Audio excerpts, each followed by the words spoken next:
Jeez. Oh, I guess wait for Judah to hop in. Well, I've already started recording, so this is all... Okay, I'll just throw the recap then. All right. Hello, everyone. This is your lovely escort Nadine here to give you the recap of last session. I'm flattered to be chosen as the first NPC to give the recap. Hopefully that's not the only thing I'm first with. Yeah, I'm looking at you, handsome. Any case, your party awoke after your first night in the Inn of El... Tenzin was the first to get up the sign of some arguing. You found that the sweet girl Sarah was getting a scolding for running errands for the lot of you the night before. When the rest of you came down, there was a bit of back and forth between Vanderwyn, who seemed to grow fed up and just right on handed you Sarah's slave papers. Finding yourselves with a slave girl, not sure what to do with her, the big hairy one decided on swallowing down them papers. Now, this led to a right mess as it came to your attention that Sarah would be in quite the pickle if she were ever found without them. It took some creative thinking before you were able to get your hands back on them. Unfortunately, the lettering had come right on off and you found yourselves back in square one. Unsure on what to do next, you first decided to find a replacement inn so you wouldn't find yourselves sleeping out on the streets come nightfall. Sarah brought you to this here Inn of Malil, run by the owner Sam, where myself, Favian, Felicity, and Marcus work and entertain. After some discussion, I offered for you to let Sarah on off into our hands, since I figured Sam could find some kind of arrangement for her that wouldn't get the sweet little dear into trouble. Once that was all said and done, your group decided to split up and do some investigating into whatever mess you lot are mixed up in. The sweet gnome and shy little dragonborn fella made your way to the main temple, where you did some research into the records and spoke with the archbishop about the business with that painting the gnome's looking into, as well as some questioning on the keeper of the library. You were told that the church didn't mind parting with the painting so long as you were able to find where the rumors on sketchy business within the main temple had been coming from. After some chatting which involved the gnome letting the archbishop know where you were staying in case he needs you, along with informing him about the business you've been looking into, you both made your way back to the inn early in the night. As for the rest of you, or more precisely Big and Hairy, the sweet centaur Tenzin, and Tall, Dark, and Handsome, you did some investigating into the docks to learn about whether or not certain folk had been seen sailing off the island. After learning that the folk hadn't been seen, you decided to head back to the inn and spend your day waiting for the gnome and dragonborn to make their way back. In the meantime, we had a great deal of fun with some chatting, flirting, and dancing before you retired to the bar for some drinks. Which is where we now pick up. Are there any extra things you guys want to do before meeting up? Just letting you know, Nikki, I screamed for the first one talking to you, and so I just like, ah! But, yeah, okay. But what was the question? I'm sorry. Is there anything you guys want to do before I have you meeting on up together? Like for the next day, I'm assuming, or no, for the night. Since Scar and Varric had spent the majority of the day investigating into the records and then talking to the Archbishop. By the time they're heading back, it's Brown. I'd say their talk took about half an hour, so 8:30.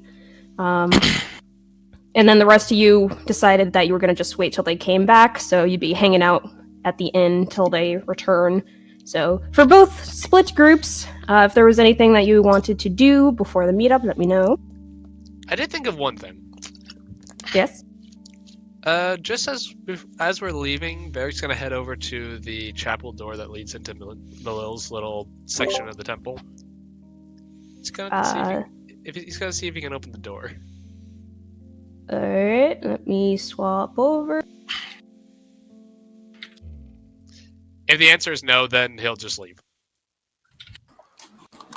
Alright, so you go over to the door that has the Malil symbol on it? Yeah. You try to open the door. It seems stuck. Alright. Varric will just go, okay. Yeah, he'll leave. Okay. That's all I wanted. I wanted to see if he can get in there. Alrighty. So on the other, well, I guess before I swap back over, Scar, was there anything else before you and Varric? Not that I can think of. Did we learn anything impactful after I left? Yes, you did learn a little extra through looking through the records. You found out that for the people who had gone missing, the only things that they seemed to have in common that was recognized with the role was that either their family is like way far out away from the main temple, or they do not have known family to speak of. Okay. So people who go missing for a while without anyone noticing. Yeah, I get the point of it. Just was okay. Cool. Yeah, that would be all, I guess. Oh, and we also learned that the reason why we're seeing the librarian's name in the papers was because apparently he signs a lot of the paperwork when people are busy.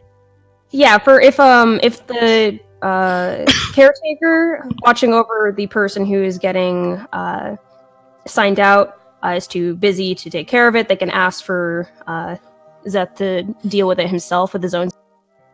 Okay, did that seem like something that we were ruling Seth out then on it, or that it kind of just left him as a potential? I think he's a potential for now. That's me personally. Okay. Yep, so that's up to your party, whether he is or not. I'm sorry, I just wanted to mention something to him before I forget. Yep. You apparently rolled an insight check on the Archbishop while Barry was talking, and something didn't feel right. Oh, I did the roll like you requested. Yep. So you would have informed Varric that you're not sure if it was a good idea to inform him about everything you guys have been up to and everything, since he is a man of high status, and he probably has a lot of a sense of responsibility towards the church and anything that might disturb the church. Okay. This is the Archbishop to Bahamut. Okay, I assumed. Okay, and it just seemed that like he was perturbed from the news and might make it a bigger deal, kind of thing, or that like he was... Yeah, because like Varric asked to kind of keep all this under the rug, and the man was saying he would. But you kind of get like the sense that the guy does seem to have a high sense of responsibility for his role. So you don't know if that was the smartest thing to do. Okay.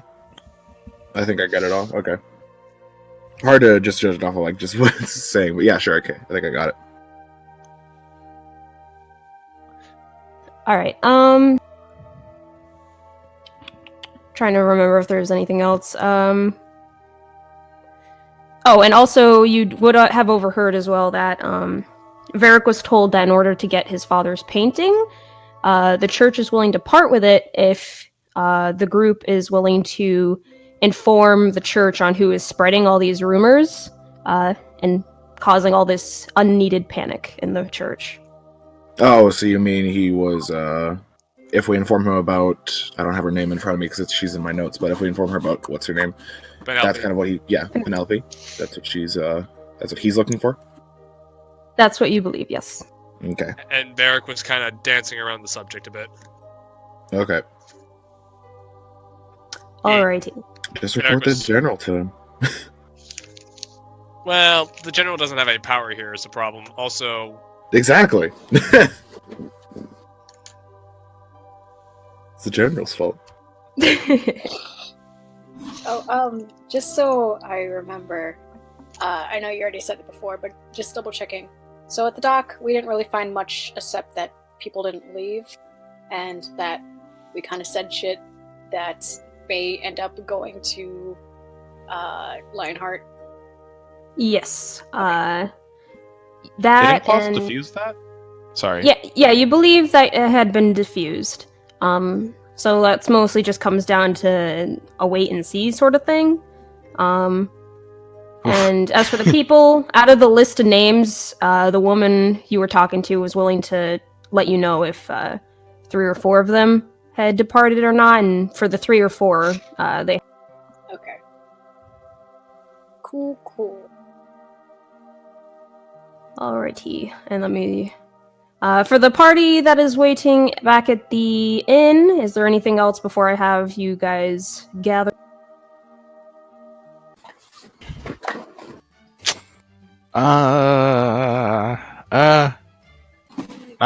Not that I can think of. I mean, it just kind of ended off with that. I remember that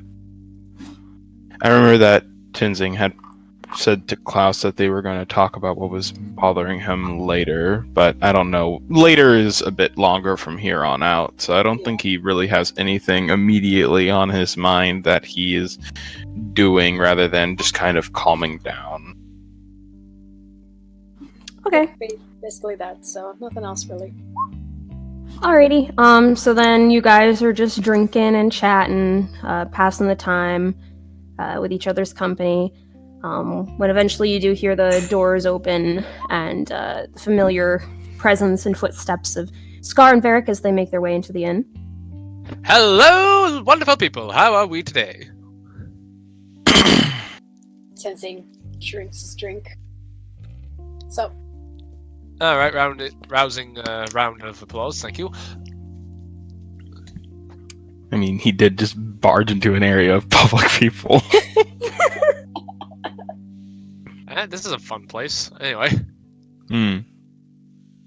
Varric will just kind of walk up to where everyone's sitting.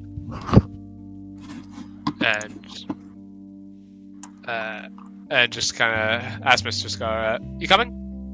Your ears.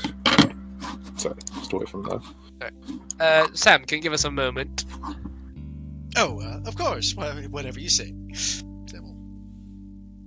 Are we all... Is no one listening in on our conversation, as far as we can tell? Other than Eddie, who's standing right in front of you at the bar. Perhaps we should move up to a room. That's probably a better idea. I just need to have a quick word with you guys before we get back to partying. Tenzing Right. looks at the elevator, looks back at Varric. It is your time, my friend. Time! Downs the rest of his drink. I've never been happier for you. I'm pretty sure that takes Tenzing to a specific room immediately. Well, I just all don't hop think on the that gives elevator. him... Yeah, that's what I was going to say. I was also assuming that the room would probably be bigger. That could fit the rest of us. You alright? Let's move then. Otherwise, I can't really join Work. you. That's... And, because he leads the way. How many can the elevator take at once? You take up most of the space, so you get the Can we sense just that take the probably... stairs to the room? Yeah, I mean, you it's could. probably enough. Yeah, you could Well- take the stairs, but... We'll meet you up there, my friend. Alright. Six downs another drink, her drink, and then makes her way over to fill that last bit of space on the. Don't you? So You the know, other, actually- you other two. Oh wait, what? I guess we'll just go up the stairs and Yeah, go we'll- in the we'll room go up the like stairs. regular people.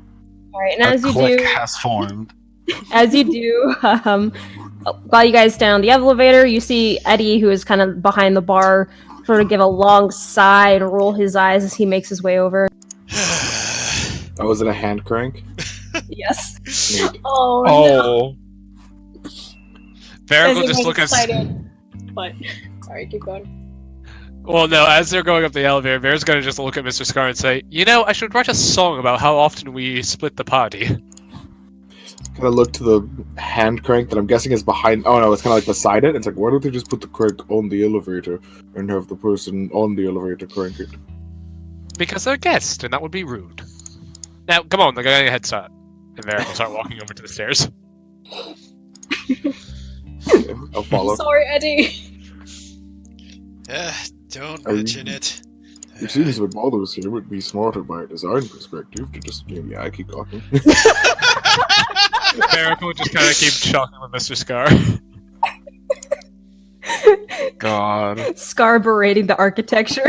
No, I'm just saying, it wouldn't be a hard thing, and if someone's already going to be using it, a Centaur might certainly would have an issue with Centaur weight. You do make a good point there. I will say that. Maybe they could have like 2 cranks. That way, there's one on the elevator and one on the side, so that way they can both do it. I feel like that might be a bit of an odd circumstance using a single rope system. That kind of thing we probably want. My secret headcanon for Yes, to make it inconveniences. Who am I kidding? Scar's not smart enough for this shit. This is my secret headcanon. My headcanon for Scar is that he just secretly like beseeches every single bit of architecture that isn't partially Victorian. If it ain't a church, get out of here. So as your guys' boys disappear up the stairs, for those on the elevator, you can kind of glancing at Eddie, you can just see the twitch of his brow the more he listens to Scar and it just starts cranking. And you guys make your way up. So like the man made it. Like I feel like I'd be doing him a favor. Wrong word. I sense that you might have hurt his feelings. And so you guys make your way up towards a room for you, Tenzing. You get the sense stepping in that the floor seems a bit sturdier here, and there's a lot more open space and more places of comfort specifically for your species. You get the sense that Sam was not lying, that this room was specifically made for centaurs. Is there just a little bar there for him to have fun? No. Pop himself up? No? Okay. Huh? And I don't get it. Don't worry about it. Don't ask. Six makes her way over to the front door to peek her head out and gesture to the two of you who took the stairs to find the room that you guys are in. I'm just saying, like, maybe they can find some other mechanism to operate besides hand power. You know what I'm saying? Like, maybe... Ooh, what if they got a treadmill for the centaur to run on? That sounds like it would be something dangerous on a 4-point system. Running on that kind of thing would cause instabilities, especially with that much weight on it. I imagine if you built the place close to a constantly moving source of water, it'd be easier.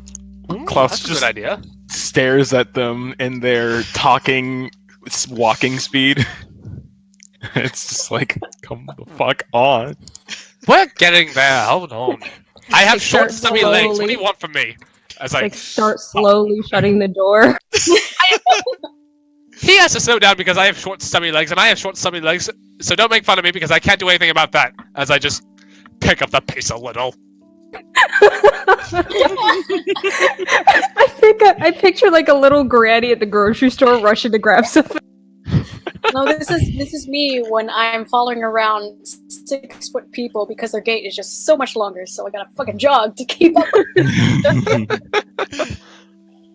Alright. Eric's pain. Immediately flop on the bed and just mumbling to himself. He doesn't care what the other people are saying right now. He doesn't care about the bickering and the ideas about the crank. All he knows that there is a bed made for his body type, and he is too happy and in bliss to care. Wait, no, it has that preventing bones from getting crushed bed that I This is posted. the phone getting crushed event. Alright, so Scar and Varric, you make your way into the room. Six shuts the door behind you, and you guys find yourselves alone in the Holy centaur room. Moly, this is a centaur room. You could So- fit like 30 of me in here. So what were you trying to share with the rest of us? Oh, yes, so me and Mr. Scott went to the main temple again. We did a little research, and we talked to the Archbishop of Bahamut. What did you learn? Well, as far as the research went, we learned that basically the only people who have been taken have been people who are not, who don't have family nearby or any family at all, so they're the people who would most likely not be noticed to go missing for a good while. The people that are most easily forgotten, right? Exactly. Looking for nobodies, essentially. More or less. Well- Well, not necessarily nobodies, just people who aren't... But in their eyes, it may seem like something you noticed. Exactly. Alright. And as far as what we have learned, as far as it seems, everyone that is being taken, they never left the island, or at least in official business. Alright. There was only a few people that were on our list. That is true, but The Dockmaster person, I don't know, but what's important is that not all of them are gone, which means that could possibly be the rest of them. I think it is safe to assume, especially if this is all being done by the same person or organization. Yes. Well, that brings me to my second point, speaking of organizations. If I may be honest with all of you, this matter has become a bit personal for me. Also, Well, I haven't told you or Mr. Grimson yet. And speaking of which, where is he? somewhere drunk off his ass, sleeping. He just Fair, needs a day, but he'll be fine. fair enough. Well, I haven't told you this, but I doubt. But since this is something it looks like we're all going to be doing, I feel it best, or at least fair, to share with you, Mr. Klaus. Tell me, have you ever heard of Bilberin Knackle?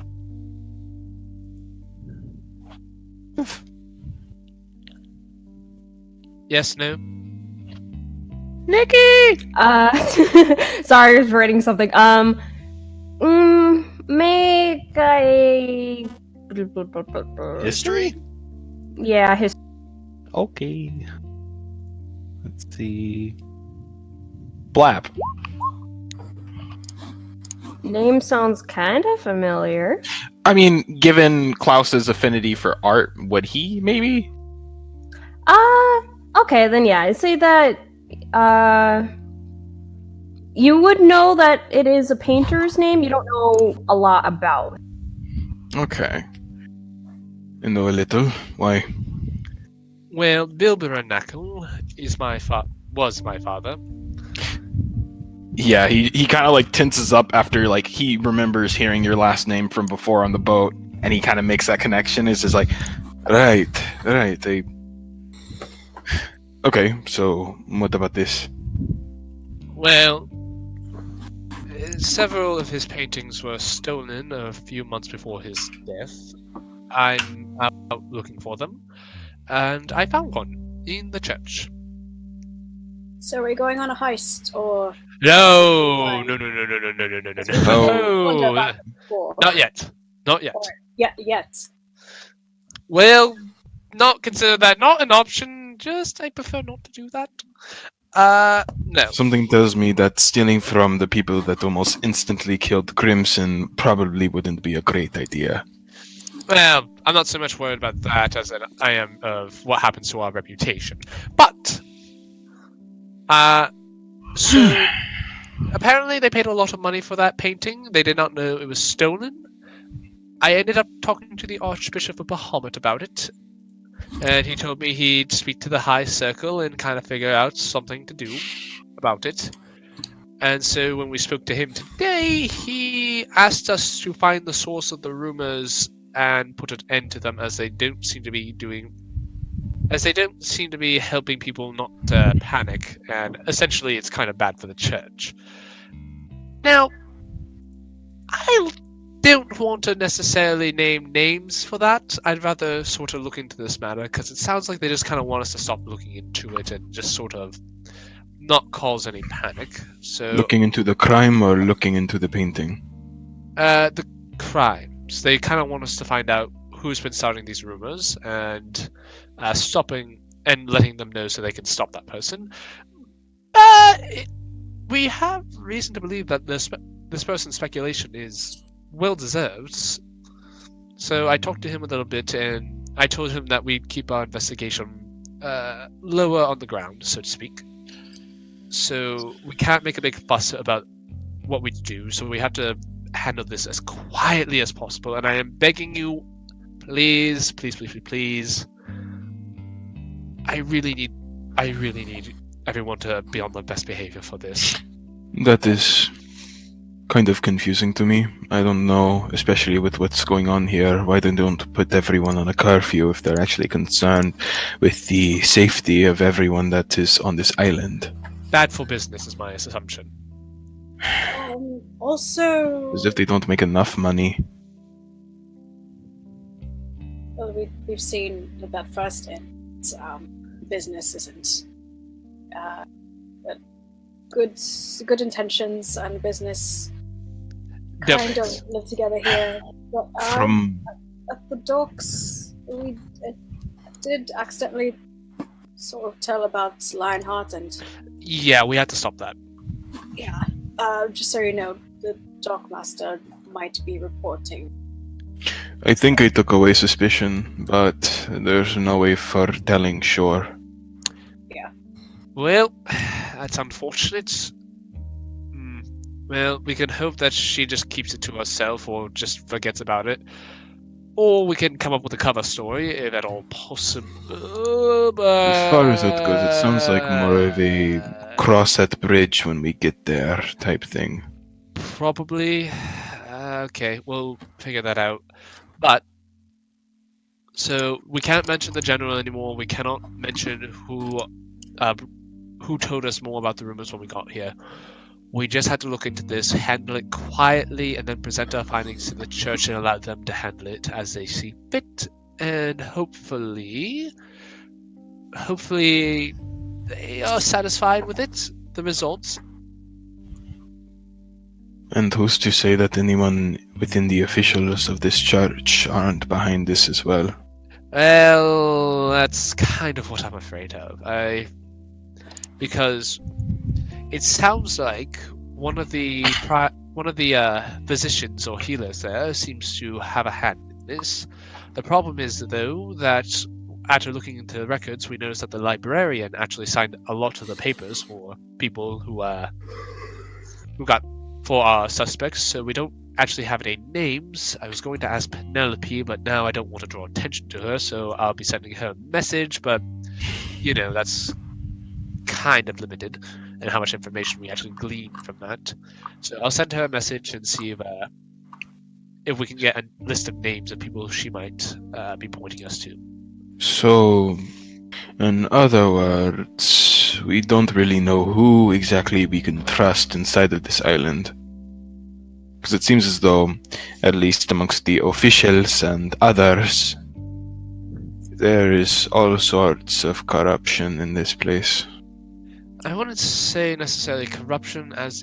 corruption's a decent word. I'd say more of wishing to keep the peace and turn things quiet, which also means we can't really get the guard involved in this either.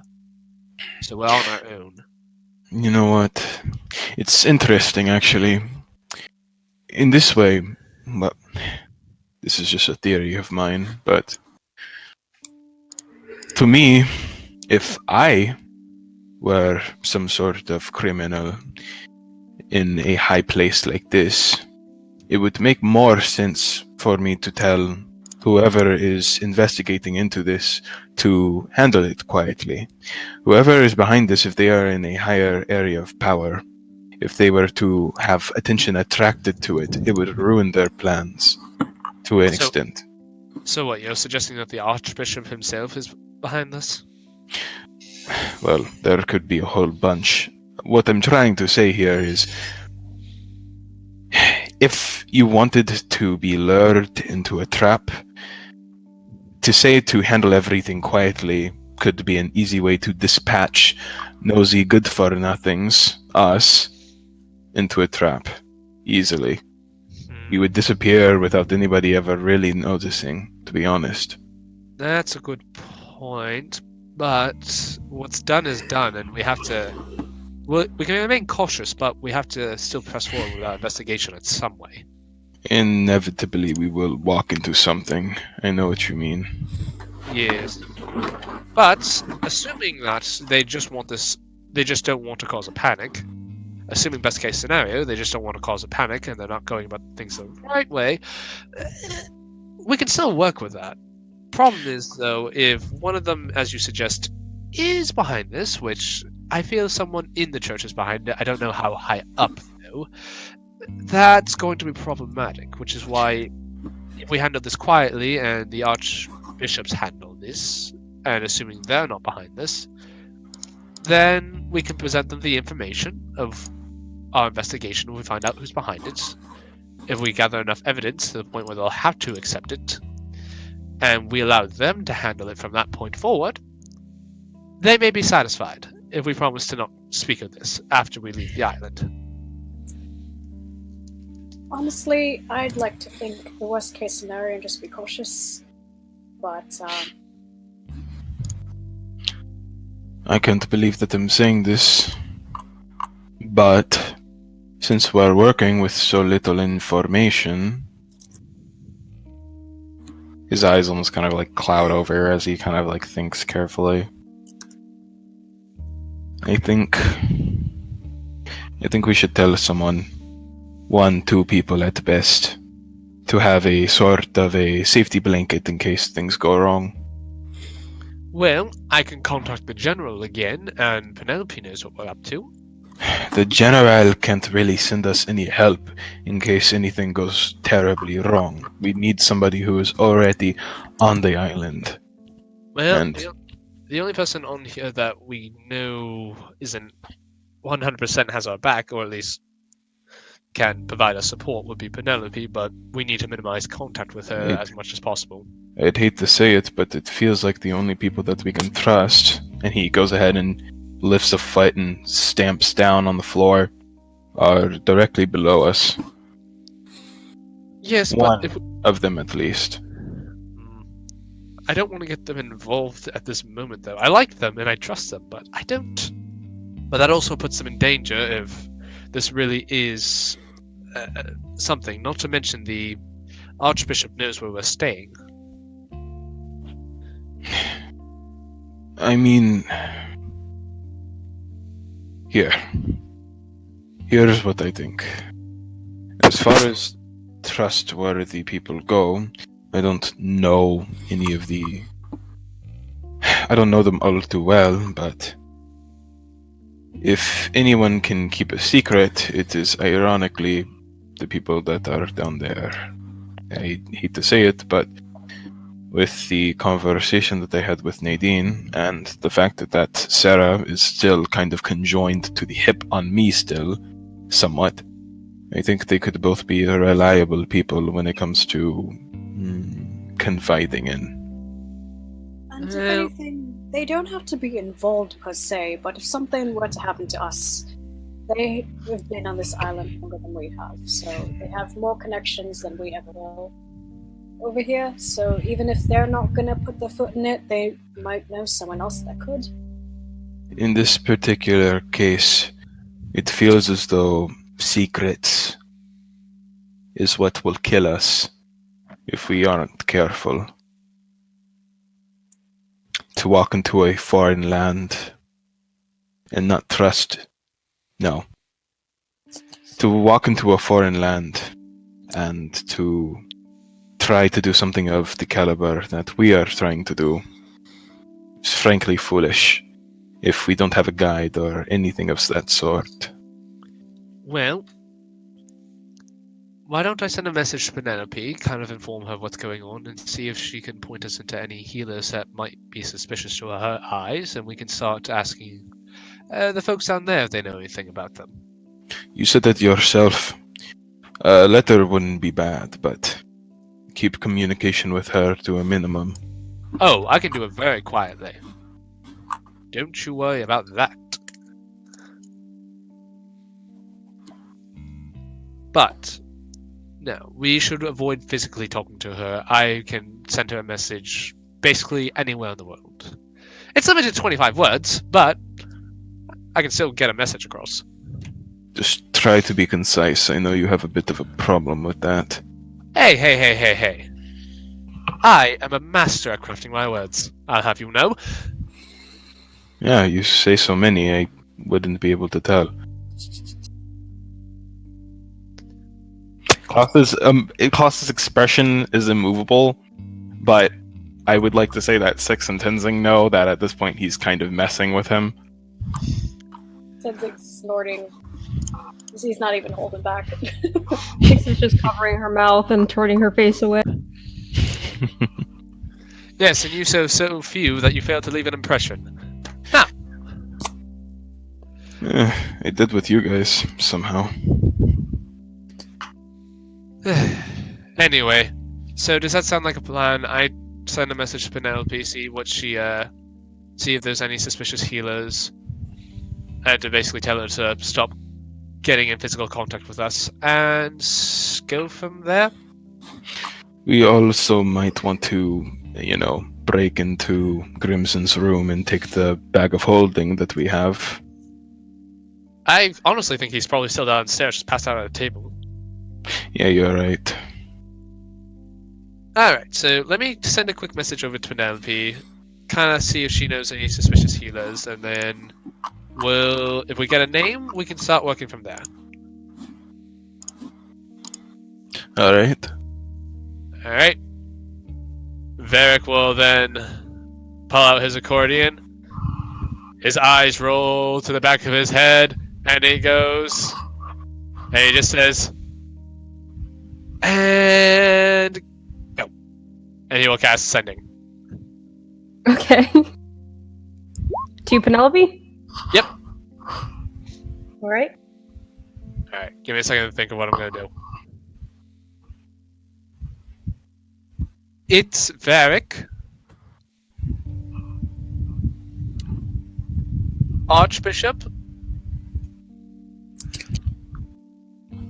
Looking into rumors. Don't physically contact us. Do you know any suspicious healers in the main church? 3 more. I have 5. You have You have 4. I count been counting. 5. You Yeah. guys may have doubled up on a... Oh, okay. Well, Yeah. go Thank ahead. you, one word. Who have Seth do paperwork. Have Seth do paperwork.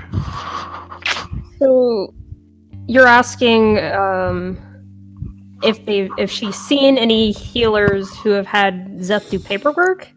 Any suspicious healers who have Seth do paperwork. Ah, I should have just said work with Seth. Oh, Damn. got it. All right. Hindsight is always 20/20. Listen, I got the message across with 25 words. I know. I'm just saying. And I told her not to contact us physically. Yes, hello, Varric, I Counting the O's. do not know any suspicious healers, but they all have contact with Seth. Will not contact you directly. You message me more?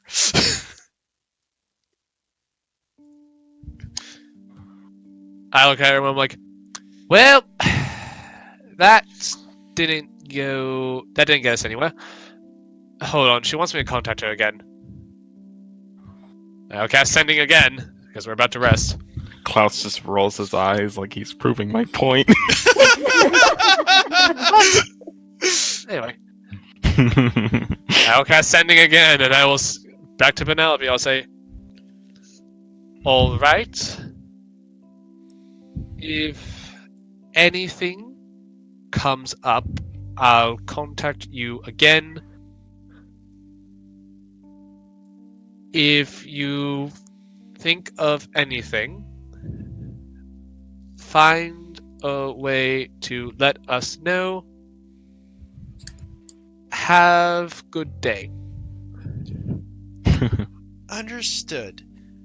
I will get a hold of you through a secondary means if I discover anything of import.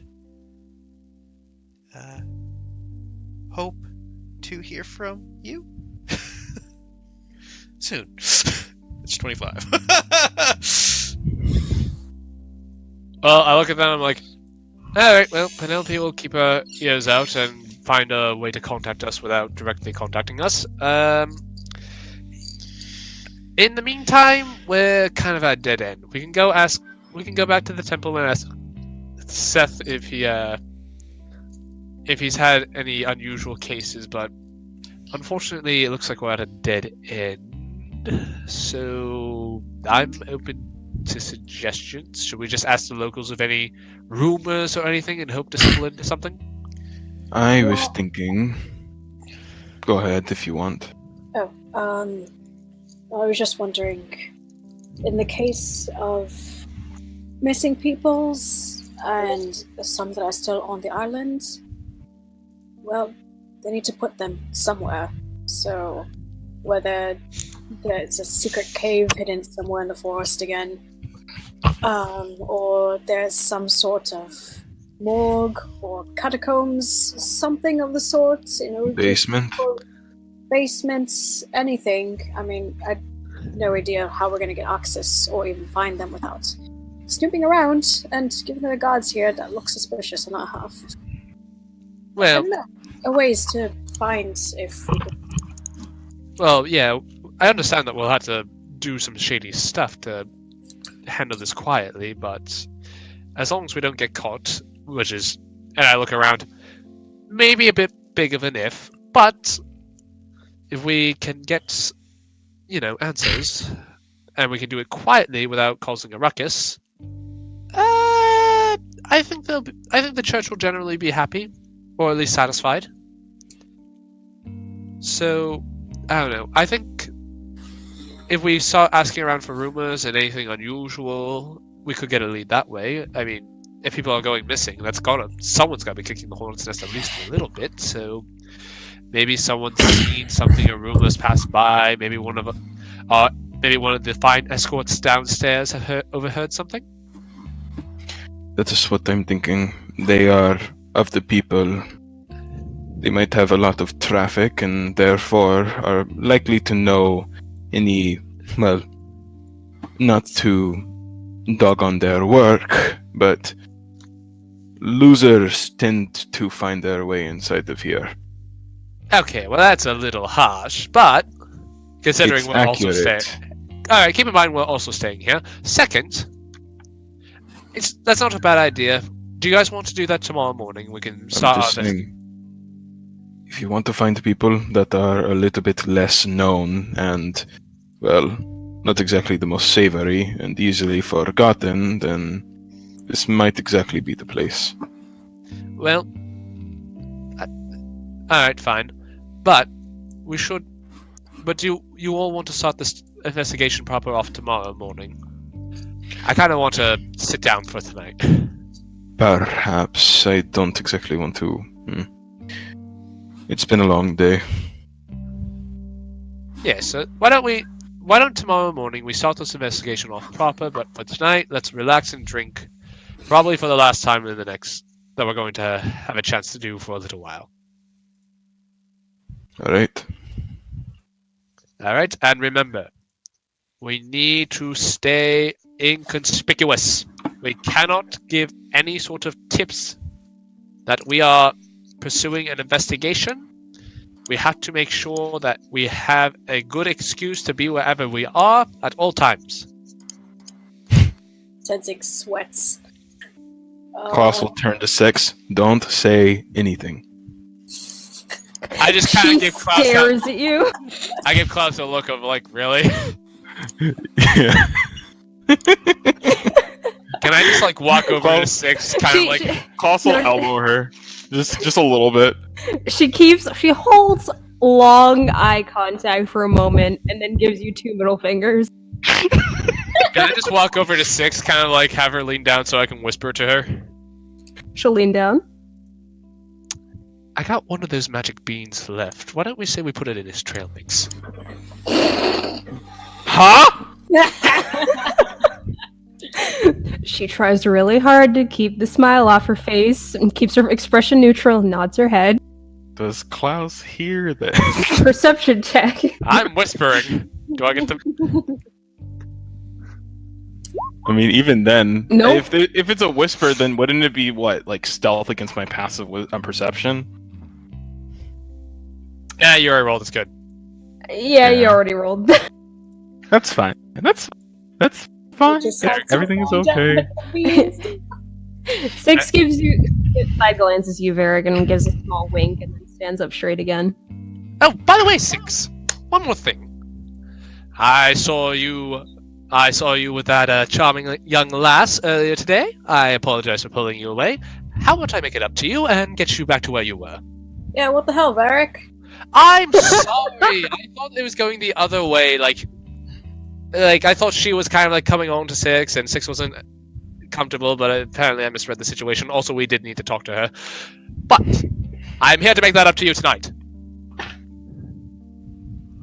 You see kind of 6 rest her hands on her cheeks as she turns her face away and is getting a little Getting a little what? pink in the face. Oh, come off it. We're all adults here. We all have those desires. Oh, jeez. You want Listen. the room, lass? She kind of waves a dismissive hand at you guys and shakes her head no. Are you sure? I make a hell of a wingman. She nods her head yes. Alright, if you're so certain. But the offer still stands. 6, you have my word. If ever you desire to get laid, you can count on me to help you. In not a weird way. Anyway. You see her kind Cough of tap her chin thoughtfully before she then moves down to crouch so she's eye level with you again, and she has this kind of like shit-eating grin on her face as she holds out a hand towards you expectantly. Want to get some D? I hold out my hand, I'm assuming to shake her hand. She shakes her head no and points at your coin purse.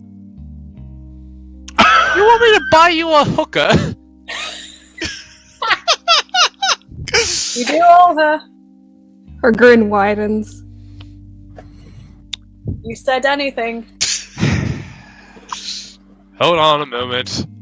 Wait here. Varric will go downstairs. She shakes her head no to stop you and again points at your coin purse. What, do you just want all my money? You see her tap her, she thinks a moment and then holds up 3 fingers. Do you just 3 gold? Thumbs up. Fine, and I'll flicker 3 gold. You're like, but you have to promise me you'll have a good time. She gives you an absolutely look and then looks towards Klaus and Tenzing, holding up the 3 coins and makes a drinking gesture. Oh, if you wanted to go drinking, I would have paid for that already. Shrugs. I already had 1 drink. I don't usually ingest much more. Ah, live a little. Come on. Besides, I got here. It's a party now. Tenzing gets up. Let's go.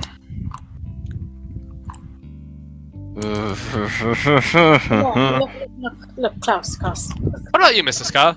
The next loosen couple up? days is going to be a shit show. So, I think for now I'll be fine. You sure? Yes, I'm very sure. Alright, well. I guess that's one less set of drinks I'm buying. But, in the meantime, and Varric will go down, will stand over... Is there a balcony to the bar? From the room that you're currently in or outside the room? Outside the room. Yes. I'll get 1 more drink. I How many people are down there? Roughly. Like 15 or so. Okay. And roughly how much would it cost me to buy a round? For everyone? Well, what are you looking to buy? Something like they're cheaper stuff or they're more expensive stuff? Somewhere in the middle. I'll say in the middle. 5 gold. Alright. Varric will just go over to the balcony. He will stand on the railing because he's a little too short to be seen otherwise. And he will just yell. He will just yell down to the bar patrons. And what would count as like a medium drink? Aren't these railings slanted? No, we're on the balcony. Heath, help me out here. I don't drink much. So what is the exact question for the drink? Medium price drink for a high-end place. Medium price drink for a high-end place. If we're talking per glass, there's one moment I have to think about how you would convert this stuff into a D&D coin system. No, not the coin. in Just real life, a nicer drink tends to be at least 10 to 15 bucks generally for a glass of a fairly nice drink. If you're going for like a really nice drink, you could look as close to $100 for like this high brand. But if you're looking for medium nice, you're looking about $15-20 possibly for a nice drink. And gold is pretty high up the dollar chain. No, but No, we're talking about a name of a drink. Oh. Oh, do you need a Anything name of a cocktail. high-end drink? Yeah.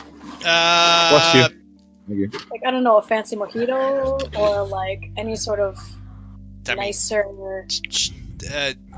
any wine champagnes? Are All right, we'll keep it simple. Champagne. Yeah.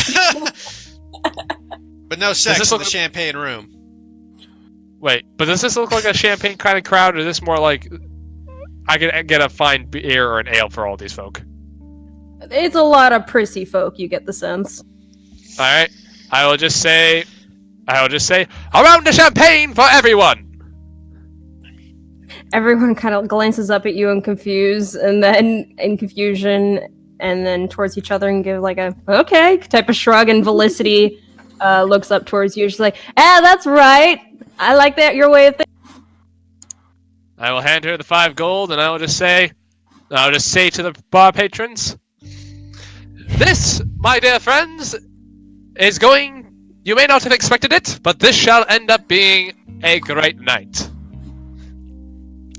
And Varric will pull his accordion. You see Felicity taking your money to hand over to Eddie and leaning over the bar, just like giving him the shitting eating grin. She's like, man, your night is gonna suck. Wait, who? What? To Eddie. Oh my fucking god. I know. I love him. Starts pouring glasses and doing Alright, so I guess Scar isn't joining in the partying, so what's Scar's Scar? probably gonna leave the tavern here. You heading to sleep? No, I think I'm just gonna take like an hour or two and just walk around the island. Get a sense of where I am. Probably stick near to like if there's any churches of Moradin, I'll kind of go through there. I'm just gonna kind of mull over some ideas in my head while also listening around. Just for Okay. anything that kind of catches my ears. Alright, while you're doing that, then make a perception. 13. That's crap. Looking and listening around, nothing that really catches your attention is all that interesting. Just kind of like the typical everyday talk of religious folk and high-end nobles. Sure. All right. For the rest of you guys who are drinking and chatting and whatnot, is there anything particular? Oh, sorry. You continue. Is there anything you guys are doing particular before you head to bed, or do you plan on partying the whole night? Varric is trying to turn this into a decently calm environment to a full-on we are partying and dancing sort of thing.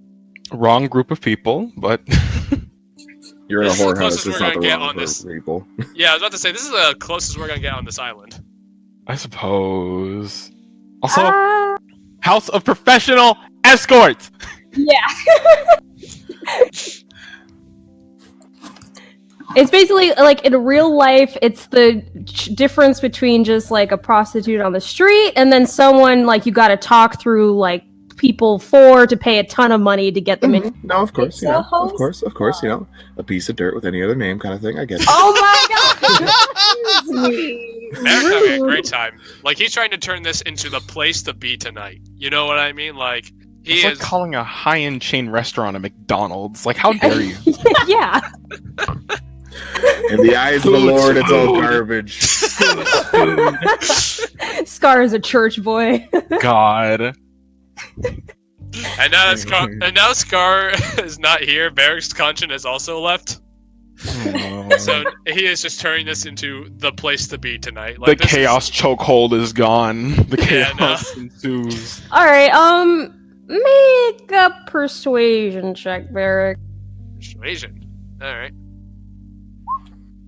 I love how I roll so well for this sort of thing. Combat, no. This party, yes. That's All right, expertise for you. So, all right, going up to all these random strangers who seem like they kind of have their head too far up their ass to care for this sort of thing, you manage to kind of chat them into some drinks that loosen them up and get them partying more like the more common folk. And then you find that spot on the floor just to start dancing. Sure.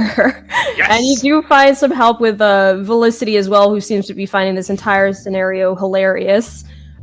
Clearly does not seem to get this sort of party around this place very often. Do we open the doors just to try to attract new people in? You could. I am making this the place to be tonight, goddammit. This place is gonna be full by the end of the night. Let me change music.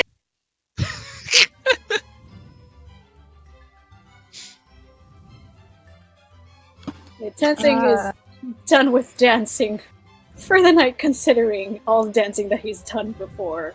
Unless you can really drag him out, then. Oh, do you want Varric to try to drag you out here?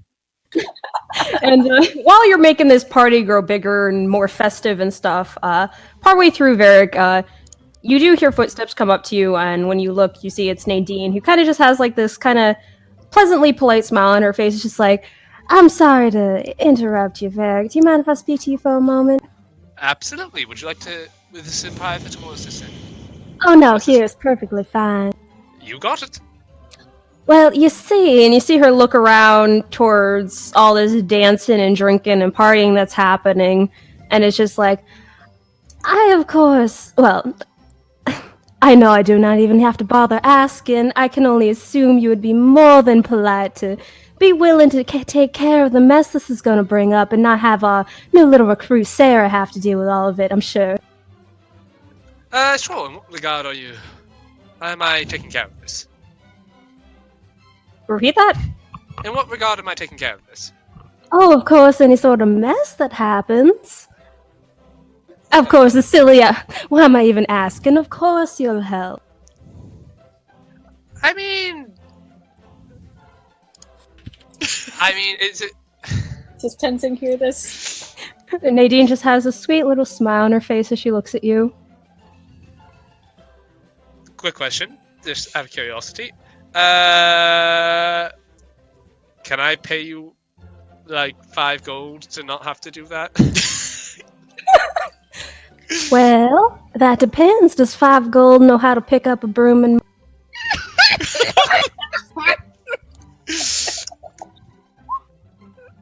No, but I can get someone who does.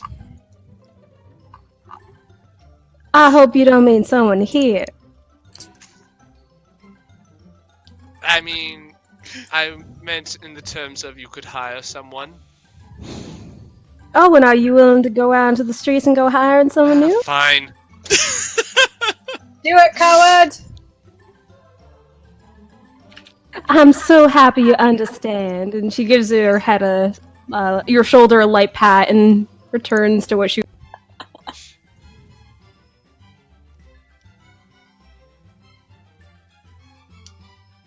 Alright, Varric, what are you doing?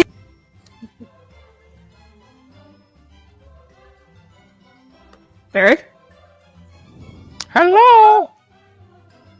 Michael! We're in sync. Michael, we can't hear you.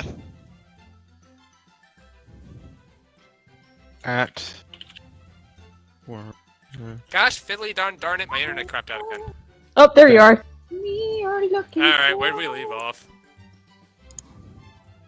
Alright, so Nadine pats your shoulder, gives you a sweet smile now that you oh so graciously understood what she was getting at, and then walks away. So, Well, can I just say to her before... You know, I am generating a lot of business. she stops and turns to look at you. It's just like, I give her a smile. well, I appreciate your patronage. That doesn't change all the fact that it is increasing the workload of some of the people here. It's not my workload, but I still have I'm a bit of a mother hen to some of the people here, and I don't want you making them have worse headaches than they already have. And I just. I mean, look at Eddie over there. And she gestures to the bar to Eddie, who's just like scrambling to get all these drinks. It's just like, look at the poor. Can I convince you otherwise in any way? She arches brow at you. It's just like, oh, sweetheart, you can try. Are you telling me I can? What was that? Are you telling me I can roll for persuasion? What are you gonna say specifically? God, I don't know. Varric would know what to say. Varric would just say, well, I mean, let's be honest here. And I look down at myself. I'm not exactly the best setter, shall I say, work, but I can decorate your walls, and I can bring in a crowd. You see her kind of gesture to her face. It's just like, this ain't looking impressed yet, sweet. And can... Oh, I can do magic tricks.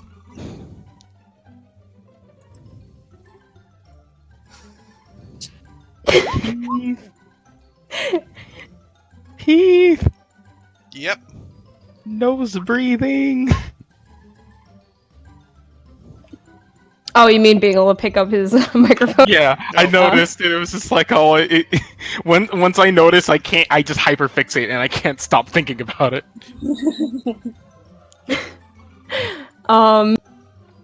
Nadine just gives a small shake of her head. It's just like, at the very least, let's just not make too much of a habit of this, alright? Michael, you're muted. I didn't say about you, Michael. Damn it. Sorry, I had to say goodbye to my cousin. Get it? Did you hear what I said? Nope. She said, at the very least, try not to make a habit of this. Fair enough. I just figured it'd be nice to have a... Oh, parties are nice and all if there's preparation that was made in hand.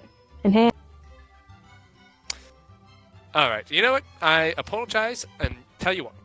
Next, if I'm still here in a week, I will sponsor a party. And give you time to prepare. Well, alright, I can agree to... Alright, fair enough. I'm sorry, I'll probably get up and help a little before we have to head out and, go on with our other business, but for now, I say we drink, we dance, we sing. Good time. I appreciate it. You have your fun. Thank you. You enjoy. Nadine walks away. Oh, one more question there. Pauses. I have to ask. Malil would like this sort of... What was that? Malil. Like this sort of... The dance. Music, the party. The dance and music and party? The general merit. Well, this is just my interpretation, of course, but he don't seem the sort to care either which way for this sort of thing. He's more in the area of the creation of art, rather than in partying. Well, in that case, would you like a painting? You keep cutting out. Darn it, hold on. I think my internet... Give me a second. Alright. Well, that's me taken care of. The rest of you guys?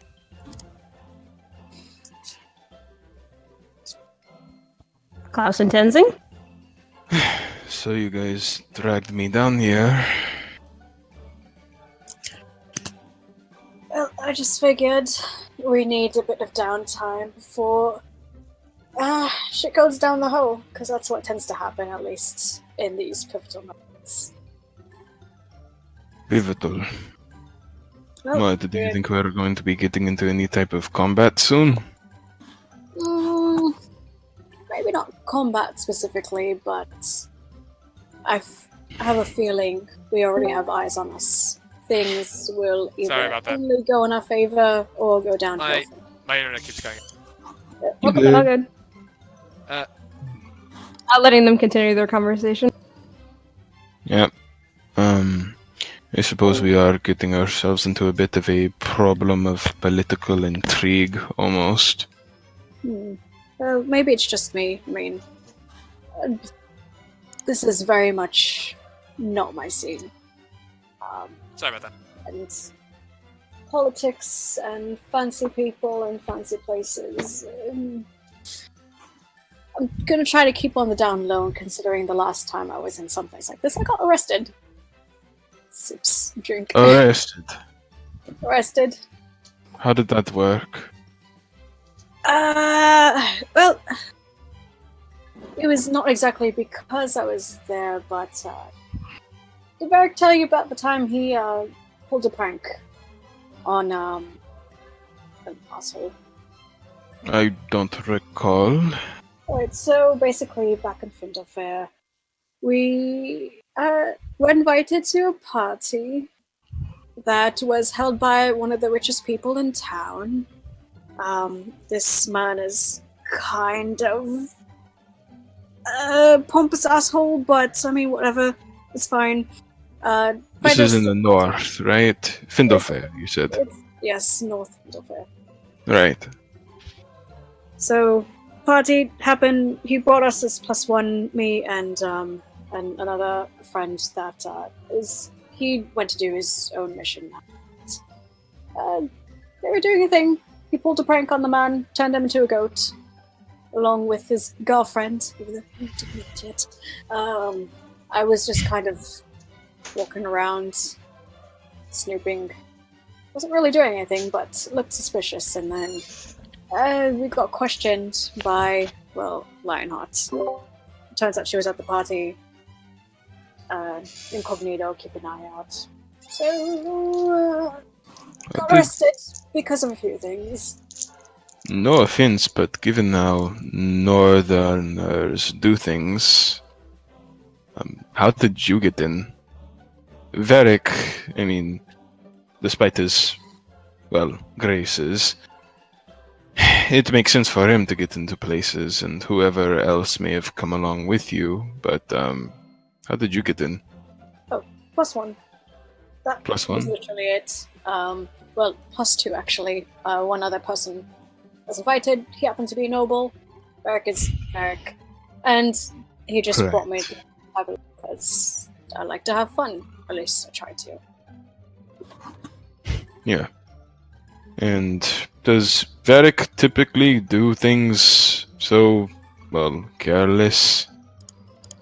Well, he has his good intentions. He just wants to bring a little livelihood, and given it comes with the prank territory, I guess it just depends on the situation. I suppose, but in that particular case, I mean, what claimed the life of your friend, whether you like it or not, was the law, and if you continue to have run-ins like that, I don't think slip-ups like that are something that you're going to want to happen many times over.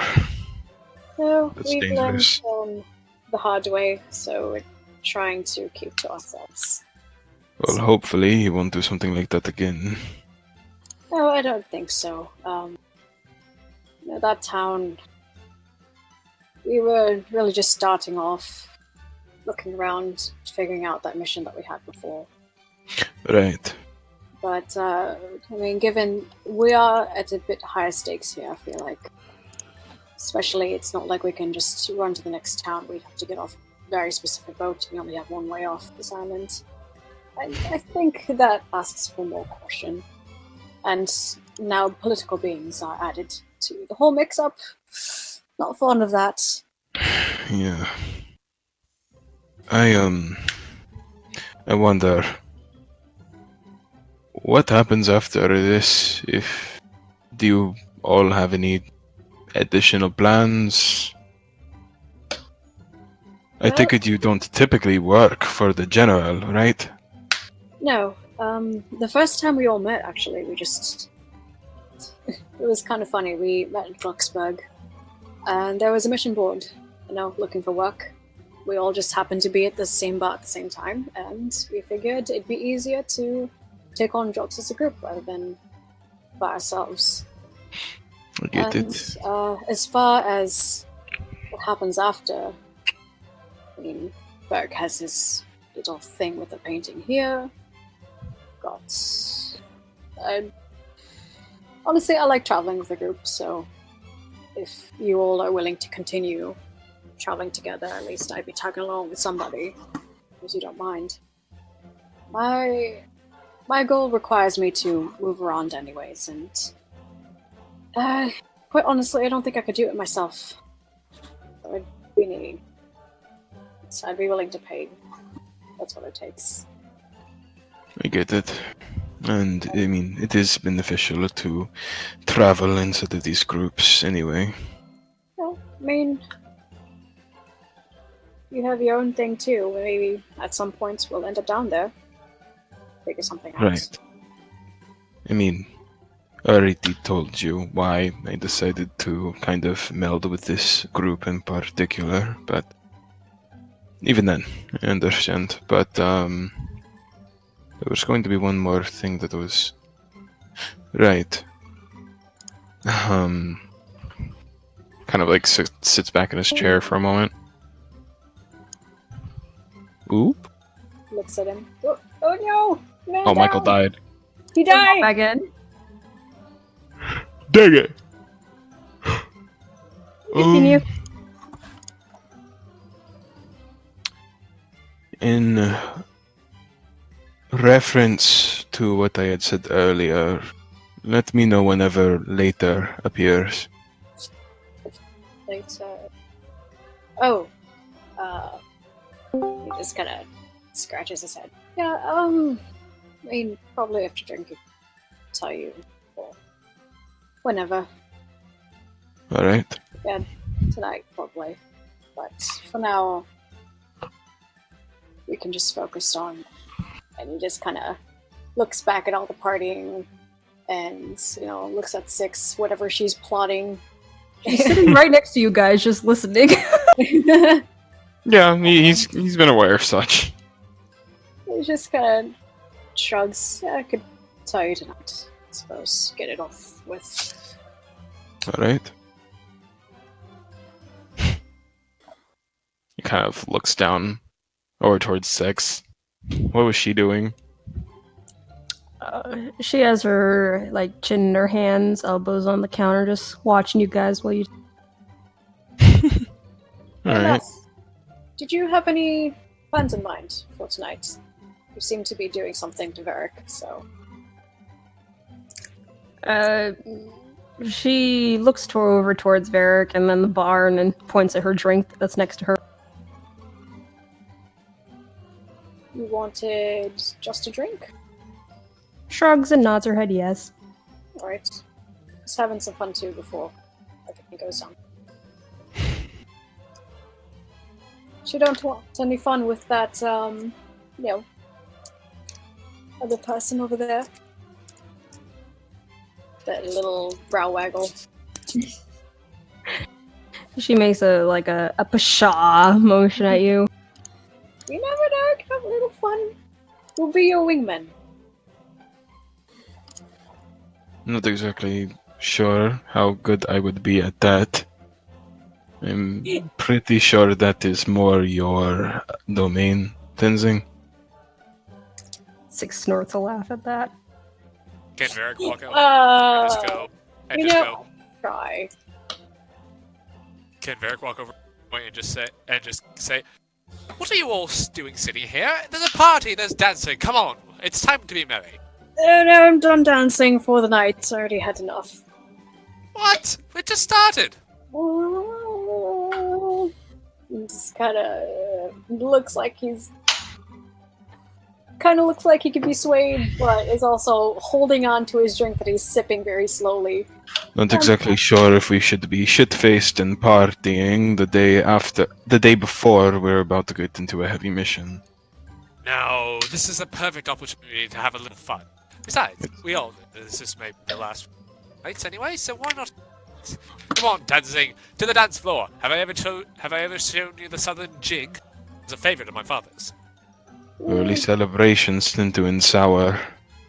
Ah, be sure. Besides, if things go bad, at least we can say we celebrated at least. Why don't you give me a That's- demonstration first? Show us what you're able to do. I thought you'd never ask. And Varric will make his way to the dance floor. And he will do the Southern Jig. Do you entertain him this often?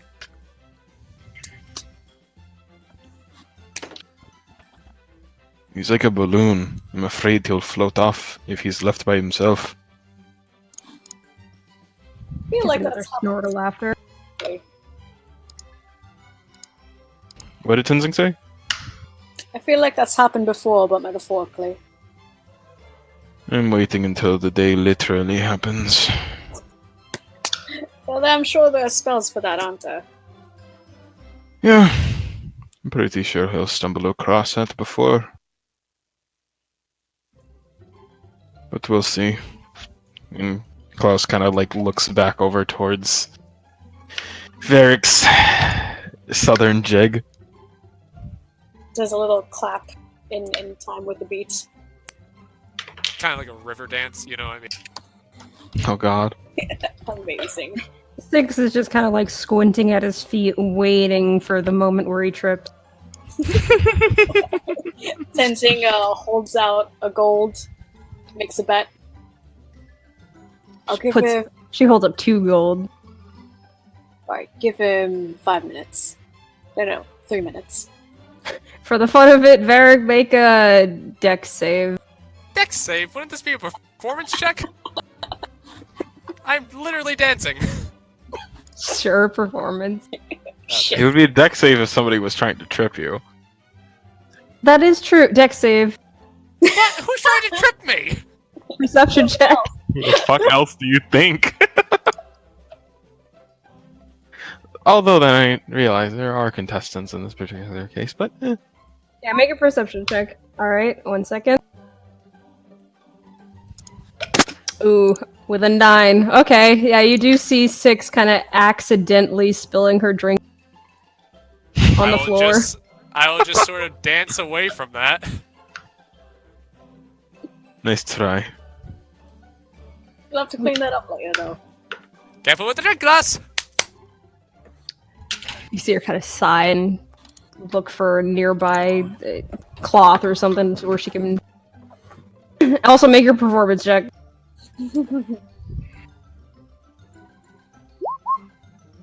22. Wow. With the most graceful movements you guys have seen, Varric does a very impressive jig. Tenzing hands over his gold. And also gives Varric a round of applause. Ooh! Varric will give a bow. Well, you are certainly a jack of all trades, aren't you? One would say it's almost a trait of mine. Maybe a feature. Damn it, you made me. I was thinking I'd say it, but I didn't want Y'all. Anyway, Oh my fucking god.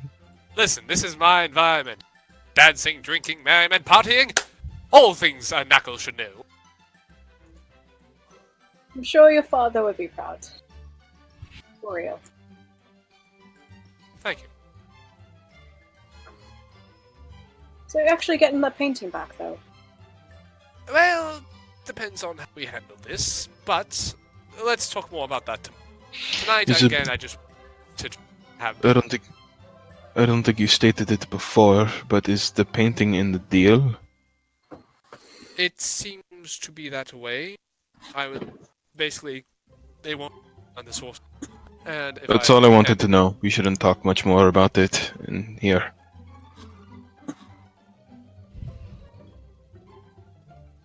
Just saying. Yeah, he's like that's all he wanted to know. We shouldn't talk about the rest of this here. Oh, okay. Sure. Hey, Klaus, I haven't seen you on the dance floor yet. Come along, my friend. He's actually not that bad. Varric will actually kind of grab your hand and try to lead you to the dance floor. Oh no. Oh god. Come, dance, be merry! This is a refusal in the terms of a. Frankly, like you need to grapple Klaus if that's the case, because you'll fight it. Oh, Are you gonna try to grapple him? absolutely. Oh my god, contested. Oh my fucking god. What do I have to make it out? Laughing now. What is it? Varric's Athletics? athletics versus Klaus's athletics or deck acrobatics. Oh, wonderful. God, if there was a time you wanted to give me a good roll, let it be now! You're lucky to be in a house. That is. Why I'm sorry I is stopped it going to that church. all of Michael's characters are able to just? Anyways, It looks like your god is with you, Varric, as you feel strength to your grip, as you mentioned, yank Klaus out of his seat and towards the dance floor. Come on, I'll show you how to do. I'll show you how to do the 1-2, slide and jump. this Have isn't my fun, type of lad. shit, Too late, you're on the Awesome. floor. and I could easily go back. I mean, my athletics check would like to disagree. Well, what are you just holding his hand? Yeah, holding your hand and just kind of dragging you out onto the floor. Oh my fucking god. Make it a partner dance. Come on, Oh my let's fucking dance. god. And Varric will try to start leading him into a dance. Which is Huh? definitely a little awkward on your end, Klaus, since you kind of got Oh yeah, bend over a little bit. it's dancing with a child. Like Klaus is Yeah. what, like nearly twice, if not literally twice as tall as he is. Oh my god. Klaus is internally groaning as he is kind of being taken into this. He's just disassociating through it all. Because he feels and probably looks stupid. All right. So your guys' night goes on with some fun dancing on some people's part and some incredibly cringy moments on other people's part. Sorry, Klaus. Yeah. Oh, wait, let him make a performance all check. See how he Klaus does. all Klaus is doing right now, it's like inside of his head, it's just like violence is not allowed on this island. Violence is not allowed on this island. Violence is not allowed on this island. Wait. I do. Can I ask though that Klaus actually make a performance check to see how he does? With disadvantage since he's in physical pain. At least Can No, Varric help him? psychological, mental, and emotional. Yes. Can Varric be considered helping him since he is dancing No. with him? Oh, Performance with disadvantage. Why did the link not work? No. Oh no! It's actually decent. Yeah, you're pretty half-heartedly, at least moving along with it. Though Klaus, you should jump in. the gaze in your eyes seems dead. not bad at all. Got potential.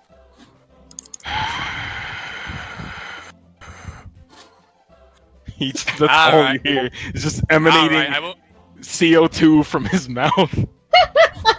Varric will let go of his Klaus's hands, and he'll just say, "All right, I held you hostage. Go and whatever you want." But 6, on the other hand, where is 6? You see Six jump off her seat and run. I wasn't. Why? Doesn't she like me? I'm kind of hurt now. I feel like at this point, Klaus is just kind of like standing there with his arms kind of tucked. He's just like he's already like extracted from here. It's kind of weird to just kind of stand somewhat in the middle of the room. All right, you go. You can go be a wallbug now. All right. And He kind of Varric like will get- looks at Varric, Not with like. At first, it's like the angry eyes from before, but they kind of turn into something a lot more passive as he kind of gives him a glance before kind of moving back over towards the seat that he took next to Tenzing. Gives him a pat on the back. Varric will kind of get up on stage, like as the atmosphere starts to die down a little bit, and Varric will say, Oh no. Ladies and gentlemen, I thank you all for such a wonderful... But I feel as though the evening is ready to be retired.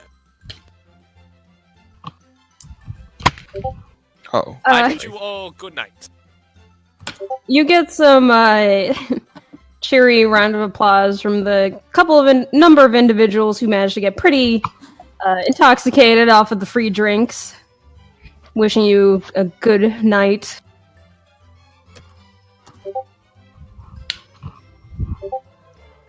Alright, so anything else you guys are doing before you head off? I mean, technically speaking, when they head off, I guess Klaus and Tenzing were going to talk, but other than that, Klaus is just going to kind of like glower at everyone as he downs the reminiscent, like the last bit of his second drink, his second and only, in that way. Alright. Before So- Varric goes to bed, I'm just watching Varric plodding along, and if anything, at the end, he'll kind of help Eddie wipe down the countertop, and when people start to slowly, leave. Oh, are you gonna stay up a bit then to help out? Yeah, just a little bit. Okay. So Varric, you retire, you said? say again. You retire? Varric's gonna retire to his room, but before he does kind of want to paint the party atmosphere. Alright, make a performance check.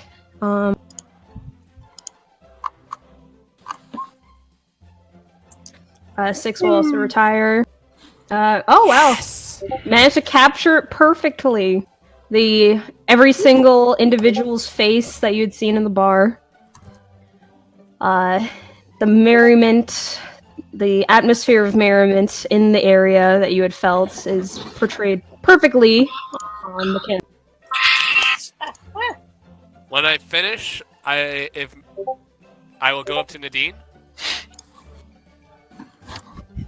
Well, wait, are you going upstairs to paint and then coming back down?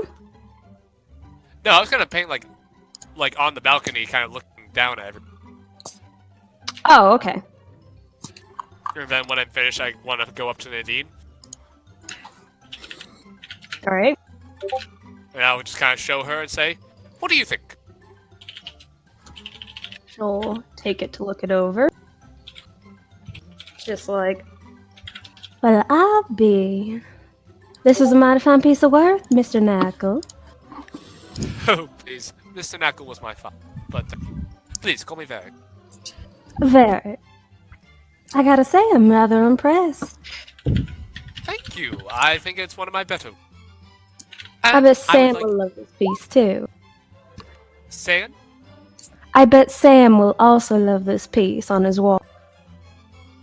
I was about to say I wish to give it to you as a sort of memorial this night.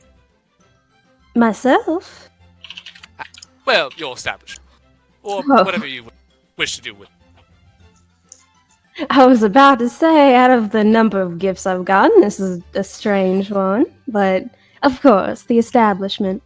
You see her kind of like look around the room, just be like, I'll find a place to. Well, I just want to thank you for being such a great host. Oh, well, I try. I've enjoyed the company of yourself and your friends as well. Well, I'm glad to hear. And like I said, I do apologize if I caused this. I'll be sure to help out a bit. But Bear kind of stretches a bit. Whew, I think though tonight was definitely. Oh, you should be sure to rest your head. You looked like you had quite a bit of activity. A little bit. But you know what they say. Live now, die tomorrow. I don't know if I'm a fan of that line of thinking. Well, I think the important thing to draw away from that is at least how I interpret it, is that your life can end at any moment, can't it? So why not try to enjoy it before you meet your end? Rather than focusing on an inevitable end, I sort of prefer to just live each day as if my life will continue to go. Well, I prefer to. I like the idea of enjoying the moment and leaving it. Well, fair enough. You be sure to get yourself some good sleep, Var. Absolutely, and I thank you again for being a guest, and I hope that people in that. I think it'll. You keep cutting out. Oh, I said. I did enjoy the party, to say. And I hope that many people. You keep cutting out. God damn it! You're I just also don't a know. little I think it's a thing where you just speak louder or get closer to your mic. I don't know. Like, I think what it is your mic sensitivity is dipping below or lower, so you could adjust that later, maybe. Well, the problem is I can't, for whatever reason, my computer connected it, so I'm using. Can you talk louder? I can. Use your outside voice. My outside voice. Yeah, you don't cut out when you're talking louder. All right, I'll talk louder. Yeah, but I just again, didn't want to be it probably shouting. is your sensitivity. Because I used to have this problem too. So, Well, I don't know how to change sensitivity. go to settings. Your user Voice settings, and voice and video. video. Yes. And you see where voice activity and push to talk, right under that there's a bar that's like yellow and green. You have to adjust that based on how you're talking and put it a little bit closer to you. If automatically determined input sensitivity is on, turn it off, and then you'll see what we're talking about. Yeah. You might want to keep yours especially lower on the left side. The left side. Okay, like that. Yeah, Better. and we'll see what happens. Okay. Anyway, as I was saying, Varric was saying. Thank you, by the way. Sorry to interrupt. Varric will just say, I thank you for being a good host, and I hope that painting finds a good home here, which I'm sure it will, and I hope many people enjoy it there. I hope so too. You know, I have a habit of giving out my best works. Do you? Well, I met a lovely Miss Eleanor on the way here. She was so kind, and I painted her a portrait, and you know what? I was so impressed with it, and she seemed so nice, I gave it to her for free. I just gave you that, which I must say, I do think the detail on that is quite nice. And I believe that, and I actually gave one of my better works as an offering to Malil at the main temple. Oh, well, I'll have to see if I can try to get a chance to check it out sometime. Well, I don't know where they put it, so your guess is as good as mine as where that actually ended up, but I think it's gonna find its home. I hope so. But yes, you go get yourself some good sleep, alright? Thank you very much, and I do apologize for the mess. It is alright. Yeah. And Varric will hand her another 2 gold pieces. Again, my apologies. You're a sweetheart, but I'll be sure to pass this on to Sam. Thank you. Tell him I just said sorry. I will. Good night. I do apologize. Gives you a small wave as you walk off, and she goes to hand the coin to. So, let me. Is 6 around? Like, I just want to know for future reference. Make a perception check. Perception, you say. Don't see her. Alright. Alright, so Okay. Tenzing, you stay up a little later to help with cleaning. Klaus, what are you? Again, he's just kind of sitting around, kind of waiting until Tenzin gives him the go-ahead. All Sorry, right. just I'll help them out a bit. There's more mess than they expected. All right. While you guys are doing that, I will say that Klaus, while you're waiting around for Tenzing, you do feel a tap on your shoulder. Oh shit. Klaus will look over at the origin of such. You turn around, you do see Nadine is standing there, kind of has her arms crossed, and sweet smile on her face. It's just like, well, I'm retiring for the night, but before I do, I did want to just let you know. And she leans into murmur in your ear, and she tells you her room number, and then back. Ah! Ah! And she's just like, up to you if you want to check in or not, but that's what I'll be. And For the gives sake of comedy, I will say that Klaus was like mid-sip when that was being said, and he just reversed the sip. Not a complete spit take, but just like. Ugh. And before looking at her with like this not bewildered look in his eye, just like oh. That gets an amused look from her. She kind of just shoots you a wink. It's just like, up to you if you want to drop in or not, but that's where I'll be. Have a good rest of your night, boys. And she gives the two of you a little wave. Makes her way up the stairs. Klaus's face remains ever unreadable as the emotions underneath are having mortal combat. Waggles brows. Klaus shoots him a middle finger. Shoots one back. Oh my fucking god. Alright, so you help clean up for a bit, Tenzing. Once that's settled. Here he walks over. Alright, I'm done. Yeah, talk. To your room? Yeah. Or And, alright. leads up to the elevator. Sorry, Oh, wait, wait, sorry. One pause for 1 second for something. Oh, yeah. What's up? 1 second. Background stuff. Oh, okay. Oh my god, we're gonna get jumped in our sleep again, guys! Oh boy! Our other characters run in to save us. God. In another universe, Audrey screams.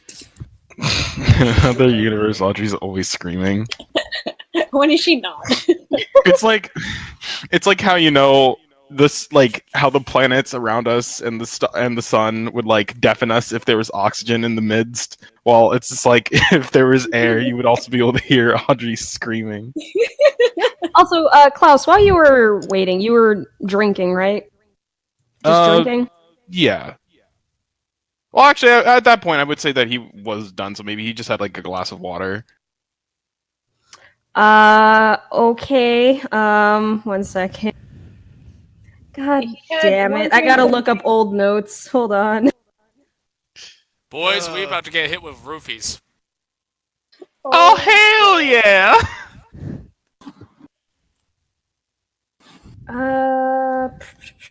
Could I help you find anything if it's of ours, or? Where is my freaking list? Hold on.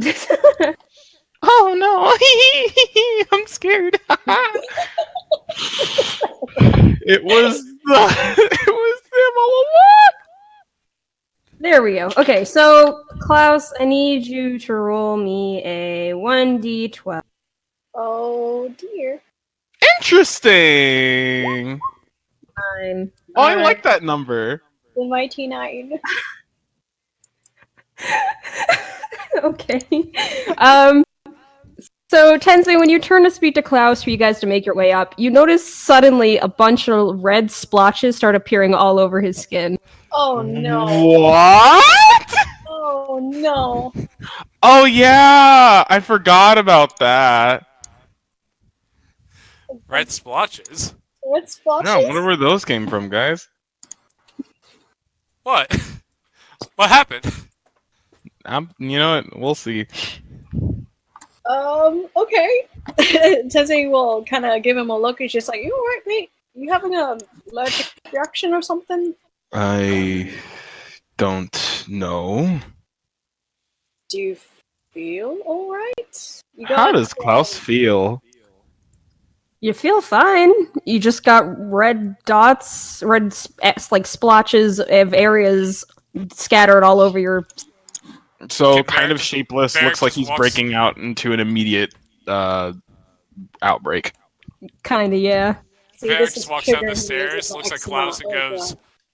and just goes, looks like you've been having a little too much fun in the bedroom, it seems. Did you do something? What would I do? I don't fucking know. I Like, can't do that. Oh. it's not being conveyed very carefully, but Klaus is slowly entering a panic.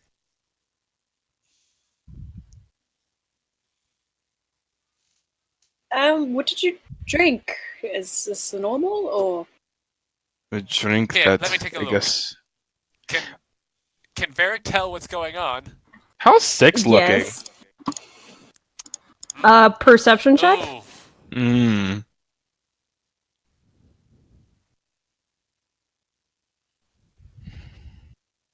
Judah? I heard of Asian flesh. One but second.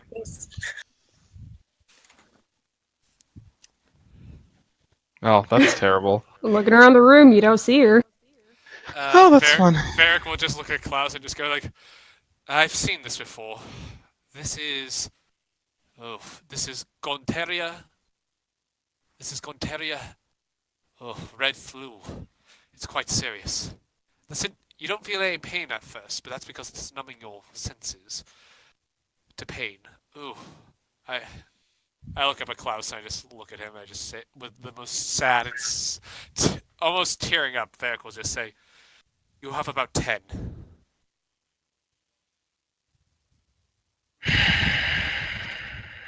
I'm so sorry. Klaus stares directly into Varric's eyes.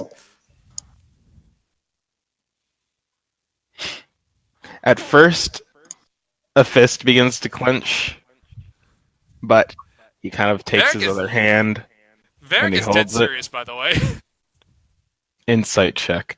Insight check. Can Tenzing also insight check because he doesn't know what the fuck's going on? Both of you insight check. Varric, DM page, whatever it is.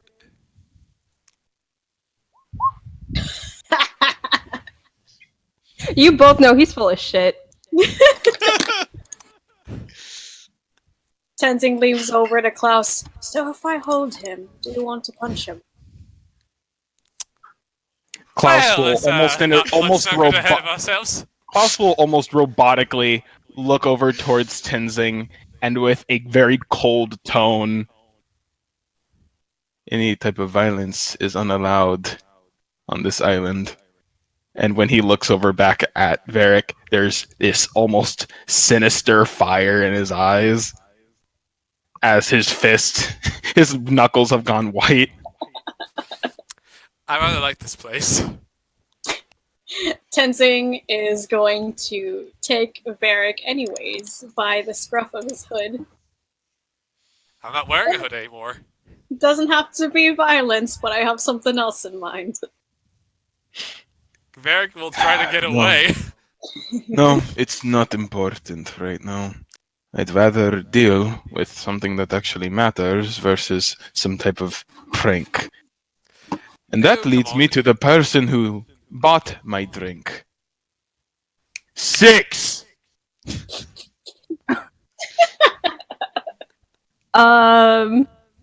At the sound of that, you hear kind of feet padding, and you look up towards the sound. You see peering over the balcony is Sick, who's just looking at you like, "What?"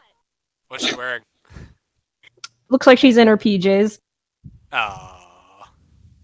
Klaus will take a hand and kind of like point over at his visage and visible skin and just Oh, you missed it. glare I at thought her you were with an appraising look. You see her kind of like squint because she's not sure what you're looking at from that distance, and then kind of comes downstairs to get a closer look. And it's just like, And then she just looks really bewildered as she starts like patting down your arm and like seeing if it comes off on her skin. No, 6. I thought you were around. This is the thing. Remember? I'm sorry. I thought you were She around. stares at you for a moment in confusion, and then it just kind of makes a oh. I thought you were around. I'm sorry. I would have waited otherwise. Snaps her fingers like damn. Tenzin Uh, is looking at them confused, like, what's, huh? Vedic. Yes.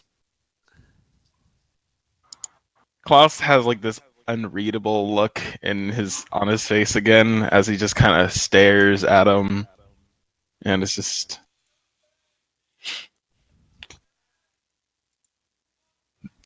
the next time you do something like this, even on a peaceful island such as this,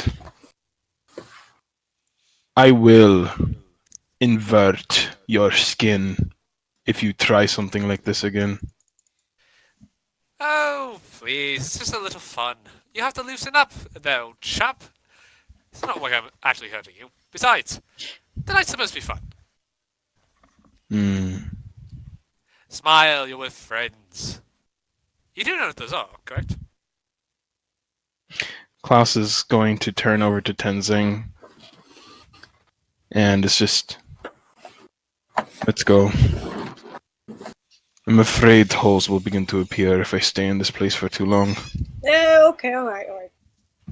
Alright, can you tell me later what I did, because I'm still confused as hell. And takes Magic across my beans. shoulders. Oh, right! I Wait, stuck shit, one into his food while he wasn't looking. It was hilarious. He wasn't eating. Was he supposed to, like, tend to sparkles or something? Anyways, alright. I'm going to make sure this place doesn't have holes in it. Takes Klaus by shoulders, shoves him over towards the elevator. Question. Aren't there harmful side effects in those beans? Not that you know of. Oh, that's great. It was my last one, too. Good for me to know. That's funny because, like, out of all the other effects that we've had, this is the anticlimactic one. Oh. Yeah. Oh. Also, Klaus, just so you know, right now with these spots on you, you have disadvantage on all charisma. Oh, that's wonderful. Measles. I wonder what Mr. Scar's doing. Klaus reflexively scratches at them even though they don't itch. So 6 waves, you guys. Goodbye, good night, and makes her way back up the stairs. Before she goes, Varric's just gonna be like, I'm so sorry. I thought you were downstairs. I thought you would have seen that. She gives you a look like you're just a traitor. I'm sorry. You know what? Tell you what. We will pull another prank on someone at some point in the future, and we'll make sure that it is bigger, better, more spectacular, and we will have a rousing good time. And I will make sure that we are there because we are both gonna do something for it.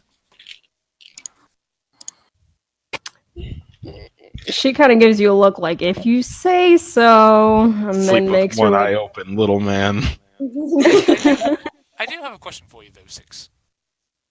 tilts her head at you curiously. I know we've been traveling a lot, and you seem like you've changed a little bit since we first met. How have you been? Are you okay? Everything good? You see her kind of give a thoughtful look up towards the ceiling at that. And then like makes like a uncertain gesture with her hands, like she's not sure how to get across what's on her mind. But then you see her kind of like make like a strong arm gesture and like pointing at her arm, and then kind of jogs in place. You're training to get stronger? She makes a yeah, but not what I'm getting. Okay. You want to be stronger. Again, yeah, but not what I'm getting. Can you describe what she did again? Just like pointing to a flexed arm and then jogging in place. you're struggling? No. She nods her head yes. Oh, you're struggling. Wait, what? Well- What? I said struggling? Oh, she says no. No. Can I try to... Can I just... Insight check. Okay. I need to know what she's saying. Tell me, I used- baby girl. I used to be tell so me, good at being able to baby. interpret what she was saying. A 12. You get the sense she feels different somehow, but you don't know what exactly she's trying to get across. Okay. Do you feel like you've grown stronger? She nods her head yes. Alright, well, it's probably the treatment and the fact that you're doing all of this with us. I mean, we've been through a lot together. She shakes her head no. No. And you see her kind of start walking back and forth, like pacing back and forth as she's trying really hard to think, kind of like rubbing her hands through her hair, figure out how to get across what is on her mind. And then eventually she kind of makes like a aha motion and then points at herself and then like makes little horns with her fingers on her forehead. A devil? Are you talking about since the contract? She nods her head yes. Since it was destroyed or since we got it from Peter? She holds up 2 fingers. Since we got it from Peter. Do you think it was that lady we saw after the business was done? She looks at you confused. Oh, you weren't there for that. Oh, no one ever explained that to you. We should go to your room real quick. Gives you like a okay look. Yeah, we forgot to tell you about that. I am so sorry. Yeah, you're gonna love this. She'll gesture for you to follow her to her room. Alright, Varric will follow. Alright. Close the door behind you too. Alright. So, alright, so I'm going to confide in you 2 things. One, for your benefit, and the second as an apology to what I'm going to be number 1 and going to tell you. So, first off, so you know how you were kind of unconscious during the entire time we stormed Peter's lair and took him down? Nods her head yes. So, we saw something very interesting while we were there. So, after Kovacs finished Peter off, we saw a very, what was it, like a ghostly figure of her? You gotta help me out, it's been a long time. I'll describe what you saw since it's been a while. It looked like the same figure that you and Scar had seen that one night in the forest. Where it was just this see-through, ghostly white figure with long, flowing hair. And from behind, it did look like the one you saw in the forest, which you guys, when you saw that one, it looked kind of like Six. So, we saw this... After Peter was dead, we saw this ghostly figure, translucent, and it kind of had a very striking resemblance to you. And it seems to have collected Peter's soul and taken it off to somewhere. That may have a connection to it. I cannot believe we forgot about it. Well, you were still kind of down and out by the time we got back. But, yeah, so that's what we saw. Wait, sorry, say that last part? I said, you were down and out by the time we got back. No, when you got back, Six, who was meant to be unconscious for another number of days, was what? Oh, that's right. Oh, right. Just a lot had happened at that point. A lot had happened, and we completely forgot to inform you of that. But yeah, no, definitely strange. Might have a connection to your growing strength. Yeah, no, that was awful. Well, we should have absolutely remembered to tell you. It was just a very eventful day. As Varric just stares off into the corner for a second. You see, the look she gives you is just like a God fucking damn it, Varric type of. Why is it my fault? Alright, we all forgot, alright? Me, Scar, Kovacs, Tenzing, even Leon while he was here, forgot completely about it, alright? You see her give like a long sigh and then just kind of look down at the floor with a kind of a worried look on her face.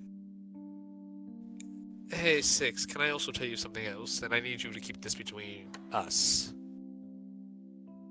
She nods her head. Oh, we weren't going to tell her? I thought that's what we talked about. Because I know we didn't. I know we said we wouldn't talk about anything in the forest. Stinky. I assumed this was the same thing. Yeah, Varric and Scar said that they had believed that they decided not to tell anyone. What was going on? So we weren't gonna bring it up, and worries of causing. Well, no, we all saw hysteria. everything that happened after Peter. Yeah, we saw that. No more We stuff weren't about gonna the tell them. forest. We weren't gonna tell them about the forest. No, the forest we are keeping between us. I thought only Scar knew about that. Scar and Varric. Oh shit. Okay. Different forest. Oh. But the second time around, most of the party knew except for Six because they were all there. Yeah, no, that's why he's telling them, because I totally thought this was in the same barn as the forest there. I thought that was specifically why we were talking, because it's like, we don't know what the fuck's going on. Let's not throw accusations around.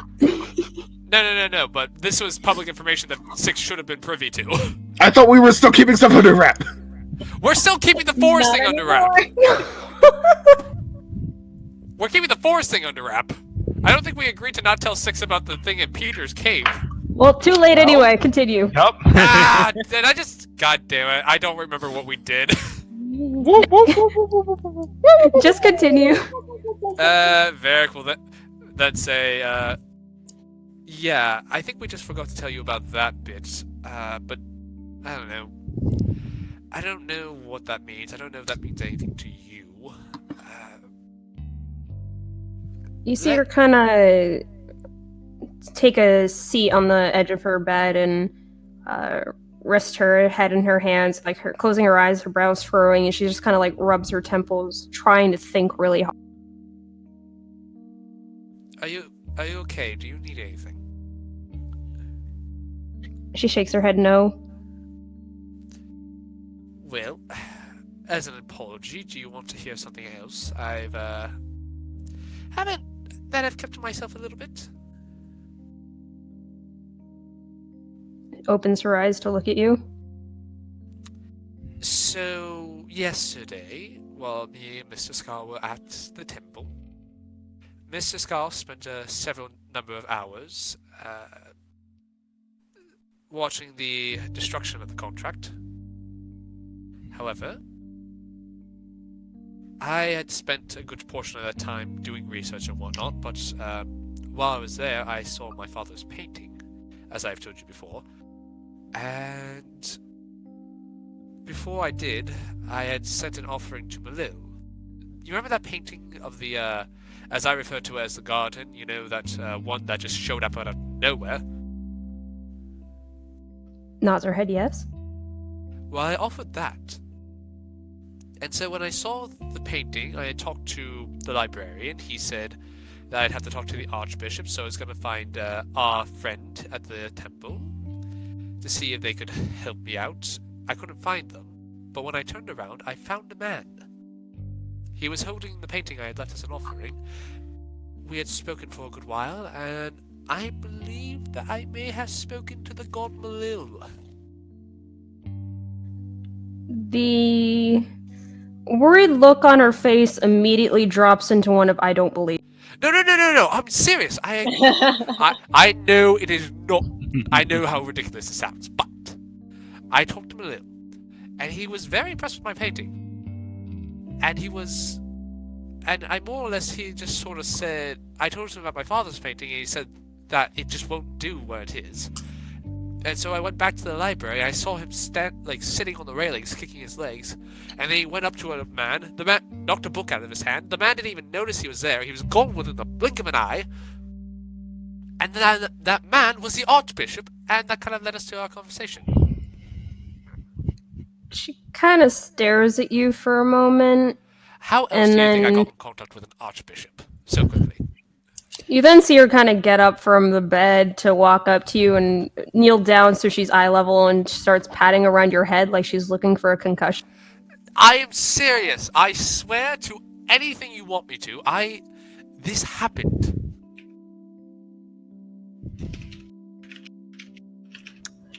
She rests a hand to your forehead to check for a temperature. I'm not crazy. All right, please.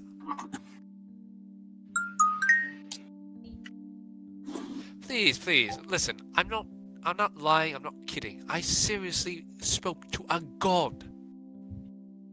I'm gonna have her do a check. Can I make a persuasion check? Yeah. Alright.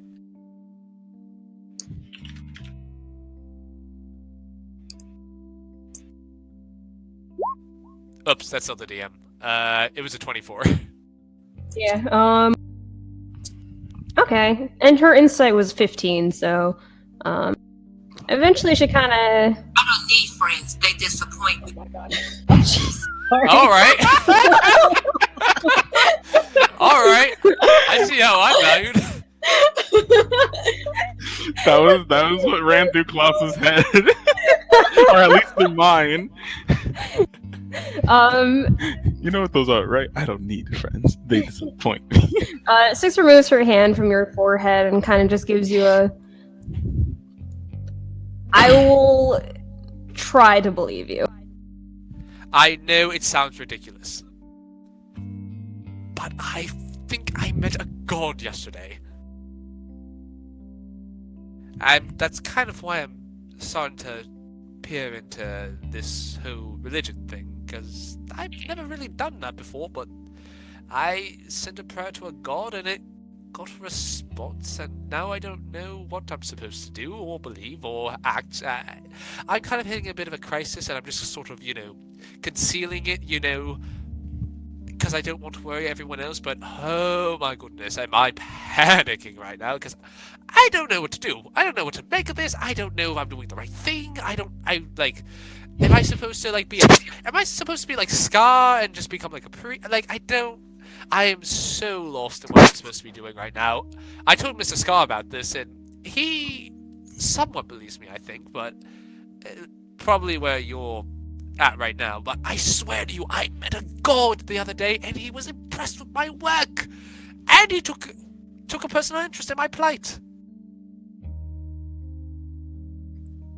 Gives like a slow blink and then a questioning thumbs up. I understand if it's hard to believe. I wouldn't believe it if I hadn't experienced it myself. But, I'm telling you, I promise you, you ask me any question, I will answer it honestly. But, I tell you this, I swear on my father's grave, and you know that means a lot to me, but I swear on my father's grave, I have seen a god. Gives you another questioning thumbs up. I understand if, you're not entirely believing me. You see her shake her head to stop you at that belief and points outside to how dark it is and then points to her bed. Yeah, it is getting kind of late. I'm sorry to keep you up so long, but I figured you should know that thing, and I also figured...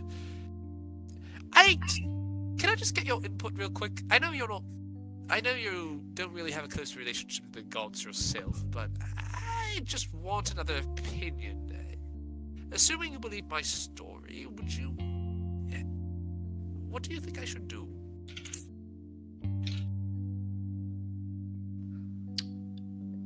You see her kind of think it over for a moment, and then you see her point to herself, make a prayer motion, and then shaking her head no.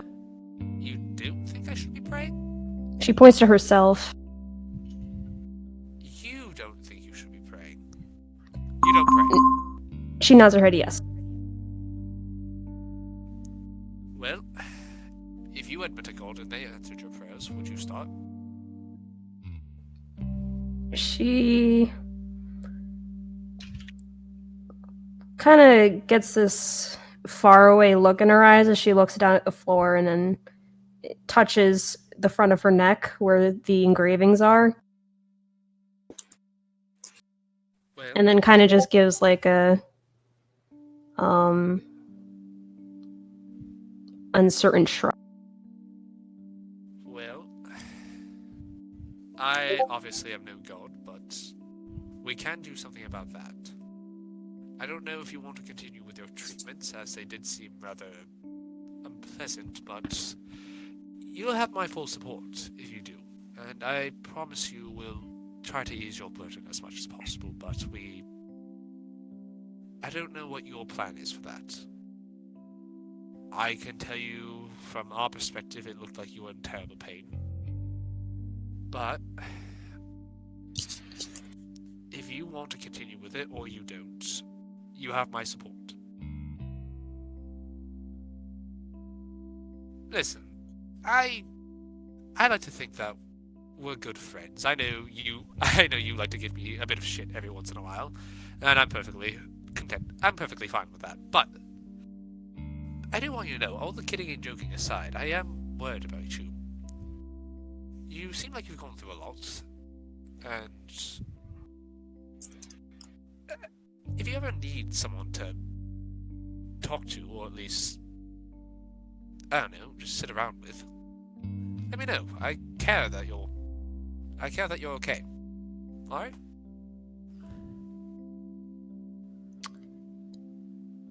You see her kind of fiddle her thumbs for a moment, glancing at you like she's trying to get a read of your genuineness, and then looks back down at the floor and nods her head.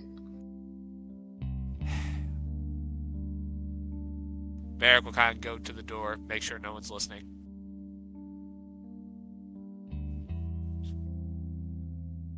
And then he'll go back to Six and says, well, I need you to keep this between us. And this is something Mr. Scott knows. And we decided to keep it to ourselves to make sure we didn't start a panic in the group. But remember that ghostly image of you that we saw? Nods her head, yes. It wasn't the first time we saw it, at least me and Mr. Scar. We agreed to keep this to ourselves because we didn't want to start a panic because we didn't know what it was. But the day after you had gone through your first procedure, we were expecting you to more or less be out for the next couple weeks. You bounced back up within a day. That night, me and Mr. Scar saw that same visage. Was it singing, if I remember correctly? What was that? Was it singing, if I remember correctly? Yeah. It was singing, much like yourself. I don't know what power your songs hold, but this creature, whatever it is clearly connected to you. I don't know how, I don't know why, but I think you have a right to know. And I would ask that you keep this between you, me, and Mr. Scar for now, because knowing everyone else, they'll be worried about it, and we won't have any answers.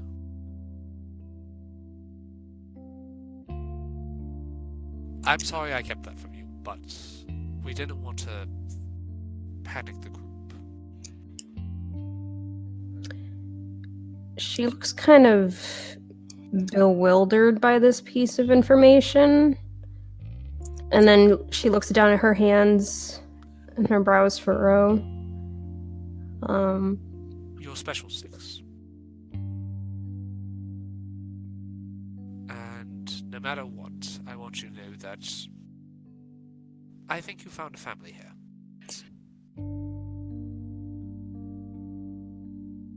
So we'll stand by you. She looks up at you and again, kind of the look of disbelief and then a look of kind of hope on her face. She opens her mouth, is just, really? Of course. Listen, I kind of see you as a good friend. I think that when we found you, you were... I guess lost would be the best word to say? You were just kind of wandering by that fountain. I think we met, and, well, given my newer perspective on things, maybe it was fate that we met. And maybe we'll find a way to restore your memory, and maybe we'll solve this little mystery and find out why you're so special. But you're a very close friend to us. I mean, hell, we've been through hell and high together. I think that no matter what happens, you, me, Tenzing, Scar... I don't know about Klaus and Grimson yet, but I get a good read on them. Despite Klaus's grumpiness, he seems to have a good head on his shoulder, if not a bit crass. She nods her head in agreement. But I think that you'll always have a home with us.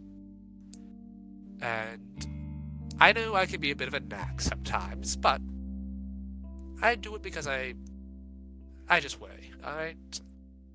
And sometimes to be funny. But, more importantly, I do it because I worry. You notice that her eyes seem like a little glossy, but she shakes her head to stop it herself and gives you a grateful smile and nods her head. Varric would kind of open up his arms for a hug. You see her just go like, roll her eyes and then give you I just say, no worry, we'll figure this out together. And for better and for worse, you're stuck with us and we're stuck with you.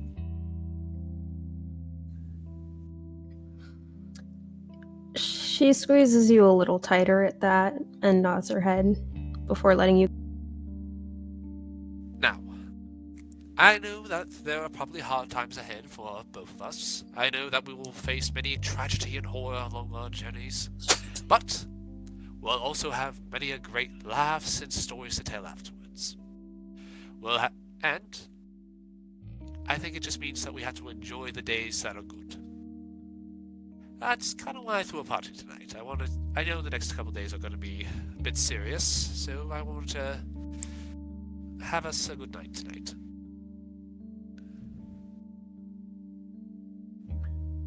She nods her head. Alright. What are you thinking? Are you okay? She kind of gives you like best it can be at the moment after all that information you get. Sorry I didn't tell you sooner. I just don't want the group to panic, but do me a favor though. Keep this between us for now. I'll probably let Mr. Scar know at some point that I told you what we saw, but I don't want the rest of the group to not trust us anymore. Like I said, we don't know anything, and You see her hold up her finger to her lips to kind of shush you, and then makes a remember gesture at the front of her neck. okay, you know what I mean though. You're fairly good at communicating despite that. She shakes her head in disagreement. Hey, I mean, I can understand you at least. Makes a gesture. Okay, most of the time. And there's kind of like this moment pause where she's just, again, slowly says the words. It's just like, frustrating. That you can't talk like everyone else? Nods her head yes. Well, if we continue with your treatments with Mr. Buck, supposedly that will go away and that you will have a voice to speak with at your leisure. Nods her head. And then stands up. Do you want to continue with that? She nods her head yes again. All right. 6, you're strong. Just make sure you don't overdo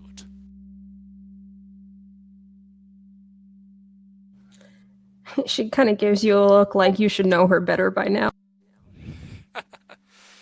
All right, but if things get a bit much for you, come talk to me, all right? I've got your back. I think everyone here does. Nods her head yes.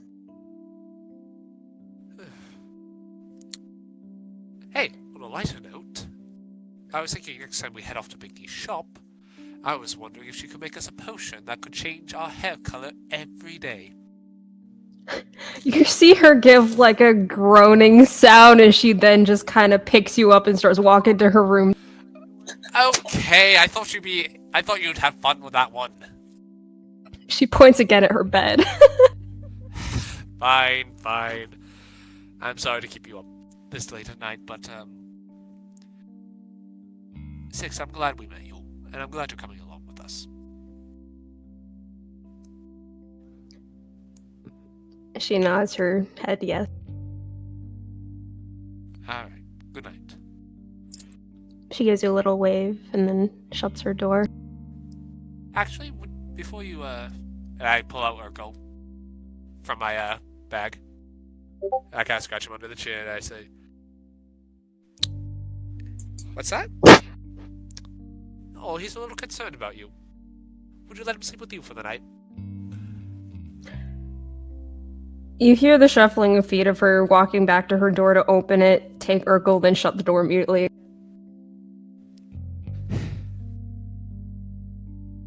Good night, 6. And Varric will walk to his room. Alright. Now, back over with Klaus and Tenzing. I'm so sorry that took so long. No, that was so cute! Ah! Like I said, it's so stressful having a character that, like, disagrees with everything that I think. So I'm just like, oh my god, Vic's so nice. And then Klaus is just like, I fucking hate you. And it's just like, oh man. Ugh, the dissonance is strong. But no, it was great. It was great. Every time he disassociates, it's just you screaming. Yeah, exactly. Alright, so Klaus and Tenzing, you guys make your way up to Tenzing's centaur room. Tenzing immediately flops back on the bench like, I'm never leaving.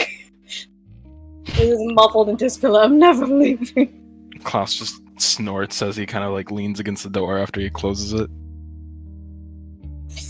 And he just kind of rolls over with arms splayed out. Yeah. So, talk. What were we talking about again? My mind is everywhere. I think that's exactly what we're talking about almost. We were down there, kind of, I guess, enjoying ourselves, and you seem to have become despondent for a moment. Oh, right. I wanted to know more about that, but you didn't seem to. And he kind of raises his hands and kind of air quotes, bring everyone down. So you told me to ask you about it later. And now is later.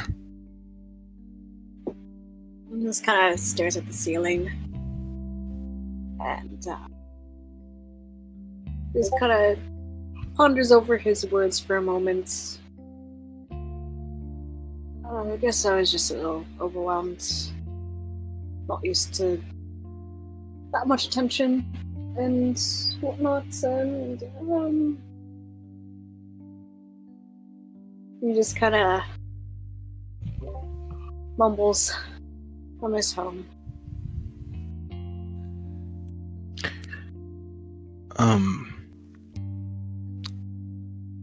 Because, okay, I'm trying to clear over something. Klaus, as far as we understand, have we decided on... Yeah, no, I remember. We talked about he only heard bits and pieces. Oh, yeah. Bits and pieces towards the end? Was it? Yeah. Yeah. I I only heard bits and pieces. Sensing he gives a sigh and then just kind of looks at him, who's like all the way at the door while he's at the bed, and just kind of like What happened? pats his general side to just have him sit. Klaus thinks about it for a second, but he'll comply and kind of sit at the edge of the bed. Just kind of continues staring at the ceiling after he sees him move. Well, there's this island in the northwest within the Empire, which was, and he makes air quotes, unoccupied. And that's where I and a large part of my community lived. Mountains, we're nomadic groups, so we just kind of roam around the island, taking turns on different parts of the turf. Did normal things, just surviving, herding goats, hunting wolves, doing whatever it is that we did. And then one day, and you can see his fingers start twitching, and his tail is kind of swaying about. And he's clearly forcing words out of his mouth, but he's keeping his expression very stone neutral. And one day, the Northern Empire came, and I should make a note. Sorry, I should make a note. With how Klaus is sitting, he's looking at him directly, but in this particular presence, he is actually rather motionless, as he's rather patiently just kind of sitting there and hearing what he has to say. He's trying not to keep eye contact with him while he's speaking this part, and just kind of continues trucking on. In short, we got raided, and I don't know how much you heard, but I heard the raided part. I thought that maybe that was your doing, not this travesty. no, soldiers came in working for royalty, and they saw this unoccupied territory and declared it as theirs. And in order to make it as theirs, got to get rid of who's already living there. And he just kind of balls up his folded hands, his knuckles kind of white, his thumb continuing to twitch and twiddle about. And not a lot of us survived, as far as I know. I do know that some were taken into slavery and trying to find the last of my family and wherever else I go to see if I can salvage any of that. And those who didn't make it, I hope to give them justice of some sorts. And quite honestly, I'm not sure how I want that anymore. I used to want to cut off that general's head. To be the one, because I've seen it all happen, and I just want it all to be done. Have my revenge. I don't know, storm the castle for all I fucking cared, and let slavery become illegal. Whatever, I don't know. But I've seen what revenge can do to a person. And I'm afraid of it. I don't want to become that. I and I can't let this just slide by. And so far, as far as I've known, I am one person. One very few actually know what happened. The only other person who knew was that wonderful lady on the boat. And traveling around, I've been alone for so many years, and I finally found a group to help me. But I don't have any leads. What was that part? I don't have any leads. I'm stuck. So I just, I don't know, the music and all that. It just hit me. Usually, other times it doesn't. But I guess I've been in worse for wear than I've been before, and everything just kind of sucks right now. And having all that flirty attention, it again just brings me back. Things I wish I had, things I wish would just go by easy, things make me wonder again what I do deserve, what I don't, should I even be alive? And then from there, he just kind of swallows and stares harder at the ceiling. Brows furrowed.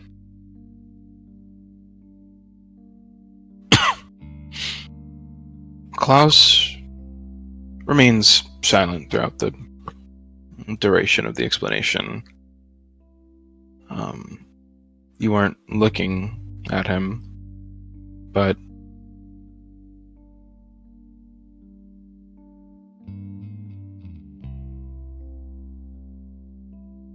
I'm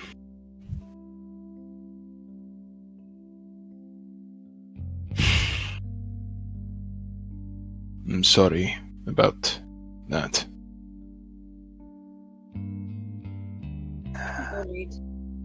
As someone of Klaus's past, despite his rather sheltered upbringing, would he have heard of this practice that the North does? Nope.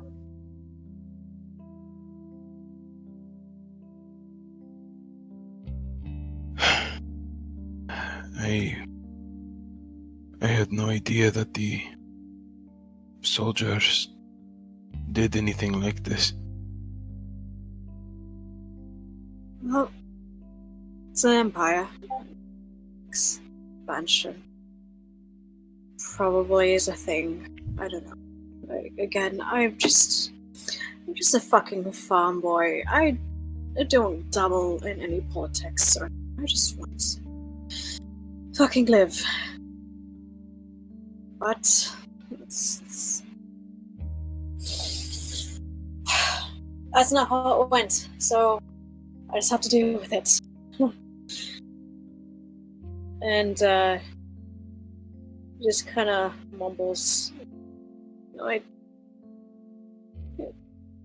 We're talking about things that we deserve to have. Sometimes I feel like a hypocrite when I say it, Anyone deserves to have happiness and just enjoy some things in life.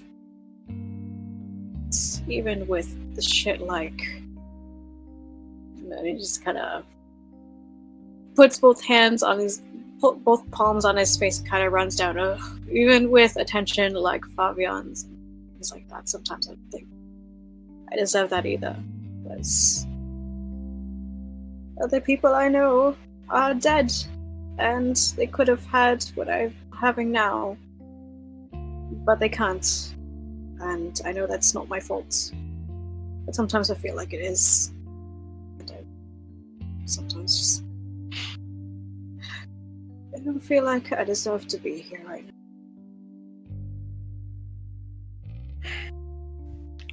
now. It is tricky, isn't it? That, typically speaking, emotions and feelings can cloud our logic. Oddly enough, though, And he kind of pauses at this.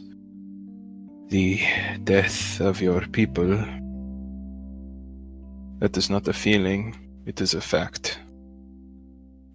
Cannot be discredited, disproved. It happened.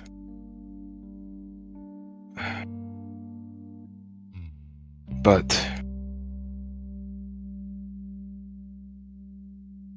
even with it, this is an odd way of looking at things, but I'm very much someone who believes that everything happens for a reason. From more things of serendipity to absolute bullshit like what had happened with you. Bullshit's the word. There's a reason for why everything happens. Even if that reason isn't exactly apparent, even if we'd much rather have stayed out of this little game of life. And even though some things feel random, arbitrary, and cruel,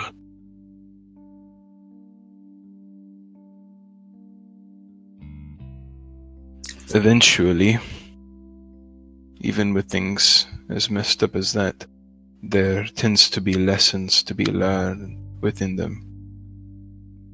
Not always a light at the end of the tunnel, but there's always something. It may not exactly be a goal that you're looking for, but something that hopefully will make this journey worthwhile.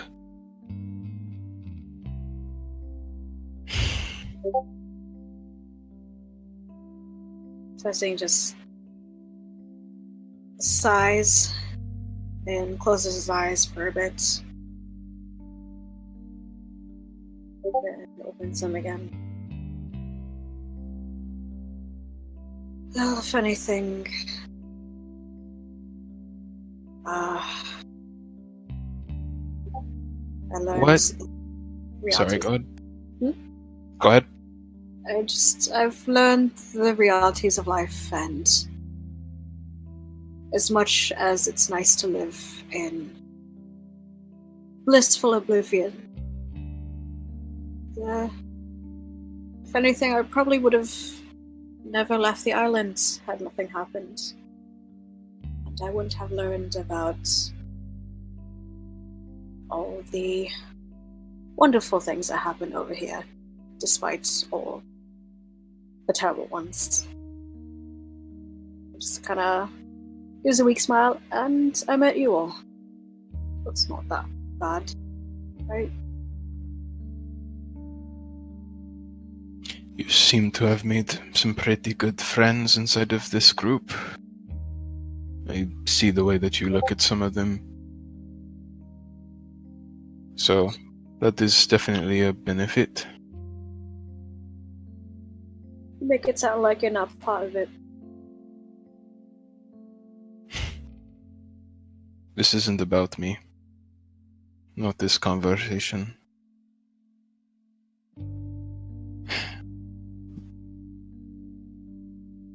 Klaus kind of like looks down to the ground for a moment. Kind of clenches his jaw before kind of moving on.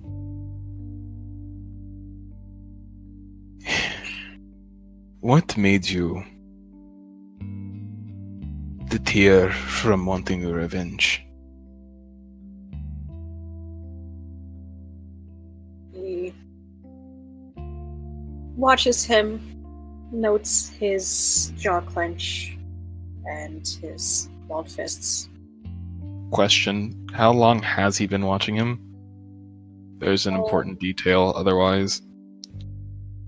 It was, If it's since he had begun talking, then No, he wasn't looking at him while he was explaining his story. And then after finishing it, And a couple minutes after, like, giving himself some time, after a couple sighs, then he would have looked at him again and talked to him properly. So he's been watching for a while since then, I guess.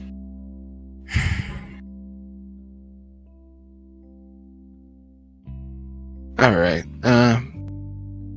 At the time that you would have continued to look back at him, his face would have returned to his usual unreadable kind of look, but with a bit more of an added focus in the form of sympathy. But he's trained on what you're going to say. If you were going to say something. Yeah. Looks at him. And there's kind of a sadness to his tone. Kovacs. That man's life had basically turned to any and all revenge, no matter what it cost.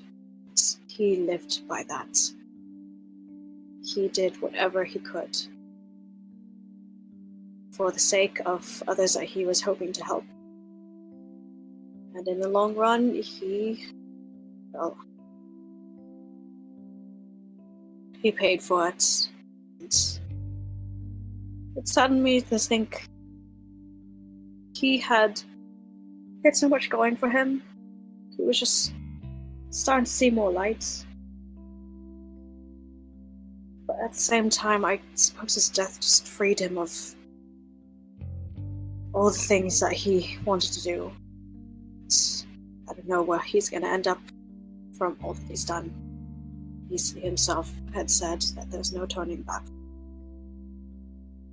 And I don't know if that's bravery or stupidity or a lot of idiocy, probably a lot of it, but it scared me watching him become what he did.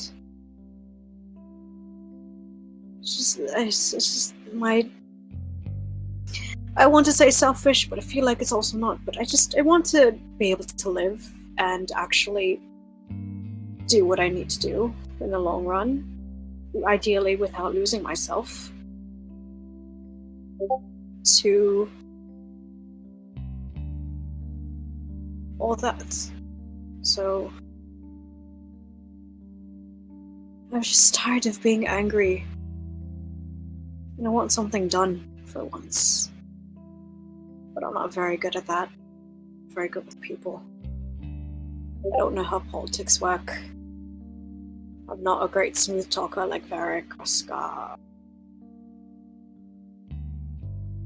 But to answer your question, just watching Kovacs, his downfall, and what he was slowly becoming, despite trying to convince him otherwise, it scared me a lot. He continued on with that goal in mind. But from what you describe, it destroyed him. Exactly. If you had met him, you would have known he's a good person. But he was eating himself from the inside out, along with everything that he was carrying on his own. And he felt like it was his burden to take by himself.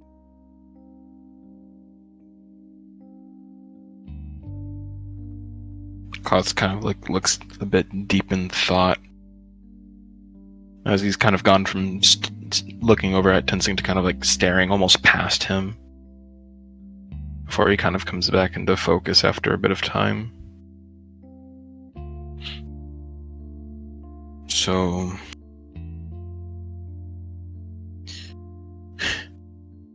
I'm not...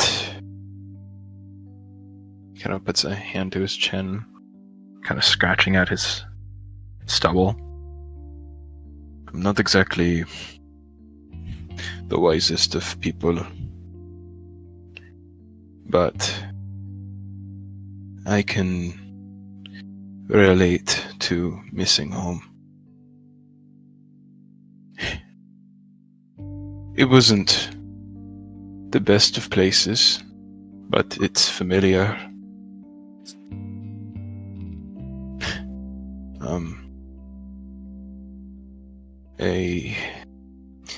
A simpler life, of course, intertwined with training. That friend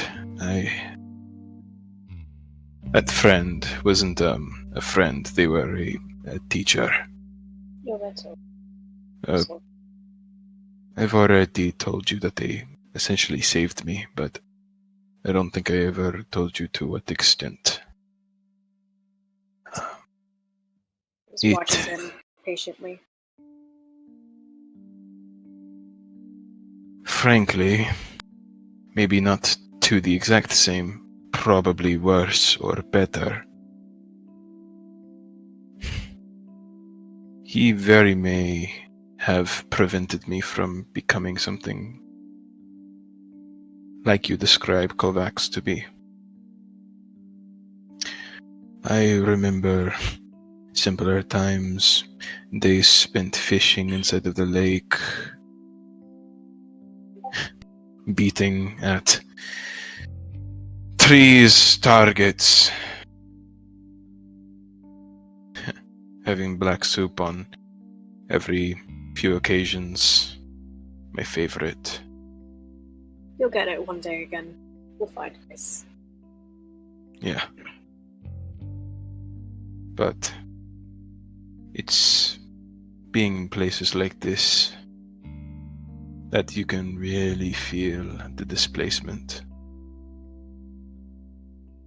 Everything from the large, grandiose buildings here, the way everyone carries themselves, everything here, everything since I've gotten here. It's all alien to me. And I feel as though you relate to that. Gives a sort of deep nod, very understanding. It's a whole different world for here. It really is. I cannot give you an answer as to fixing the loneliness that you feel or the displacement. Everything, well, not everything, but many things get easier with time. You have an indefinite amount of time to search for these people that are missing, this family of yours. You have plenty of time to get acclimated to this northern ways of living and maybe even have time to go to the south. It'll be lonely, sure, every once in a while. You're going to be in lands that are completely different from your own. Everything is different, so in a way it becomes scary. But with time, you'll find that the perceptions and everything that you've had since you left the high north, they change. You will change. The way that you may want to lead life and everything else will also change. I wouldn't say that is the scary part. If anything, that's exactly what you want to embrace, no matter how difficult that may be. You don't have to lose your objective. Having objectives is good. It's what drives us to continue to live. But as time passes,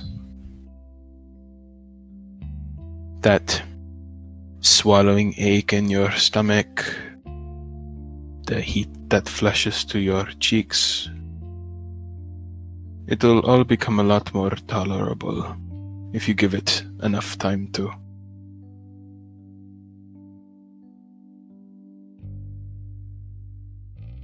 And he kind of sits there in contemplation.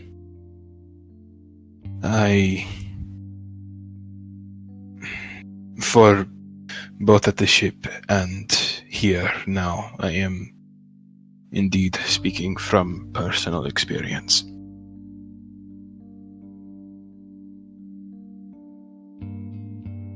Just kind of gives a smile, not exactly a happy one, but just one of understanding. It's at least glad that he could open up since then, and gives his arm like a little pat and a squeeze. It's tough, but you're right. Things come in time. It's just hard to adjust from something so big. It helps knowing that someone at least understands where I'm coming from. So, yeah. If I ever find anyone or traces of your people, I'll let you know.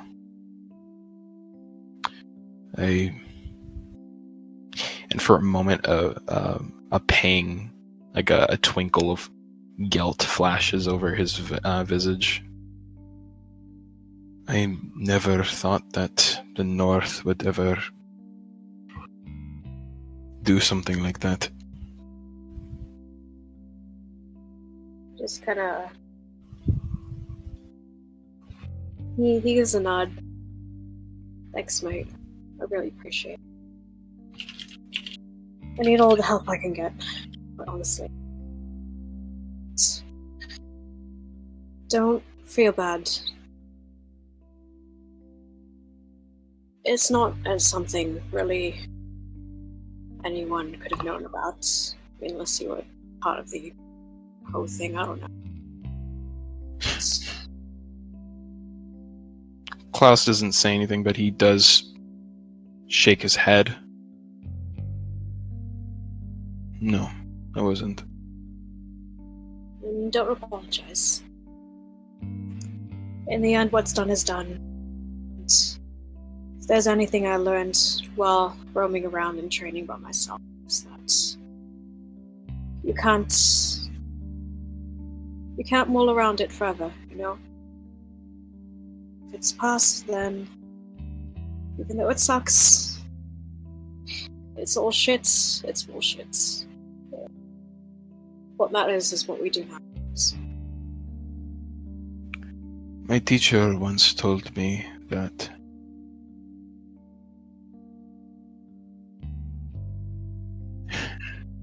and I'm going to probably sound like a hypocrite when I say this,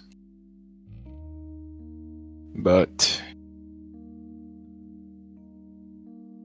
when these feelings of displacement and other things go, it is typically better to tell someone about them than to pretend like it is all in the past. It is a part of the past, but well, and he kind of points to some of the scars that have been slashed on about his arm, his right arm, and if you get one of these, they need to be tended to immediately. Otherwise, they fester, they become infected, and they affect your overall health. I never thought of this before, but my teacher, they said that both physical and, he kind of taps on his head, that work more similarly than most would think. Even if it is in the past, if you feel prompted to step away, get away from everything, do so. Otherwise, it will continue to poison your mind until you end up like... He kind of thinks up and... Well, your friend. I don't know too much about them, but that sounds very much like a problem he may have had.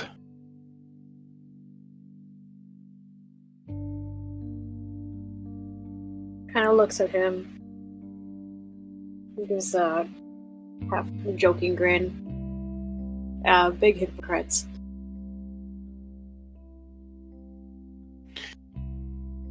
Normally, Klaus would roll his eyes, but in this particular case, Klaus kind of is unmoving in that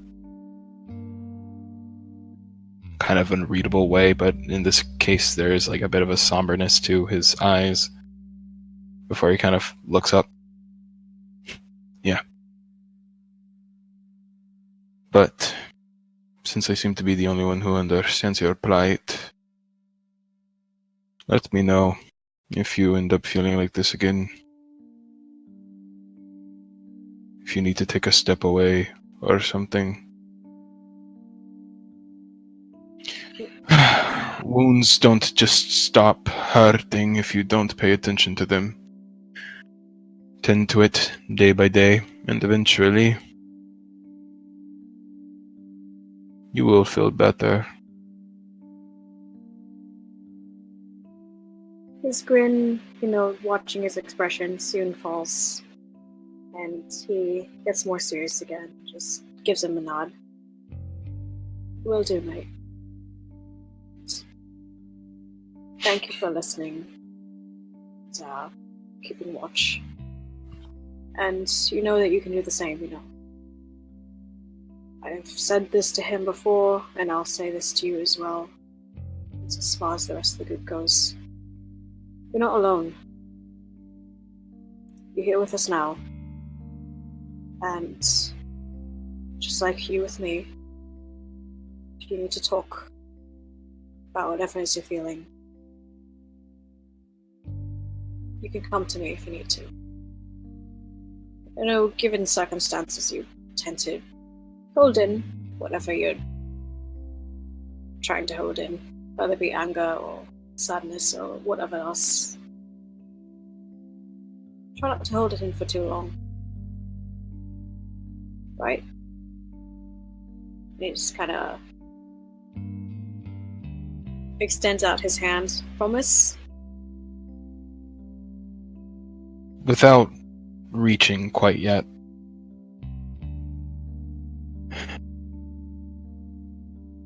Klaus will kind of turn to him with a serious look in his eye. What do you think the meaning of a life is? Blinks at him for a second. Squints. Tilts his head.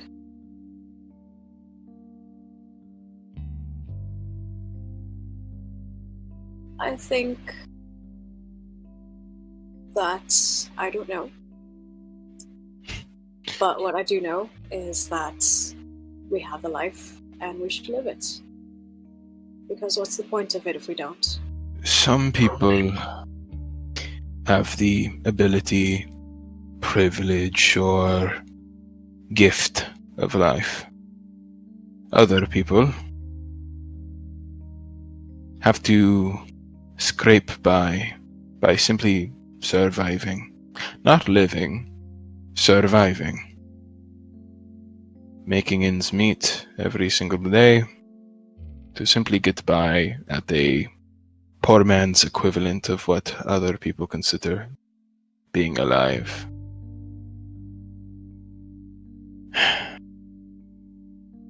The things that I hold in, it's for the sake of survival. Everything that they do is for the sake of survival. Even letting you know right now is the closest I'll ever be comfortable with the idea of forsaking my survivability. I know you may not see it like that, but life in its endless trials have taught me otherwise. But I see your desire of amity. I acknowledge it, but... And he takes his hand. I don't make promises, but I acknowledge this. He nods and smiles. It's good enough for me. And shakes his hand. I may not be the brightest, but I do hope maybe I could change your mind on that. You definitely have a better shot than the others in this group. I know it's going to take time, and I'm not going to force you to do anything you don't want to. And in the end, it's something that's in your power. But I hope, in time, the more you stay with us, that you'll see that even though life has its bullshit and a lot of times you do have to survive, it's really how sort of Grimston has said before. It's nice weather. The sky's blue. The birds are out. You may not see it now, but maybe in time you will. At first, Klaus just kind of, of course, gave a snort to the previous comment, but at first he kind of shifted his feet forward towards the door as if he wasn't going to say anything more, but at the last mention of what Grimson had said before, he kind of stops in his tracks and kind of looks back towards him.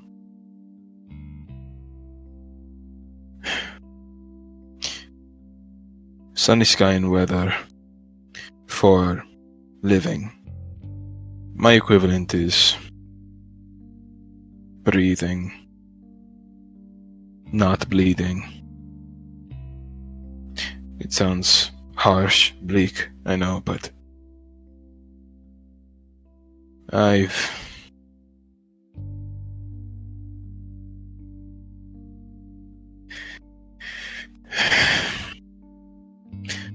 been unable to enjoy the weather for a while now. Well then, let's start with the black soup. We'll try making it ourselves, how about that? Another time, when we do have time. Time and place for everything, but you said that's your favorite. That's something that has nothing much to do with just surviving, right? You don't see it as food. You actually like it, so we'll start with that. He kind of looks down at the floor for a decent bit before he kind of looks up at Tenzing with, this time, not a unreadable face. It's very reminiscent of the same sad, raw expression that he had that moment with Six and Tenzing when she used her power, and he kind of, the later when he stomped away. But this time, he doesn't resolute just yet. The rawness stays on his face as he just turns around towards him and it's just, enjoy actual bedding this night. Seeing his face turns a bit to sadness, but understands that's where he should stop for now. Gives him a little nod and small, assuring smile that he's not giving up on this just yet. Just good night, Klaus. Good night, Tenzing.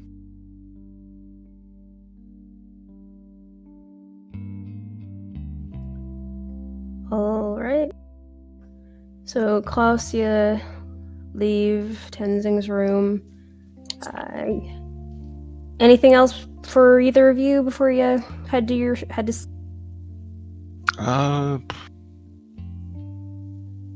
Just enjoying that fucking bed rolling around. Rolling around in it. Just log rolls, stretch his legs. That's all he's doing. I'll type it to you in DMs real quick, Nikki. Okay. I would like to say that Varric has locked his door, by the way. Okay. Just in case we get jumped tonight. No, in case Klaus tries to kill me. Oh man. That's That's right, you what- still got the red spots all over your body, don't you? Oh no! By now, halfway through the conversation, it began to fade. Oh, yeah, that was like an 8-hour thing. 10 minutes. Yeah, those beans only lasted. Every effect so far has only been 10 minutes. Also, Varric would like to pull a thing out of his backpack. Oh my god. Okay. Every night! Bye. This is when D100? Varric dies. Hold on. Let me find the link. Eventually, I'll roll the 100 and see what happens. All right, 1d100. 86. 86. 86. Okay. You feel your fingertips graze something kind of soft this time around. You kind of pat around it just to get a feel. It seems soft all over. And when you take it out, it kind of takes both hands because it's a bit bigger than you. And you pull out a white bear pellet. Oh my goodness. Ooh, this would look rather dashing on Crimson. Oh, wait. No, he had a bear skull, right? No, he had a bear. He had something made of bear bone. Do you think he. Ooh. I'll Would that keep this for. affect him? Yeah, no, that's what Varric's thinking about. So, white bear pelt, huh? Yep. I'm accumulating so much crap in my inventory. Can you even carry that? Because seriously, that's like a 45-pound item.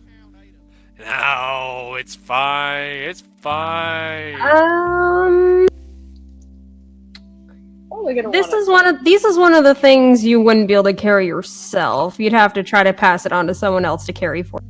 Can I go downstairs to where Crimson is inevitably sleeping in a bowl of mashed potatoes and grab the bag of holding and put it in there? Sure.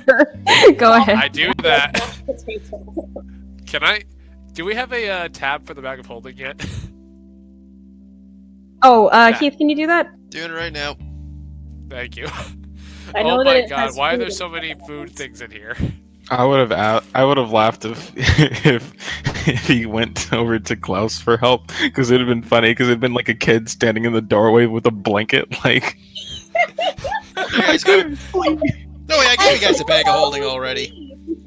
Oh, Yeah. okay, it's Yeah, already there. Yeah, I Oh. thought I did. Oh, I can edit it. Sweet.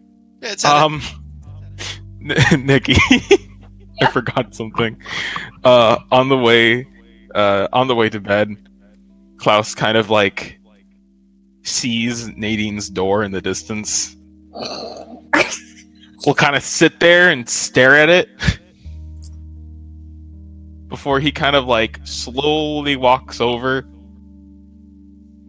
does a double knock, and just not shouts, but just says a quick good night before moving Varric's- on to his actual room. Wait, does Varric see this as he's going for the bag of holding? I'll say these are separate times. Damn it! You do hear the door creak behind you as you walk off, Klaus, and well, you're not looking back, so you don't know what you see, but you do hear Yeah. her voice call out, kind of a little. She sounds a little sleepy. She's just like, "Have a good night, dear." All right. You kind of hear like an amused little giggle to herself before she closes her door and goes. Oh man. Alright, so you guys all settle in for the night? What was Mr. Scar up to this entire time? Yeah, he's just been walking around. I I feel probably so came bad back for and Chris. went He's to been bed playing. while you were all talking. Came back and went to bed. What I an feel so old bad for man. Chris. He didn't get a chance. He hasn't got really a chance to play tonight. I feel so bad. It's whatever. I've got half an hour left. Don't worry about it. Well, everyone will get involved soon. So you Oh, guys. that's not ominous. Ha ha ha ha ha! Oh boy. let Time to me- die! Please tell me we got a long rest before you do whatever it is you're going to do to us. Yes, you all get long rest. Thank thank you. God. And then you die. I diagnose you with death. I died So- in the best bed in the world in the Northern Empire. So all of you It's a guys bomb. are fast asleep as the hour ticks by later into the night. You guys stayed up pretty late with all the chatting and partying and stuff, but so it's quite late into the night when you finally find yourselves passed out. Some of you guys sleeping better than others. And as you guys are resting and in a moment of rest and comfort and peace, you feel underneath yourselves a small rumbling sensation. It's not enough to wake any of you. However, what does wake you is when you feel a sudden impact that shakes the entire building, knocking a good number of you out of your beds as wood goes splintering. And God damn it, is the island sinking like I thought? many of you startle awake I'm so sorry. to find each of your rooms completely totaled and covered in Ha ha ha ha ha ha ha ha. and Uh-oh! Oh No! My favorite inn! We had one good thing! Right? Classes. Place the entire room in flames. and when you Anything guys but this! Anything but the inn! when you guys check outside of your rooms, you realize everything is just engulfed in flames, and there is a massive hole in part of the wall. And you can hear a multitude of screams picking up as the guests in the place also were startled awake by this impact and the flicker of hot flames on their body. Is America the door still gets up. available? Like, What? is there still the ability of getting out? Because I know it's like totaled, but I'm sure, like, can I Yeah, still Scar's get out? gonna burst out of his room without even getting dressed if this is going on. Yeah, Varric's gonna just quickly grab his bag and just go immediately to Six's room and try to see Set if my she's... spell. Klaus is for today. immediately going to check on Tenzing and Nadine. Sensing is gonna burst out and start looking if there's anyone still on that floor. Okay. What's it So look like in the hallways? Yeah, the hallways are just like parts, like beams seem to have fallen down in some places. Fire is prickling at the walls and some parts of the floor. Definitely the ceiling. Smoke is beginning to fill the area. Varric, you run to go check on Six, and as you're heading to her room, you see her busting out of her room, just in a. You have Echo? She nods her head yes. Alright, good. He's clutched in her arms. Oh, get him and yourself out of here and see if you can drag others with you. She nods her head and immediately goes to do that. Scar's gonna. I'm gonna try to run downstairs and see if there's a clear path out of the flames right now. Yeah, you see that the tables have been, many of the tables have been fallen and shattered into a bunch of different pieces by whatever impact there had been. But you do see that the doorway seems to be available for people who want to. We need to get there. Wait, who all is around? Or sorry, you finish what you're doing. Sorry, Chris. Oh no, yeah. So if everyone's up, I'm immediately gonna just start running to doors, trying to open them and get people out of their rooms. This is like a terrible nightmare for me. Okay. I'm also resistant to fire and don't get bothered by heat, so you know. Nightmares, huh? All right. So you run to do that. As you're working to help people get out, Klaus, you said you go to check on Tenzing and Nadine. You go to Tenzing's room, and Tenzing, your door is available for you to. Okay, yeah, he's just gonna grab his things haphazardly, stuff whatever he can't put on right away into his bag, and get to his door. Sees Klaus there. Are you all right? Who else is still up here? Everyone, it's everyone. It's panic. We need to get out of here, quick. Varric is going to try to. Oh, sorry. At one at a time. Yeah, he's gonna say, I'm going to check any of the other doors quick. See that there's a way downstairs.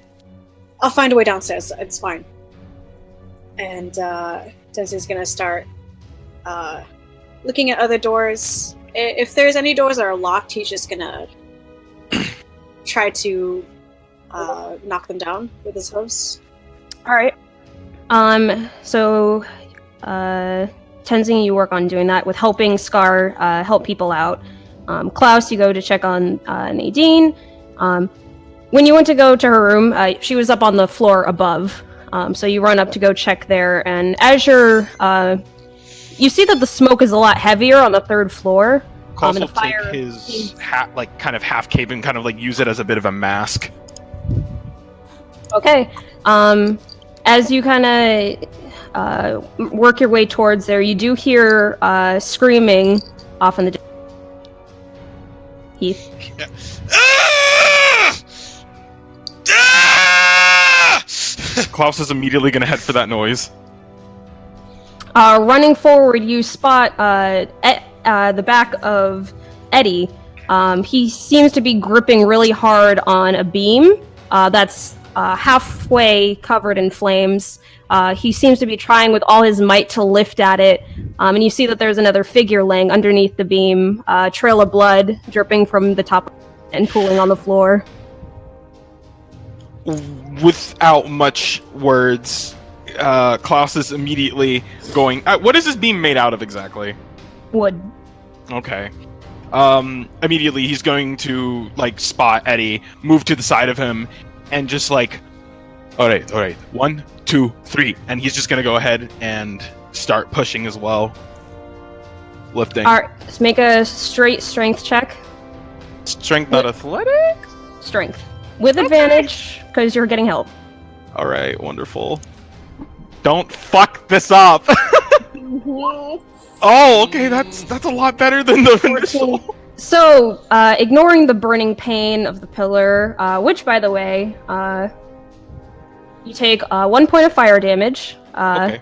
as the burning wood sears into your palms, and you and Eddie try really hard to lift the pillar, but it's not.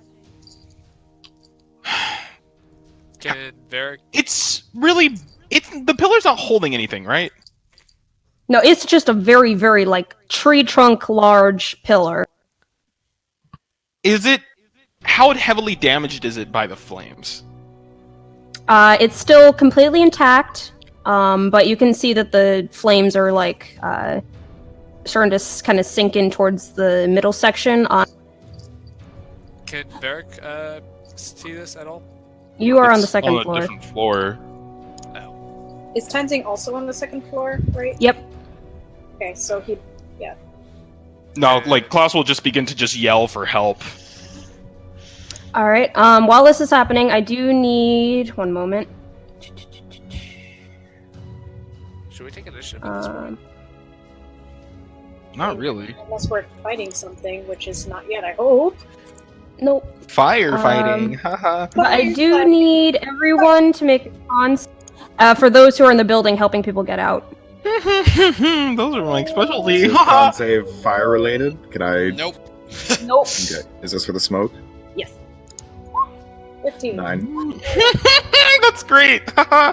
Oh dear. I think it was All right, everyone takes 1 point off for their HP for suffocation. Except Okay. Tenzing. Or No. Wait, yeah, except Charisma except- save. Tenzing, you rolled the wrong thing. That should be a plus 20. That should be a 20 you Sorry, rolled. the charisma. Wow, I'm dumb. I So somehow we took saw 1 point of charisma and damage? thought that was the word. Mile in the flames. Tenzing is charming the flames away. The smoke will not touch that beautiful beard. Damn. So, Nikki, you said we lost 1 point of health? Yep. I don't need to re-roll, do I? Or because you? No. No, you still rolled a 15. Okay. Yeah, you're fine, Tenzing. No damage to you. Sweet. Did he find anybody else on that floor, or is everyone good?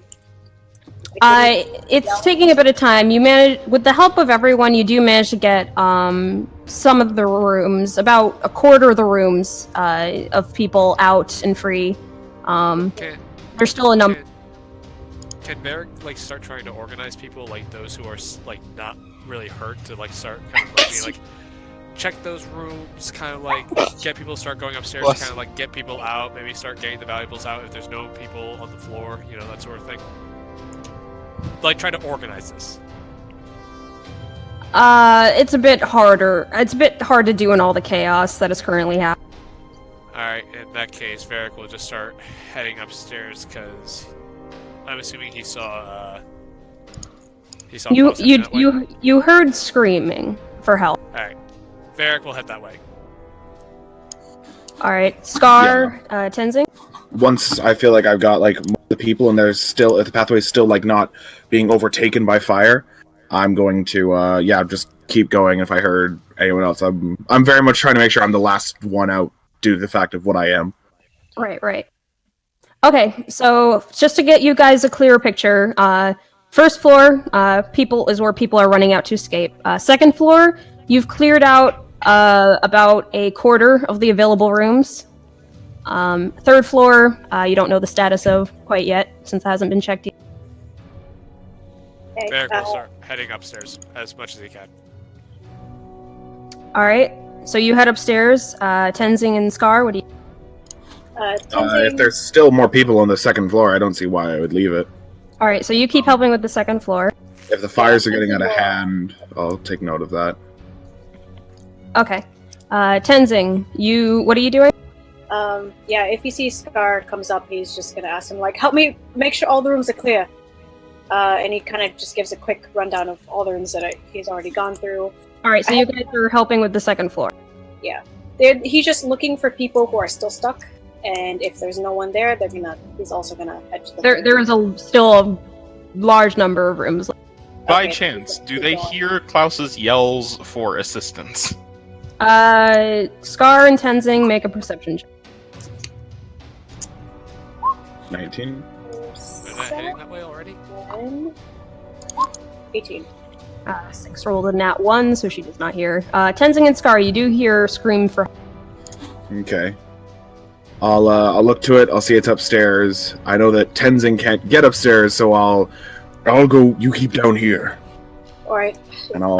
Yell for me. I'll find a way if you do need something from me. I'm gonna keep bringing down these doors. I'm gonna run upstairs. All right, you run upstairs, following close behind Varric as you guys make your way through the smoke. I need everyone to make another con save. Shit. 10. It was always terrible on Scar. Smoke. Oh, that's wonderful. All right, he's gonna roll. All right, so Scar, Tenzing, Everybody and but- Klaus, you take 5 points of damage. Oh, joy. Hey, this is where being short helps. The smoke rises above me. All right, Scar, Varric, you run forward and see Klaus and Eddie are trying really hard to lift a pillar off of an individual who's trapped underneath it, and you do see it is Nadine, who seems out cold. Okay. It's just the pillar that's endangering her. Fire's not an issue. I'm just checking. Yeah, there's still fire licking away at the walls and everything else around you guys, so you guys are very much on a time-limited. Okay. Varric will Varric will just look at Scar. It's like, you help her, I'll inspire them. And, I'm burning an enhance ability to give myself strength. okay, in that case, Varric will cast Healing Word on Nadine. Okay. Bring her At back first to level? conscious. She fucking knocks out again.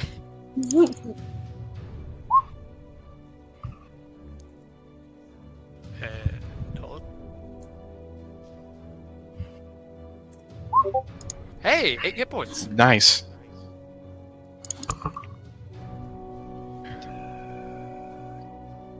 Alright, one moment.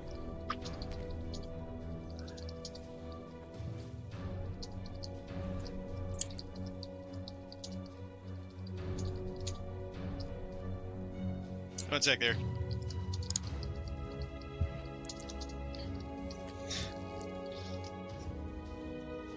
Alright. You cast the healing word onto Nadine, and you see her kind of jerk awake, coughing. She seems very confused by what's going on. And Oh yeah, I'll help trying to make a strength check. Yeah, Klaus will immediately just kind of like move over towards Nadine. It's just like just one. I do Go count ahead. as a large creature for carrying things. I'm not sure if that affects anything. I also have advantage on strength checks. okay.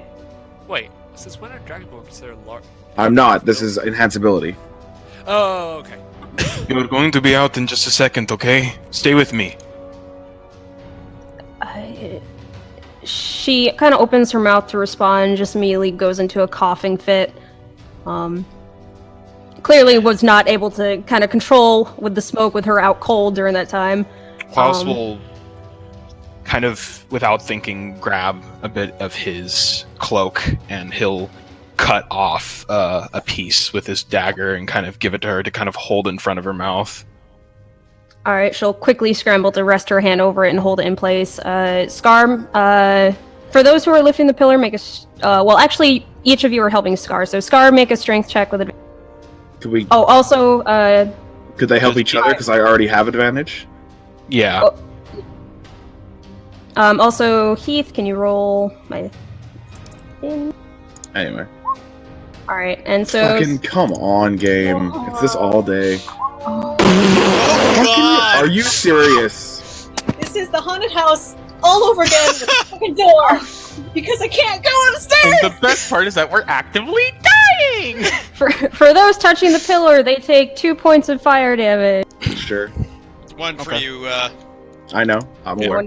just double check. And, Let me take note of that for that. Okay. Bad things are occurring. seeing as Varric is going to look at Mr. Scar and say, on fire! and just say, "Come on, put your back into it, man. We got more to do." And I will give you a I'm gonna bardic fucking inspiration. smack you. I will give you a bardic inspiration. Yeah. Is it a D6? D8. D8. Okay. Before you lift again, I need everyone to make another con save. Sure thing. Yep. It's this whole day, dude. Don't fucking do it! Don't fucking do it! Oh, that's better at least. Being short, man. I Alright, want Tenzin, to punt you take you. 2 points of damage. 2 points. 2 points, you said? Yeah, 2 Yep. points for Scar and Tenzing. Okay. Oh, thank God. Another strength check, Scar, if you're trying again. Yep. Can I try again Can as I well? help? Yep, you can help. Fuck off, game. The You have a tonight bardic is- inspiration. Yeah, it's only a. Whatever. If they're also rolling, I'll do it. Okay, so I got a 16 total. One more time. 3, 2, and alright, so yeah, Klaus manages to get it. So with the panic helping fuel your strength, Klaus, you do manage to take up most of the brunt of the weight as you help lead the others to lifting the pillar off of Nadine's body. She quickly moves her way out once there's an opening, still pressing the cloth to her mouth. And she is now free from the... Varric will look at Klaus and he'll just say, "Get her downstairs. Me and Mr. Scott will continue searching the upper floors." Klaus just kind of like wordlessly. Sorry, Go ahead. 1 second. For those of you touching the pillar, that's another 5 points a day. 5? 5. Yeah. Reduced to 2 for me. Oh no! Oh no. Which means, oh god, yeah. As she managed to make her way out, though, you do see her kind of go limp again. Even then, Klaus will like fucking fireman carry her out of there. Wake up, Okay. wake up, wake up. Varric will just say, "Wake up, please!" and cast another healing word at her as they're leaving. Okay, cast that. If that's the case, then even then, he's going to be like halfway holding her as they move out. 6 Points. All right. All right. So you guys scramble. Well, is there anything else for those of you staying on the 3rd floor who are gonna? Just looking for more rooms. Yeah, just searching for more people. All right, so you guys continue to do so. Klaus, you scramble with Eddie following close behind to get Nadine out of the building. Tenzing, while you're clearing out the 2nd floor, you do manage to get through another 2/4 of it, so 3/4 of rooms are free. As you start reaching one end of the building, though, you do notice there seem to be a couple of people collapsed in the hallway. Okay, he is going. How many people are collapsed? 3? Yes. Alright. He is going to put 2 of them on his back. Just kind of strapped down. Well, not really strapped down. Just keep them on his back and kind of pulling the 3rd. And then he... does he see anyone else down the hall that are out or in those rooms? You'd have to check the doors. Okay. What are you doing with the 3rd person? 3rd person, he is carrying kind of like, I guess firemen carry. You cannot carry more than 2 on you. Okay. He just kind of shit. All right. He puts the 3rd one up against somewhere that isn't burning as much. Is there a place where it's just like the flames haven't gotten to quite yet? Okay. And then he is going to, as carefully as he can, run down the hallway.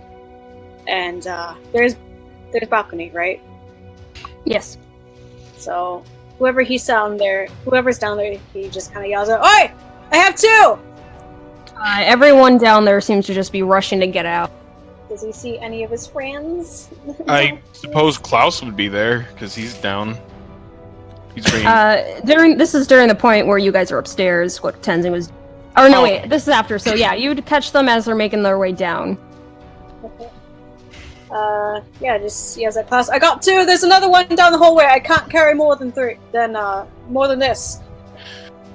In kind of like a bit of a hoarse voice, he's just like, "That's okay. I got 2 of them. I can carry the other one out. Scar and Varric are still up there."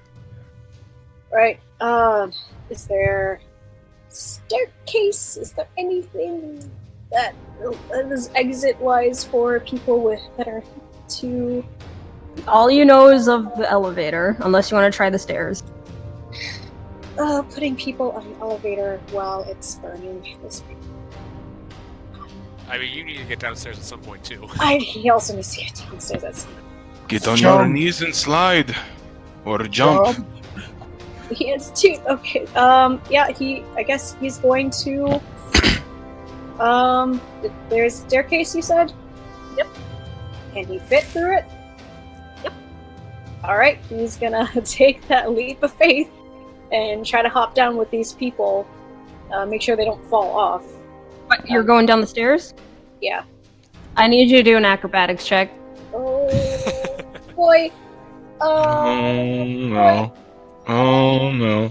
Oh no. Was it? Yep. Oof. Oh, Heath, can you roll the damage, please? Oh, I rolled high too. Alright, so Tenzing, you go to make your way down the stairs. You catch your hoof on the back of one of your legs and immediately begin to tumble. down these stairs, which are also, heated with fire that is prickling away at the wood. So you're taking the brunt of this damage as you fall down these steps, burning steps. Klaus just looks mortified. And you take 19 points of damage. Oh! Okay. How you looking there, buddy? And the two people you were carrying Are dead. Yeah, I was gonna say, if Klaus was kind of around there when that had happened, if he could see that, could he maybe reach out for one or two of them? All right, make a dex save. Okay. You should have just taken the elevator. No, he shouldn't. Okay, thankfully you managed to catch one of them, just as they get thrown off of Tenzing's tumbling body. The other one, though, is not so lucky, as they are thrown around during the descent. Oh, man.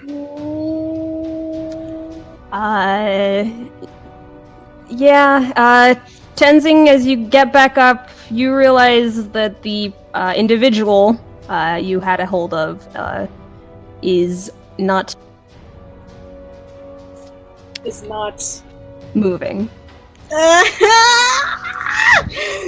Okay. To be fair, they weren't Dead before, or so ha ha ha ha ha ha. That's what happens when Get the fuck 1,400 out. pounds of horse rolls over top of you. Ow, my bones! You need that bone saving, He died after a pillar fell on him. That's the story. We will not question it further. Why is his mouth full of horsehair? Tenzing's gonna obviously yell in pain because he just rolled down a bunch of flaming stairs, curse everything and all architecture, and just God fucking damn it! Gets up.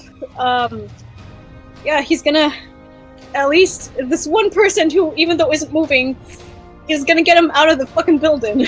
So Yeah. go in there, and then there's just shit. Close behind, Klaus will kind of fireman carry the person that he had caught and kind of like leads Eddie and Nadine down the stairs a little bit slower because they have to be more careful. But, Alright, so you got like a person over each shoulder? well, I mean, he only caught one, right? Yeah, I mean for Nadine. Oh, no. Well, Nadine got brought back. I was underneath the assumption. But then Okay, she- so you're gonna have her. All right, in that case, It's like one over his arm and the like kind of like a arm wrapped around like Nadine's waist and kind Yeah, of and like honestly, actually underneath her Eddie arms would- and shoulders. Yeah, Eddie would be basically Eddie be on the other side carrying her too for support, but Yeah. all right, so you guys make your way out, following close behind Tenzing, who's setting down this individual who is not looking. Keep every single one of the injured along. Keep every single one of the injured along a line. We need Varric or somebody else, a healer, to get to the rest of these. Yeah, I can't get back upstairs. I don't trust how the elevator's going to hold. I do Fine. need everyone to Then make another don't. con save. You need to stay out. Fuck I'll off, keep game. It's been this the all day. ground, Oh, thank God. ground level. Can you get back upstairs safely? I can, but I don't think it would be. I don't think it would be the right choice.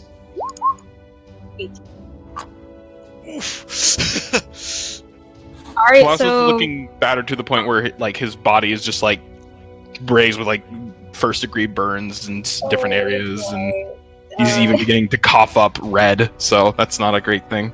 Yeah. Scar and Varric, you both take 7 points of damage. 7 points. Oof, oof.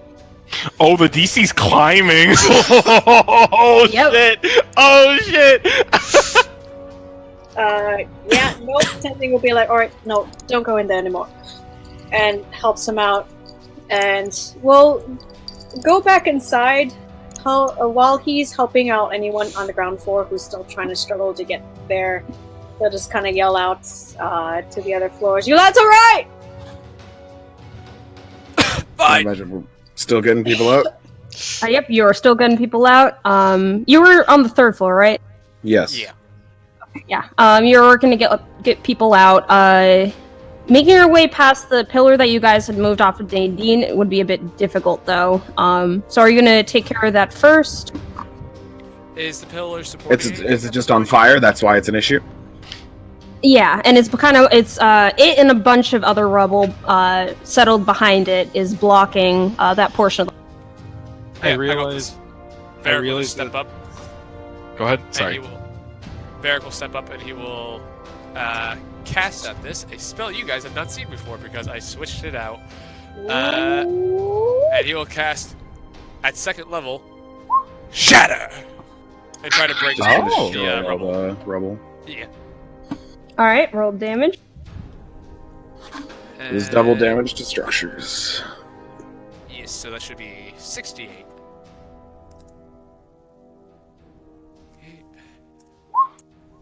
Oh, jeez. Alright, with a booming sound, the rubble, including the pillar, all shatters and splinters into multiple pieces, along with the floor that it was resting on. It doesn't I was take double damage, guys. It just automatically fails. But either case. Oh, sorry. Usually creatures made of non-organic vulnerable. Yeah, they have to- disadvantage on saving throws. No. I mean, like creatures, like you look at like earth elementals or golems, they all have vulnerability to thunder. Oh yeah, but yeah, it's the vulnerability. But this spell doesn't do automatic double. But in any case, it's enough damage, I'm sure. And I mean, he could have angled it not to hit the floor. Yeah, I was about to say, Varric would have... Would it angled have hit to the that. ceiling? How big is this 10-foot hallway? spear radius? Yeah, if you're going to hit one or the other. Because how many floors ceilings are there are only in 10 this feet place? tall by definition. How many floors are there? 3? 3.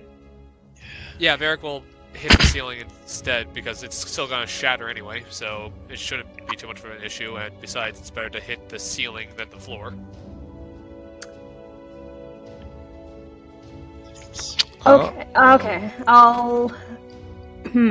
alright. Alright, so all of it goes splintering off, like it almost like it exploded at the... Sure. I look at Mr. Scar and say, are you good to keep going?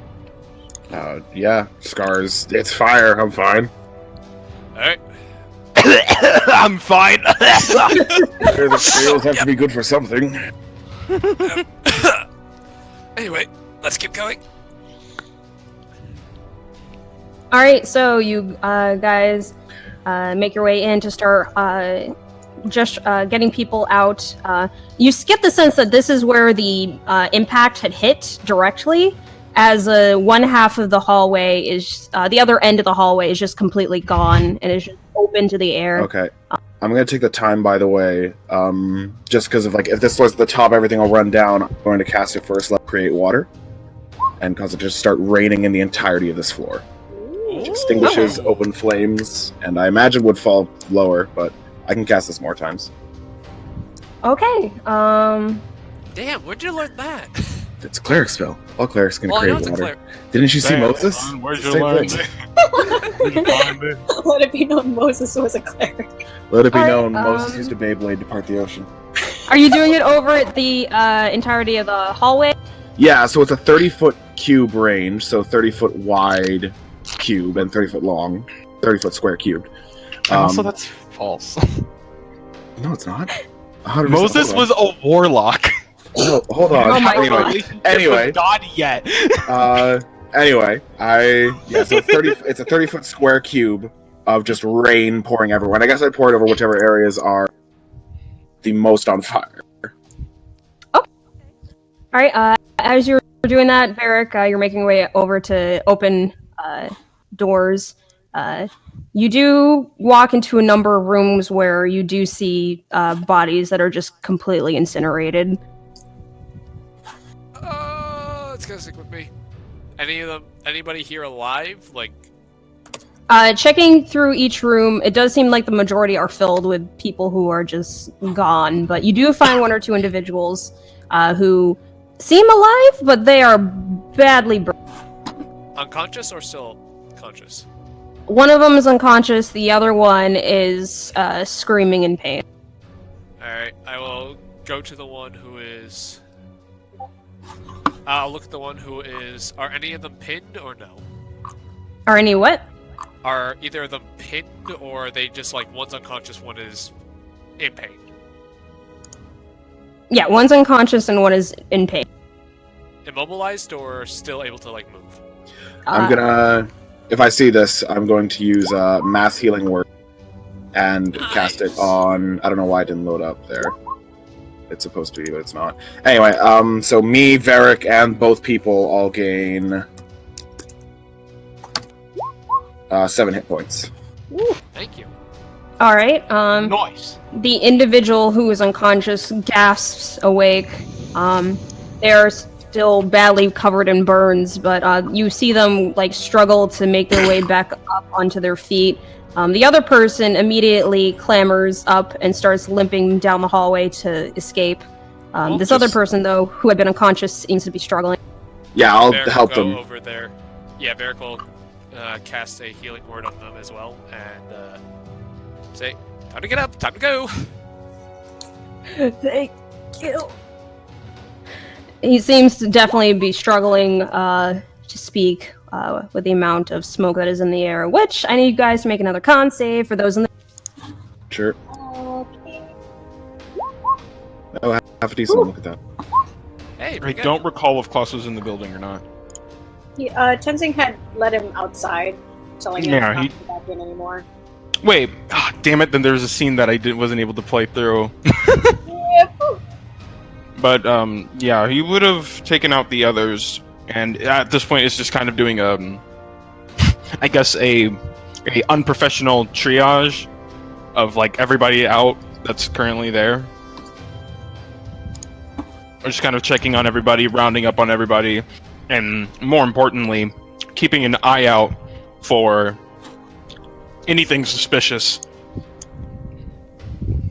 All right. With you guys all working together, you do manage to get the third floor cleared out, and the second floor cleared. As you are, There's no fourth floor, right? no. Okay. As you are clearing out the second floor, finishing up with that, you do pass by Six, who is carrying a bundle in her arms and making her way down the stairs. And you guys see. You believe you had gotten most of the people who are still alive out. What are you doing? Is there anyone on the ground floor? Is No. Grimson on the ground floor? He's I still was- passed out his mashed potatoes. I would say Grimson The left. building's gonna collapse and he's gonna walk out of the rubble like, oh, that was a bad dream. He's like, oh man, we're gonna be mourning Grimson, and then he's just gonna like hand out like zombie style of the ashes, and then he's gonna get up and be like, hey guys, what's up? We're gonna be like, What happened? how? I'll say Grimson is outside at the moment with all the other people. Varric will look at any of the paintings that are not assimilated at this point. You spot maybe one or two. If I'm not helping anyone as we're going past, I will take the time to grab my bag from if I can. But if I am helping anyone, I'll leave it. I don't give two shits. You're able to grab it. That's fine. Cool. Because all I had was my clothes. Was what I wore to bed, and my 2 holy symbols. Because of course I took those to bed. Of Right, course. right. Okay. Varric already Yeah, grabbed I his guess stuff, one of so those- he's gonna go for the.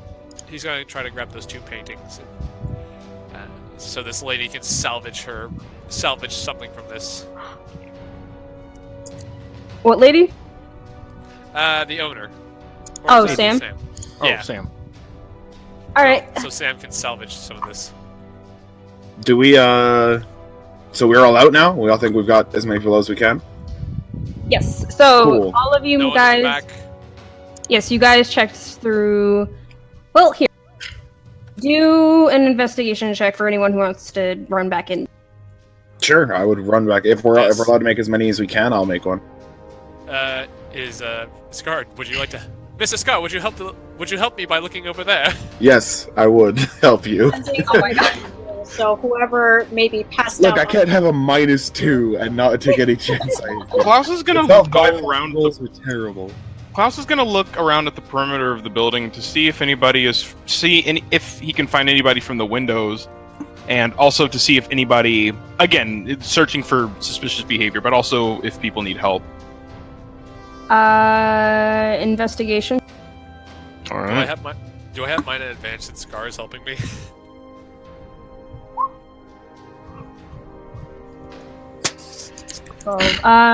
Looking over the buildings, you don't see anyone else. Checking around the perimeter of the building, you don't really spot anything. Though you are able to see where the fire seems to have started. Which was It seems to be the roof portion. A big chunk of the roof is just completely obliterated and is prickling away with flames there. Though part of it seems to be kind of settling for where Scar had placed his spell earlier. Do I have an advantage on my investigation check since Scar is helping me? Yeah. Okay. And then I'm gonna do investigation on the ground floor. Thank you, Mr. Scar. You're very helpful. Alright, which floor are you checking? I was gonna check the ground floor first to make sure there wasn't anyone in the back or anything like that. Klaus All right. returns, kind of impatiently waiting for the others at the ground floor. Checking the ground floor, you don't see anyone else. No one in the back.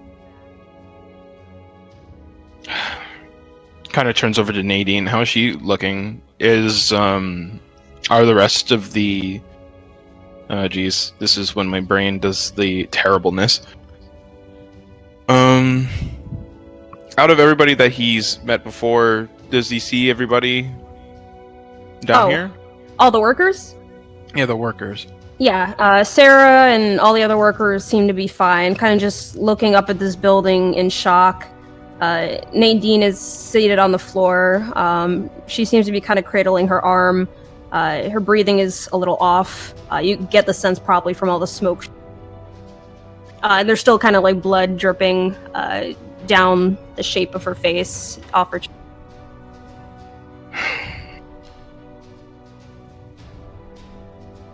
Klaus just kind of like looks at them with a bit of a hardened sorrow in his eye before he just kind of begins to look back around at everybody.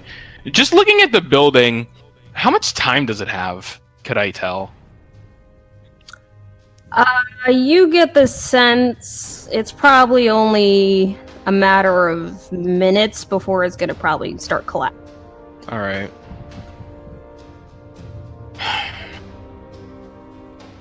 Stealing his nerves, Klaus will kind of take the bunch of his hood and move it back to his mouth again. And after a few quick breaths, he's going to go ahead and kind of head back in to look for the others. Well, they're all on the ground floor, so you would Okay, be they're able on the to- ground floor? Yeah, everyone's on the ground floor. Okay. If that's the case, then he's just going to immediately look over at the others, just like, come on, this place isn't going to... this place isn't going to stand up for too long. Varric will look at Mr. Scar and just say, should we check the second and third floor? Just make sure we didn't leave anyone behind. There was one person on the second floor that I couldn't get. Scar Alright, will let's go. go. Yeah, Varric will I'm follow. gonna, just for the sake of perhaps buying us a bit more time, another create water on the first floor. Okay. I could do this a lot. That's why I kept asking Alright. if stuff was on fire. Make another con save, everyone. That's about par with everything else that's been today. Oh, that should be a 21. Tenzing's just gonna keep an eye out if things start to get bad. It's gonna kind of be a signal. Alright, so it's Varric and Scar who run to the second floor? Aye. Alright, Scar, you take 10 points of damage. I'm fine. Don't worry about it. Okay. as you're making your way down the hall, checking each of the different halls, because Tenzing never specified which one specifically, I need you to make an investigation. Sure. For the sake of it, feeling myself getting a bit weaker, by the way, I'm going to burn an enhance ability and put it to Constitution. Okay. It doesn't help me on the saves, but it gives me more hit points, so... Okay. Varric will, is Scar helping you, Scar helping Varric? Yes. Okay. No, I'm going to deal with a -2, don't worry about it.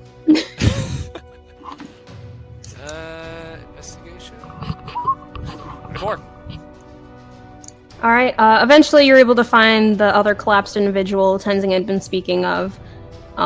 However, you do notice that the floor around them is starting to crack. You wait here, I'll try to drag them over here. I'm lighter.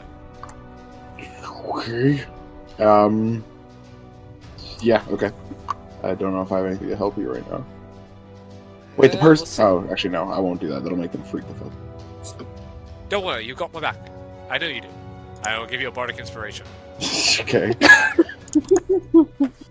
Alright, Varric, I need you to carefully make... try to get over there and start dragging them over. Make a straight dex check. Dex check? Yeah. 10.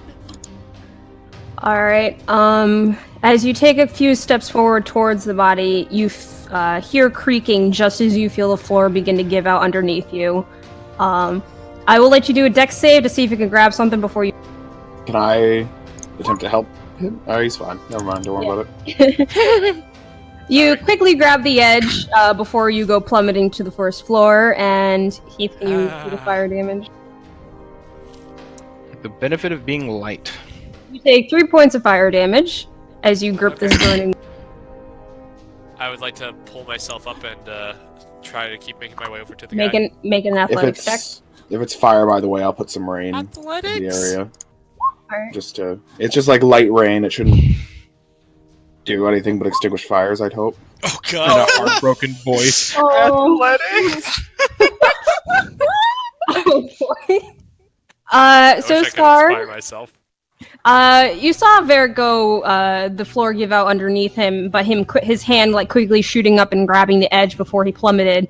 However, as he goes to kind of pull himself up, you see his grip loosen, and you don't see him any longer. There's a moment. 1 second. And this is where I end up in the pool of healing potions. Aha! I'm like, oh! 1 moment. There's a lot of liquor on the first floor. So Varric, That's you not find good. you feel yourself falling, and hitting a pile of burning wood on the lower floor, and you take 5 points of bludgeoning from the fall, 16 points of fire damage from falling in this basic pit of fire, basically. Ow! When I'm assuming that this sound of everything falling. Can I do that? Make a perception with disadvantage. Fuck. Can Tenzing also help since he is actively looking out for Fuck. Tenzing perception with disadvantage. What does Nate give me? You guys don't hear anything. Does It's it help very- if Barrett goes, ah!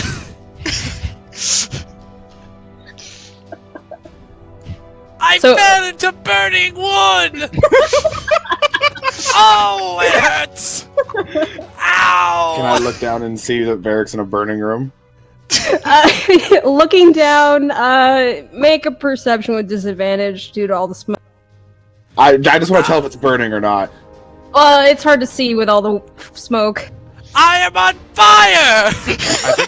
I am in incredible pain! You're doing great, Varric. You're on fire. Go with it, buddy. I lost half my hit points in a single incident.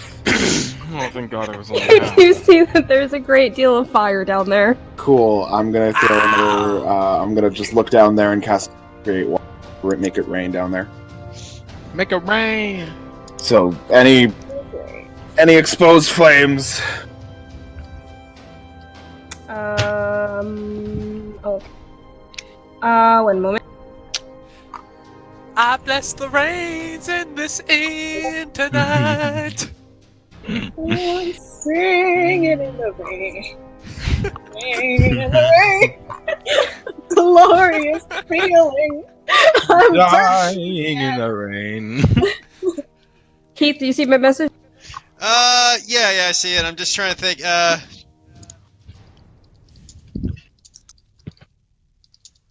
1 moment, everyone. Okay. I am in incredible pain and danger.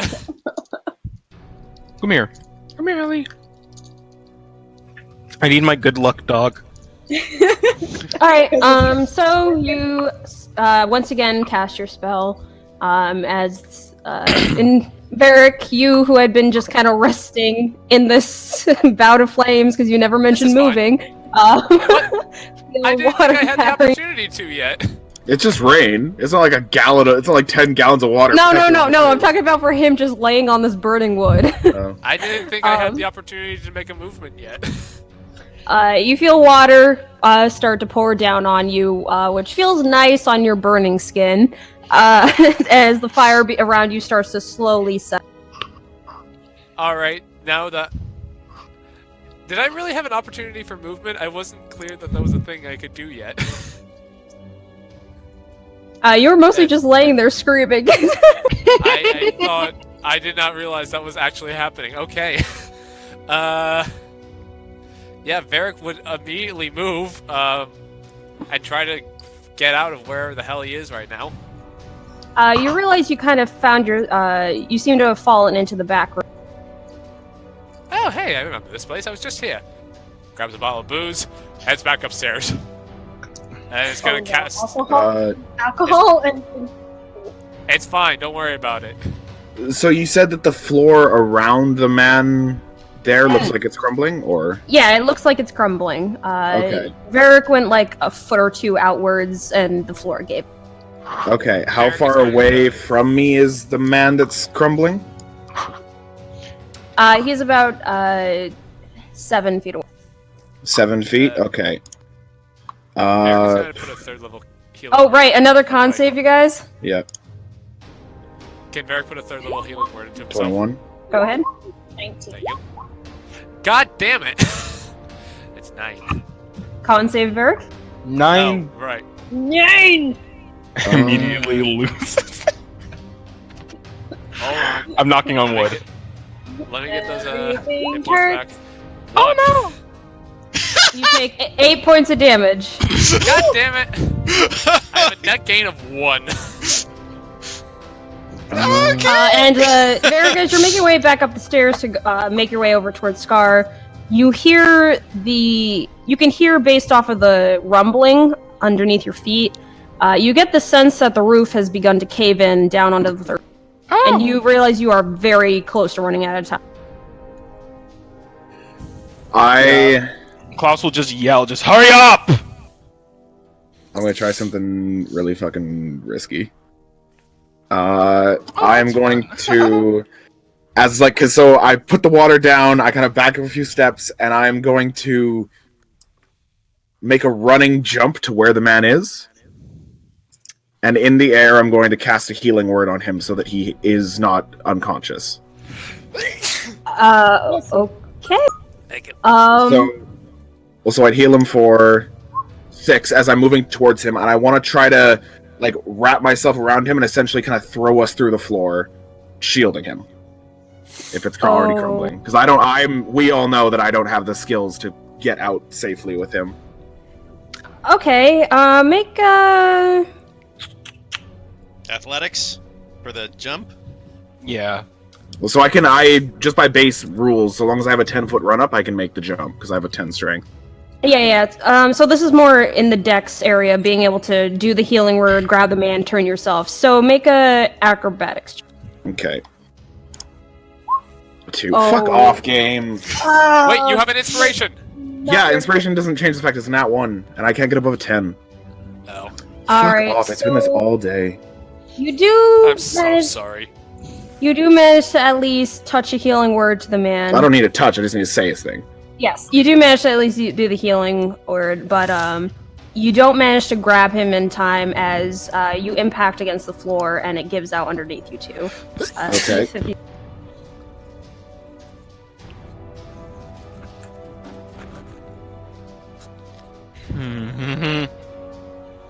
Klaus is getting real fucking antsy. How much time do you think the building has, or just looking at the building, how much time does he think it has now? Very little. Very little. Okay. Alright, so that is 2 bludgeoning with the fall, 16 fire with the Cool. pile of flames. Did Well, actually, Didn't Scar They extinguish did- that flame? yeah, that did. So, 8 points fire damage. Okay. I'm totally Does fine. Varric hear this happening behind him? You were running up towards them, and as you were doing that, you saw Scar make the. Are they damn now it! on the ground floor? Yes, they are now on the ground floor in the back Cl- room. Varric will shout to Klaus, "Get to the back and get Scar and the guy." I'm just gonna, if the guy can't get up himself, or if he can, I'm just gonna pick him up and run to a window, a door, anything.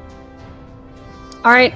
As you're running towards the door, you do meet Klaus, who's waiting in. Varric will Yeah. start running to the door too and just pop a healing word into Mr. Scar. No, I'm fine. I actually didn't take any physical damage that round because of temporary hit points. He Yes, spots and, Varric, he spots And Scar. in case, Varric will pop a healing word into the guy. and another con save, you guys. Did he see 10. 6 and did he see Tenzing? Tenzing and Six are out. Both of them are out? No, Tenzing's still on the first floor with him. Oh, have you been doing the con saves? Yeah, Yeah, I have. Tenzing has been. Oh, okay. That random guy gets 5 hit points, by the way. Okay. Con save to Varric. Yeah, I'm just getting to it. There it is. 13. Oof. All right. Varric and Scar, you take 3 points of damage. Cool. And now, for everyone who is in the building, I need you to make a dex save as the roof starts crumbling. Yeah, Did, I was did gonna we say. not get out in time? I thought I was just running to a window or door. You found yourself in the back room, Yeah. so there is a single door out towards the main ground, Yeah, which is what you were running towards, and where you met up with everyone else. Klaus Okay. is gonna try to grab, like, he's kind of has like a hand in as he's just trying to grab whoever and just like help them out, if that means anything. Tenzing is If going Varric to do the sees same. if Varric sees the ceiling falling, can he cast Shatter above everyone to try to splinter all of it so it doesn't actually hurt anyone?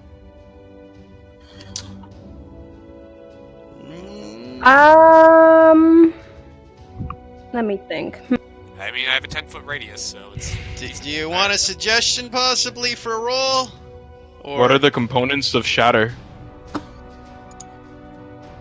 Because if you're helping out anybody currently, you would probably have to let them down if it had a somatic component. No, you only Yeah, need one you just hand for a cast somatic. Healing Word, man, so technically you wouldn't be That's able a to bonus cast. action. Yeah, but you can't cast 2 spells in a round.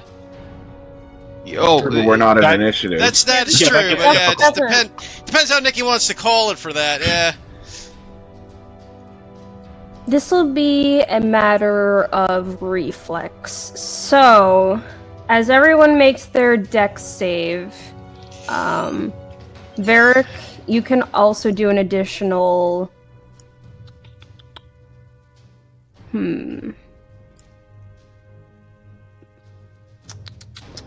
Straight dex check. Okay. Whew. 19 on my deck save. Woo! 20.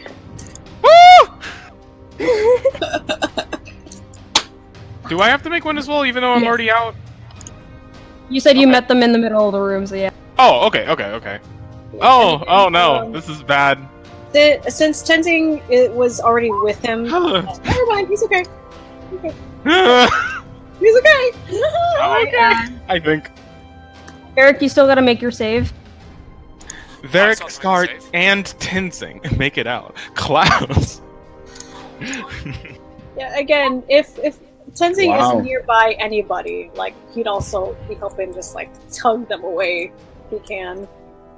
Yeah. All right, so all of you succeed in managing to dive your way out of the door as the roof begins to plummet down towards you. And as Klaus, you feel like you're cutting it kind of close, there is a sudden boom behind you as Varric shatters just enough space to allow you to make that last bit of distance out before the rest of the place just crumbles down. Yeah. I guess Klaus kind of gets thrown ahead with the explosion, kind of like tumbles on the floor a bit. Is everyone all right?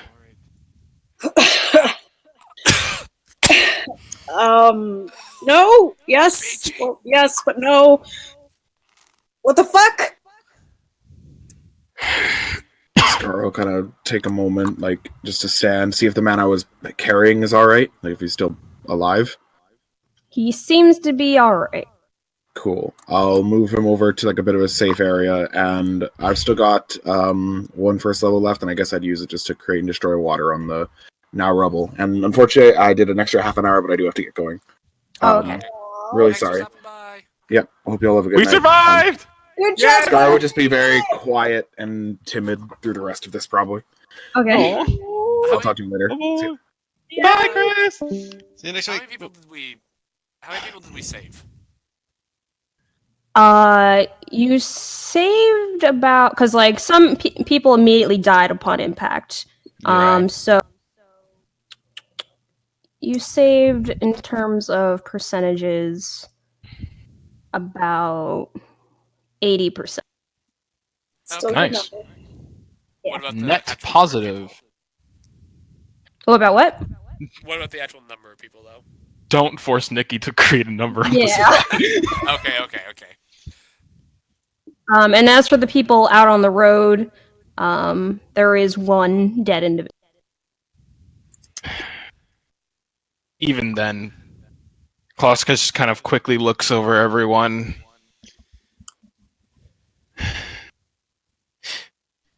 And then kind of looks back over towards the building. Varric, you need to send a message to Penelope. Send healers here immediately. Yeah. As for the rest of us, we need to get out of here. Why do we need to get out of here? No, just Think about it. There is no way this entire thing was... There's not... There can't be any way that this was sent because of other people. There is somebody moving around here. We don't know if they are officials or criminals. They could send us here and blame it all on us. Do you want that? I think we have enough people to vouch for us. As you guys are talking, you do hear kind of like wobbling footsteps make their way over to you. As a familiar voice just pops up, it's just like, all of you all right?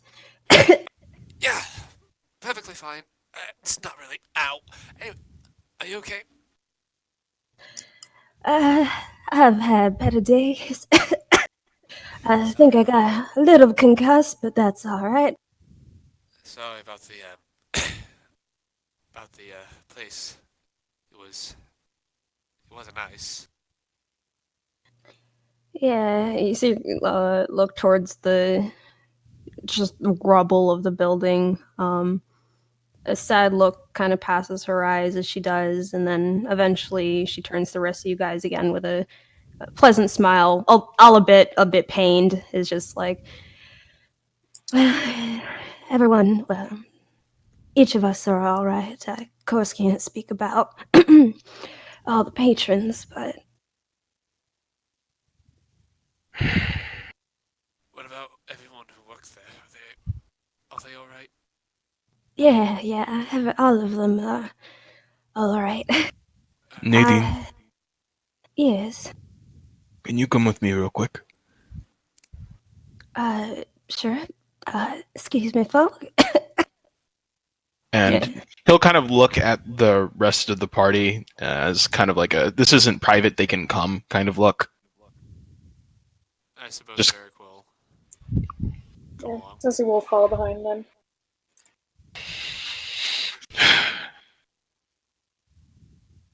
There's some seriously messed up things that are happening behind the scenes.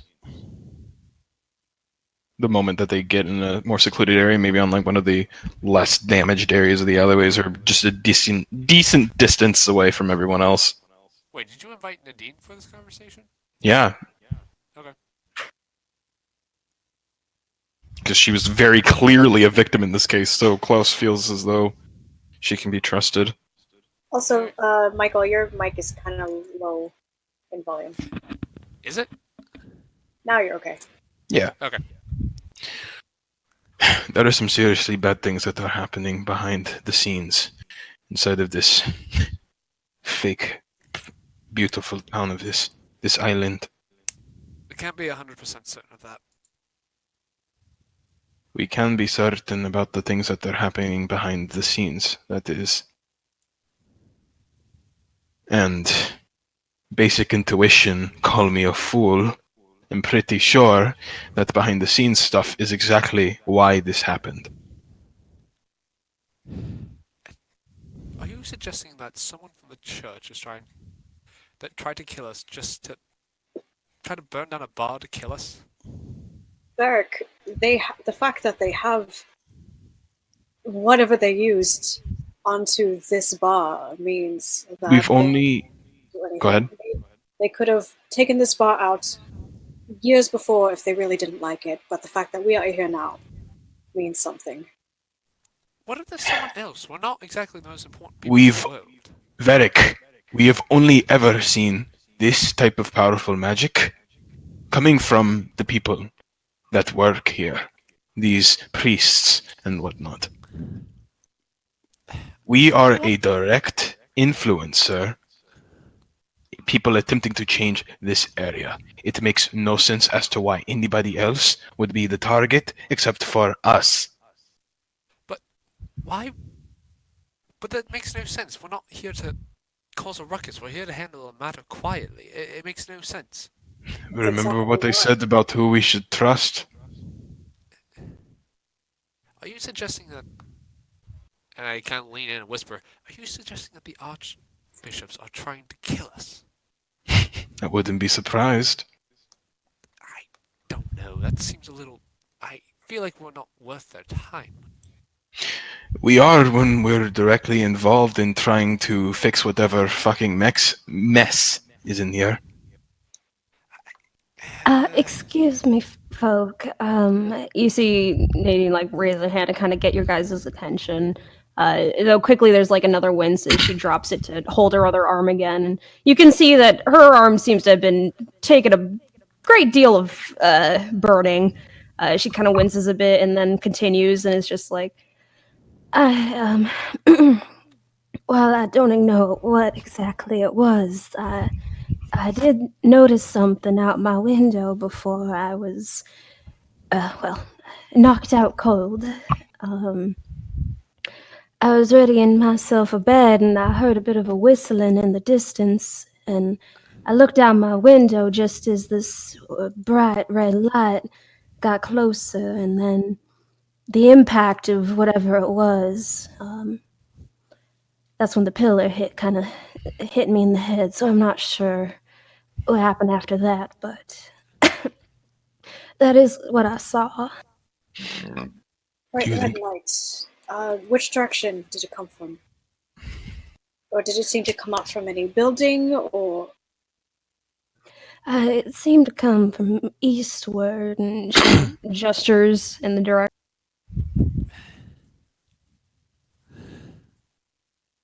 I'm not sure where exactly, but it was a far distance. Yeah, Klaus, Tenzing. Come with me. As Varric starts kind of hoppling over in that direction. Maybe follow us. And he kind of looks over towards Nadine. She gives you kind of a grateful smile, but then looks towards the other two, is just like asking for further. Tenzing gives her a nod of approval. Looks at Varric. All right, sure. Just She'll don't follow. push yourself too hard. Wait, where's 6? She was outside, yes? Oh, I saw her handing off a baby to some. Oh, thank God. She's taking care of the others. That's good. Wait, where's Urkel? I'm pretty sure Urkel's fine. I'm assuming we pass by the people again as we make our way east, yeah? Yeah. Varric will just stop to see if Urkel's okay. Perception check. And does Tenzing see anything to the east, like any buildings or something of noticeable God damn it. interest? Can't see where he is. Tenzing eastward. Eastward, you get the sense that that's towards the middle mainland. There's a variety of other inns and buildings, and you know that's where the monk temple is, the main temple, and then like westward is towards where the waters are and the docks. Oh, it just hit me. Okay. Varric is just gonna cry out for Urkel. Echo! Echo! It's kind of there's a lot of chattering and noise going on. Well, there's 6. I should be able to find her, yeah? Yeah, you'll see 6. She seems to be locked in an embrace by 2 individuals who seems to be holding the bundle that had been mentioned and holding it really tight and just bawling. And you do see by her feet seems to be Urkel. Thank God. 6. At the sound of her name, she pats the 2 individuals and breaks away to head over to you. First off, good job.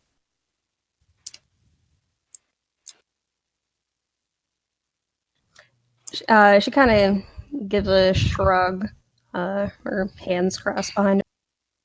Hey, you did a good thing today. But... And Varric will pick up Urkel. Kind of see if he's okay. He seems fine. A little smoke clogged, but okay.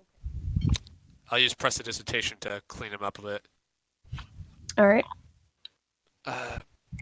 We're gonna go. We're gonna go investigate to see what happened. Are you okay here, or do you want to go? Do you want to stay by Mr. Scar, or would you like to come with us? She gestures that she'll come. Okay. All right, let's go. As you guys are walking, Nadine's gonna speak up again and just be like, "So, I couldn't help but overhear that you believe this happened due to you." I don't know that's certain, but Klaus seems to suspect so. I'm not convinced. She looks at you. Klaus is just like, "Well, does anyone know that y'all were staying?" Klaus thinks about it before its eyes kind of widen for a moment. A few people. There is... Do you think Penelope knows? Varric, have you told her? I didn't tell her where we were staying. I don't think. Nope. No, not Where- Penelope. Where's Sarah? She seems to be hovering with the other worker. Son of a bitch, Then- please, I don't want it to be true. Then the business means 2 things. The Archbishop or The inn owner. the other inn. You see Nadine immediately look at you, Varric, and narrow her eyes. Sam would never. I never said... Wait, No, She's the looking at other Varric. owner. No, Of no, course. the other one. The one at the hotel we stayed at before. Oh, I'm sorry for the confusion. she's just like, you mean Vanderwood? Yes.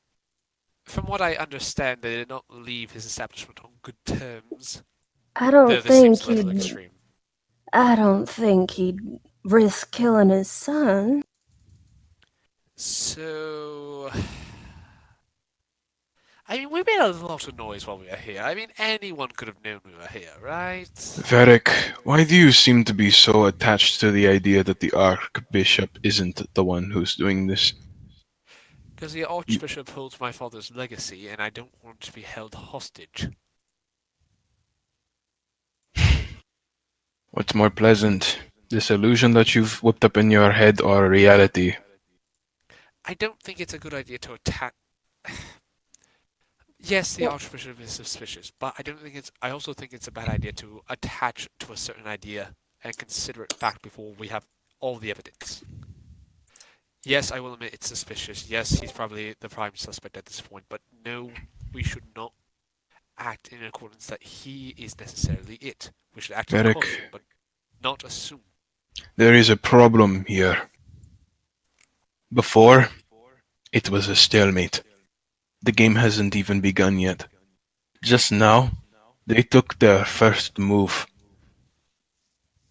What the hell are we supposed to do?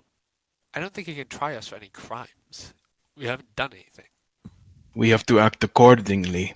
We either take a step back, find an even more secretive place to hide out in, even though we don't know jack shit about this place, or we act off of what we know, which admittedly is very little. We need to strike back, or something. We need to do recon first. We need to figure out what we're doing first. Let's go check the investigation. Let's go investigate the area in which Nadine saw something, and then we'll go from there. But for now, we need to start gathering information. And Varric will turn to Nadine. I don't know what your plans are in the future, but if you could, I don't know, if you and everyone who works here, if they could find out any information on the archbishops, or any people. Have you heard of any of these people? And I will list off the names of the people who have gone missing, because I've never actually received an actual list.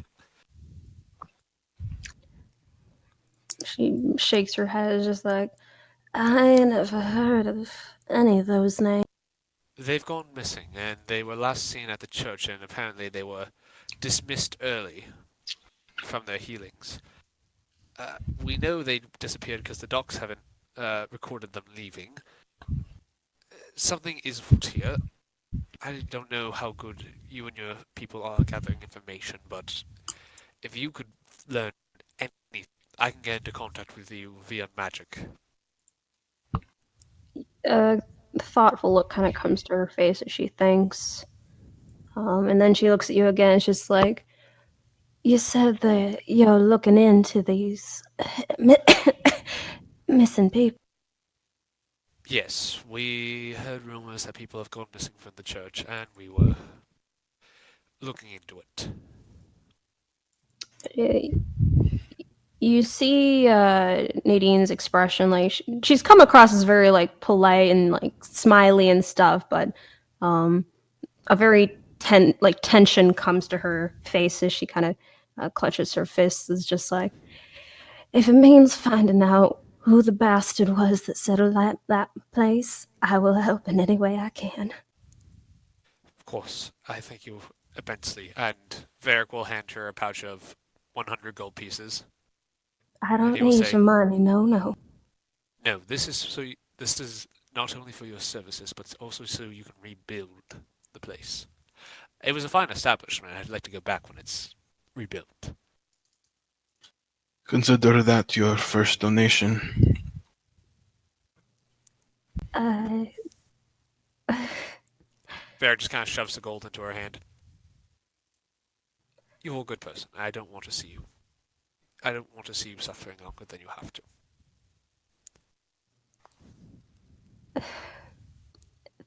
Thank you.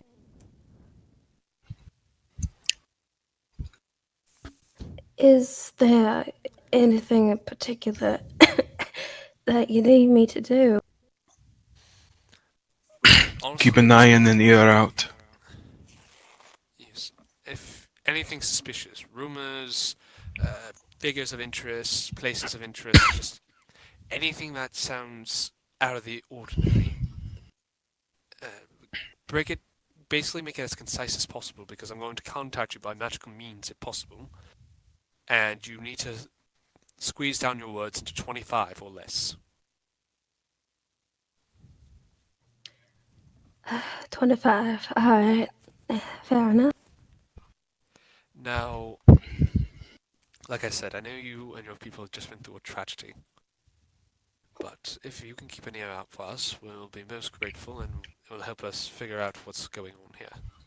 Perhaps we should look towards the other workers to see if they noticed anything. Right. Here, Miss. I'm blanking on her name right now. I feel so bad. Nadine? Yes. Miss Nadine. Can you go back and start talking to your people? See if they're alright and then see if they saw anything. And remember, this whole thing is now a conspiracy. This needs to stay quiet. Sure thing. Is there anything in particular you want me checking in on? You have information based off of what you had seen. We're wanting to make sure that the others didn't see anything as well. And if they did, then I need to know. We need to know. Alright, I'll keep my ears out. Thank you. You okay, Tenzing? You've been kind of quiet. It's fine. I'm just thinking Six. about this move. I think, if anything, from here we need to gather information. But like Klaus said, we need to get a move on. So we need to find a place to stay, and then from there we can investigate. So at least if there is another explosion, it's not going to be around people. That's gonna get in the process. If you're looking for an inn that's a little less noticeable, the Inn of Auril is a decent place. Alright, we'll head off that way when we finish up here. But thank you for your kindness. Not at all. I hope you are able to find whoever did. We will.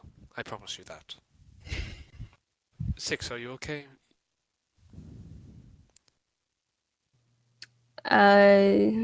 You glance at Six, because she seemed to kind of just be staring off into nothing, but seems to startle at the mention of her voice and looks. You okay? She gives a slow nod of her head, yes. I don't think you are, but we'll talk about it later. Tenzing also gives her a look and squeezes her shoulder. And then looks to Nadine and also takes out 10 gold, hands it, puts it in her hands. No, Tenzin, dear, you don't have. This is for the rest of you. Use it however you wish. This is going to cost people a few things, so even if it's not for you, use it how I know you. Yeah, same with my goal that I gave you. It's not only for the establishment. It's for all of you. Watching you two, Six also reaches for her pouch and drops another bag of 100 into Nadine's hand. And Nadine just kind of seems startled.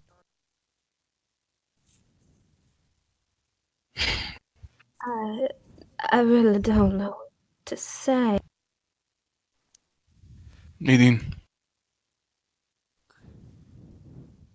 Yes. Klaus will kind of walk up to her, kind of standing in front of her, before he kind of like takes a hand and places it on her shoulder, kind of in a praising but assuring kind of rub for a moment before returning it back to his side. And he just utters, "Stay strong and be safe."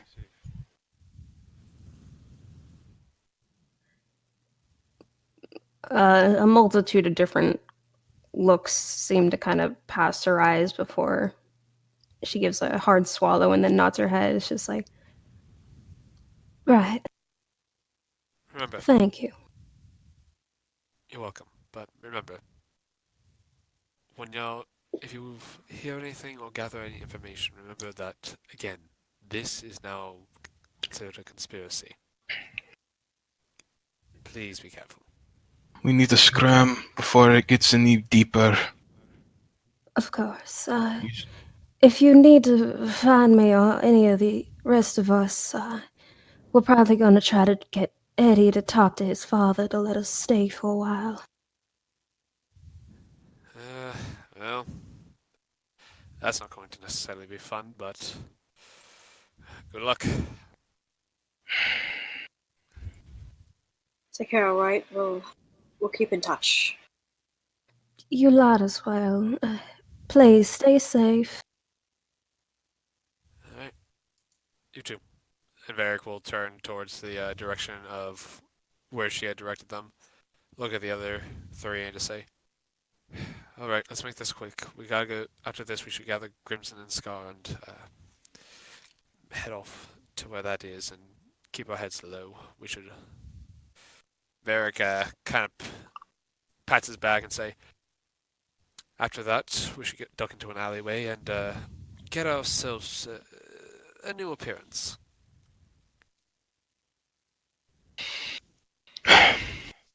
All right.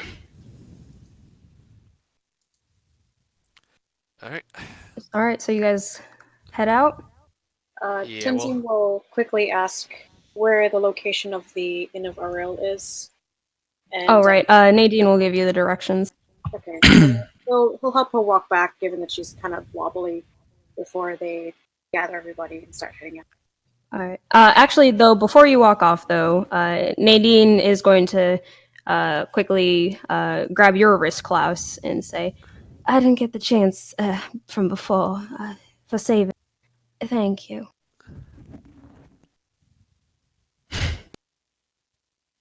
Klaus kind of doesn't look at her just yet, but kind of at the mention, he'll kind of turn around to look at her, kind of turning his arm to where he can kind of like hold her hand. Don't thank me. It was convenient. You douche. she's just kind of like, Still Varric will nine just go. past. no, you're not. This is when you guys walked off. She's making sure you guys aren't eavesdropping. Okay. She's just like, Still not able to be entirely honest, huh? Well, that's all right. and she does quickly rest a hand to your cheek, and before you even have a chance to react, she does place a quick peck to your lips, and then backs off. Is just like, You stay safe. Oh! Damn it! You've been here for like 3 sessions, and you're already getting more action than the bard. Nadine kind of gives like a playful little wink and squeezes Klaus's hand before letting. I just popped a collar that I don't even have.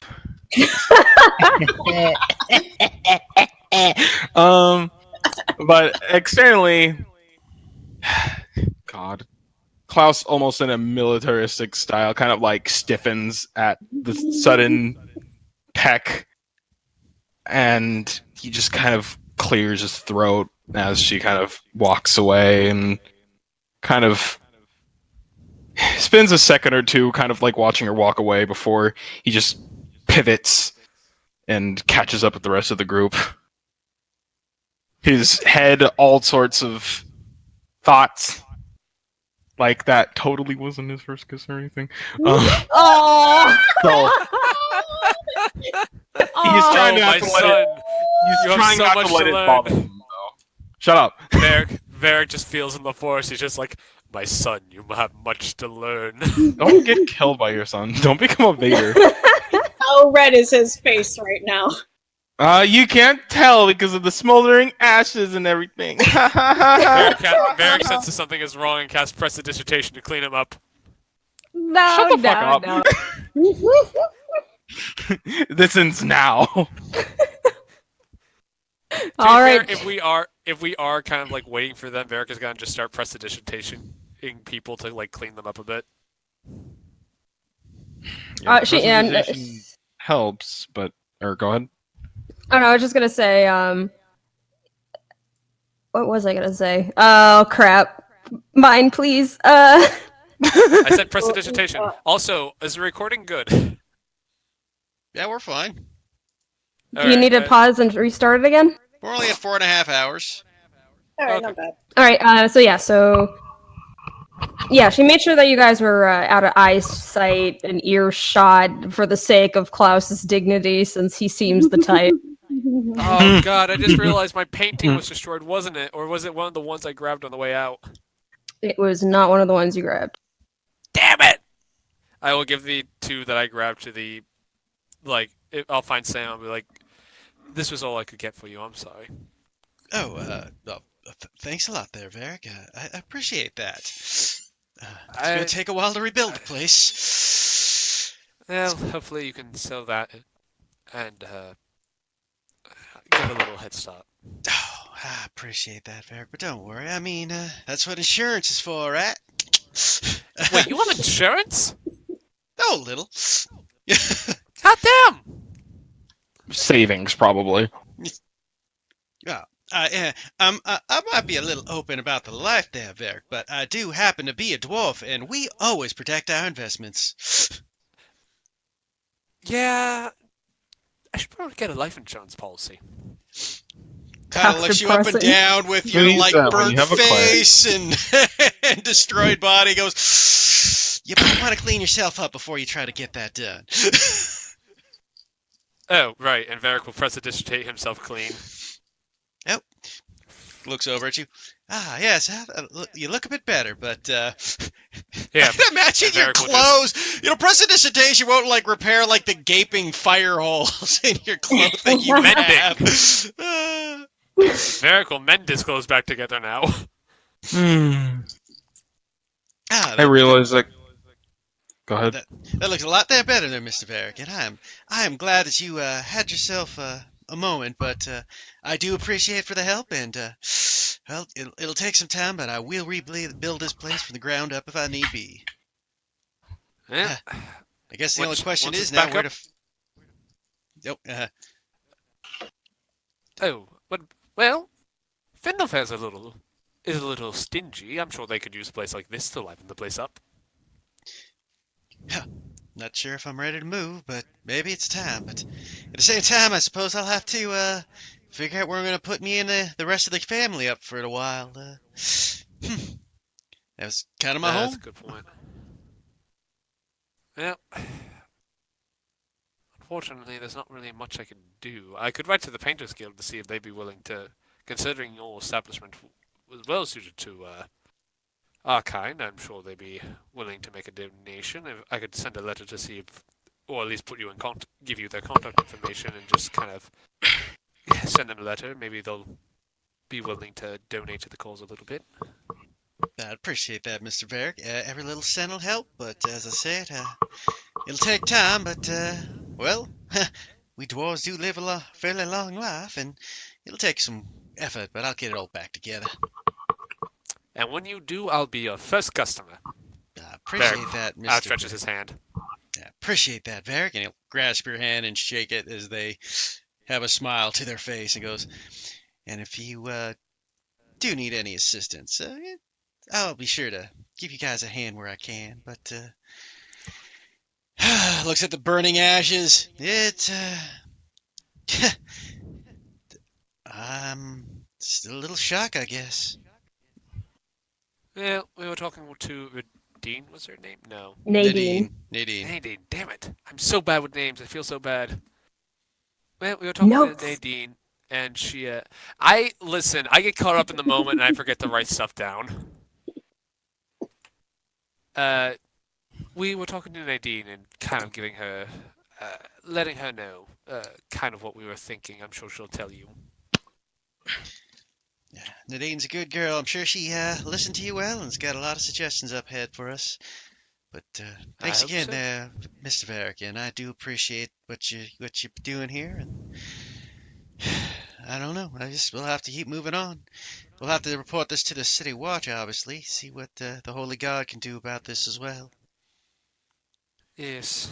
Well, hopefully they can do some good. Here, and Varric will just give him 2 business cards, his own personal one and the guild's. Take these. Hopefully this can get you in contact with them, and hopefully they'll be understanding. I'll send them a letter out as soon as possible to kind of get you into contact with them. I appreciate that, Varic. Yeah, I will do my best. And as I said, hopefully we'll get it all together here in a couple months. Maybe I'll have the whole place back up again. Get some fast building done. I do have some family back at some of the old mines. I'm sure I could get up here to give me a hand. I hope things go well. I hope so too. Now, if you excuse me, we gotta go take some care of some things. Oh, of course. Before they go, Tenzing will also put a hand on Sam's shoulder and just utter quietly, "Thank you for taking care of us. Really." Kind of puts his hand on your hand. Well, Mr. Tenzing, I'm glad you enjoyed yourself, but it's just a shame you weren't able to spend more than another night here, especially with some company. I realized something. What? If we had stayed at the fancy smancy place, that place would be burnt down instead of this place. God damn it! Yeah, you're right. Bad Getting things kicked out always was bad. Bad things always happen to good people. Unfortunately. Why? Just why? We finally found a place we belonged, and this is what happened. Well, it goes back to what Klaus said. Everything happens for a reason. Yeah, Tenzing will, for once, not be awkward about it and just kind of laugh, and given it's a weak one and covered in smoke soot, but he still gives a small laugh, just like, I'll admit, I'm going to miss that room. It was a great one. I hope. I'll be sure to rebuild it with the rest of the place. Thank you, really. Do take care, right? You too. We'll be around. And he then looks over to the crowd of people who are just kind of gathering themselves, and kind of a 1,000-yard stare. But you do notice one of the individuals from one of the buildings seemed to have grabbed a blanket and rested it over the one individual who didn't. He seemed like he was resolute in being able to help, and then sees that one body and just kind of goes pale. Klaus will walk up to the side of Tenzing and kind of place a hand on his forearm like from before. A moment, and just kind of he looks frozen for a moment, just kind of with him at his side, and then just kind of walks forward, breaking away to go over to those people and kneel down to them so he's more at eye level. I'm sorry. I made a wrong move. I couldn't save him. I'm sorry.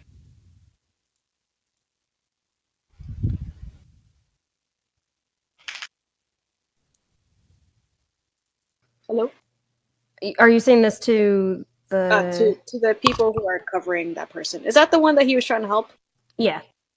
Okay, yeah. One of them looks at you, is just like, seems a little confused by your apology. It's just like, oh no, we're just doing the, kind thing to cover it up before any young eyes see. Right. And he just kind of looks over at the now covered body. And mutters his apology again. And before he can start reacting any worse, he takes a breath and curtly stands up and nods to the other people and goes back to the group. Eyes kind of glazed over, but he nods that he's ready to go. You okay there, Tenzing? Nope. What happened? Nope. I'll tell you. And he just kind of bites his tongue for a second, remembering Klaus's words from the night before. I fell down the stairs with that person, and because of that, the person's chance of survival is... Tenzing, he was... If you didn't do anything, he was going to die. It sounds like no matter what happened, he was doomed. You tried your best, but things happen. We make mistakes. We fall. You tried your best, and if you gave him a chance. Right. And he just kind of... He's extremely, like... his whole body is wound up in, like, balled up hands, tense shoulders. You can see, like, the tendons on his neck. And he's kind of half hearing Varric, but acknowledges him enough and gives him a nod, right? And he looks at the crowd again, and just let's go. Let's go. Judo, we hear wind or something. Yeah, we can hear some rumble. I'm sorry. Like... I got up and I got close to the fan. Oh, yeah, that's it. I'll say one last thing. Does happen though, Klaus. You're gonna feel a tap on your shoulder.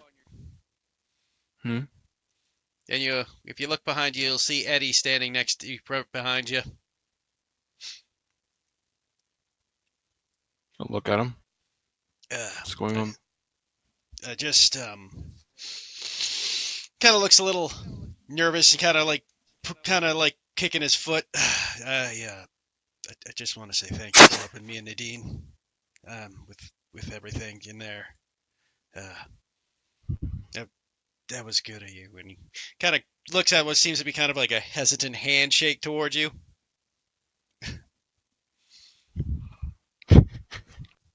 Hold on. I need to generate dignity. I lost it. Oh, this is the food, the good food.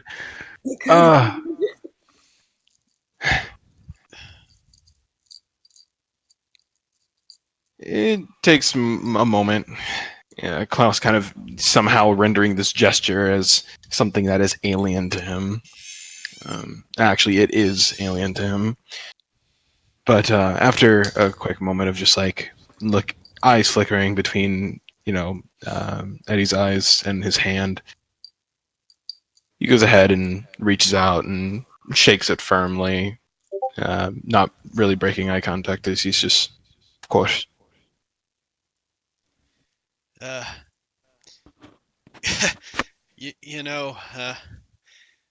I just have to say that, I mean, Danny kind of meant a lot to me, and it means a lot that you helped me. I mean, she was the one to kind of accept me despite of my, who my dad is and all, and, I don't know if I what to do if anything happened to her, so if you need anything, Klaus, anything at all, I mean, I'll do whatever I can for you in payment for this.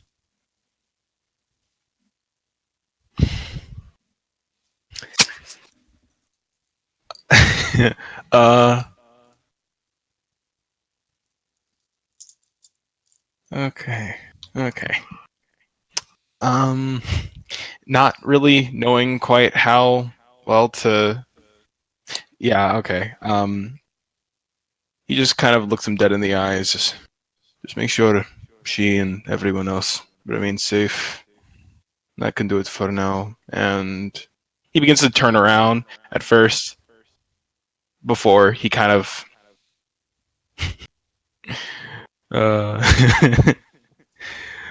under the assumption that he is slouching, he's going to grab him kind of like by the bicep shoulder area and kind of pull upwards.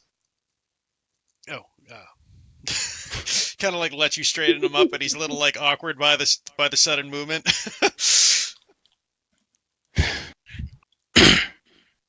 I don't mean to add any extra. Actually, wait. Fuck courtesy. This is Klaus, and he doesn't know him quite yet. Stand up strong. There are people, a lot of injured people here. You're a part of this establishment. They're going to be looking to you for help.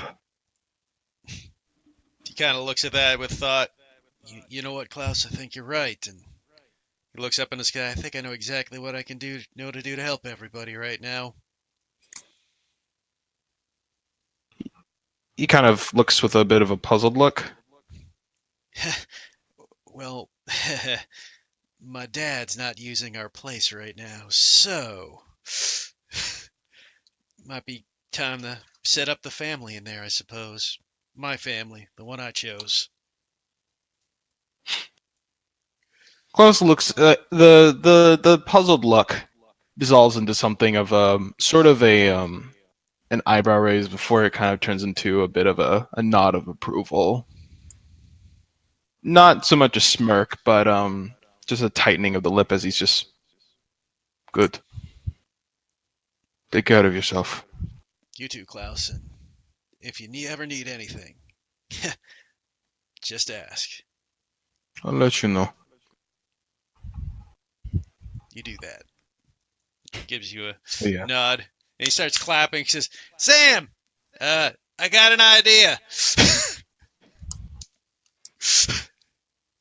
Alright. Oh man. And I'll just hear a wonderful thing, if you don't mind, Nikki. One last thing is you hear him, Sam goes, "I love it!" Klaus doesn't know how to react to people not hating him. This is so weird. Get Yeah, used to Merrick will it, help. boy. Help by just saying, as soon as it's done, it's like, Klaus, we got to go. We got Yeah. to look into this. Let's move. We need to find a place more secluded. Well, let's head off. Let's see if we can't find any clues. Tenzing will, as everyone gets together, he'll tell the directions of the inn. Wait. Before we We'll go stop to the by inn, there we have to- first, and Before we go to the inn, we had to stop by the side of the building to look for clues. Remember? sorry, you're really quiet. You're I quiet can't again, see. Michael. How about now? He's saying that we need Yeah, to look better. for clues first. Yeah, we need to look for clues while they're still fresh. The side of the building, east side. I think is what she said.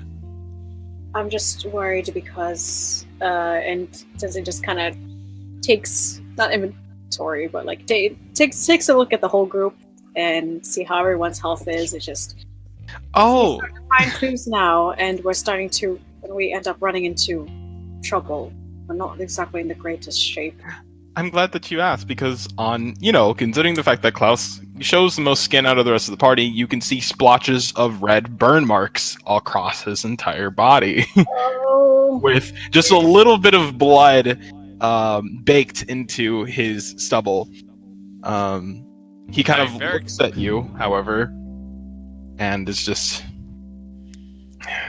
Don't worry about it. This was a very, very big move that they pulled this. They're going to need a bit of time to recover. I think we'll be safe. I think everyone will be safe for now. Yes, let's quickly gather as much information and then head off quietly to our next destination and try to keep low. That being said, we should not linger, so let's be hasty about this. Yes. Alright, so you guys head in the direction that you were pointed? Yeah, we're heading to the side of the building, to east side, to look for clues. Alright, make a investigation check. Hey, Klaus, can you help me out with that real quick? No, each of Can you you look- make an investigation check. Damn it! Make sure you're at normal. Yeah. Very good call there. 17. Oh, damn, Tenzing. Woo! Took out the Sherlock Holmes hat and everything. For once in his life. The power of depression. Yeah, I'm not gonna roll for 6. Did we want to Tenzing, roll one for Scar? they left Scar behind for him to check on the Oh, okay, yeah. investigation though. Tenzing, as you guys are checking around the area, honestly, east could mean anywhere in that area, but she did mention. You said Weiss. But Nadine did mention it had been a bit of a distance, so you guys kind of start good ways away and then begin your search. Tenzing, though, you do manage to spot what seems to be an odd piece of paper resting on the ground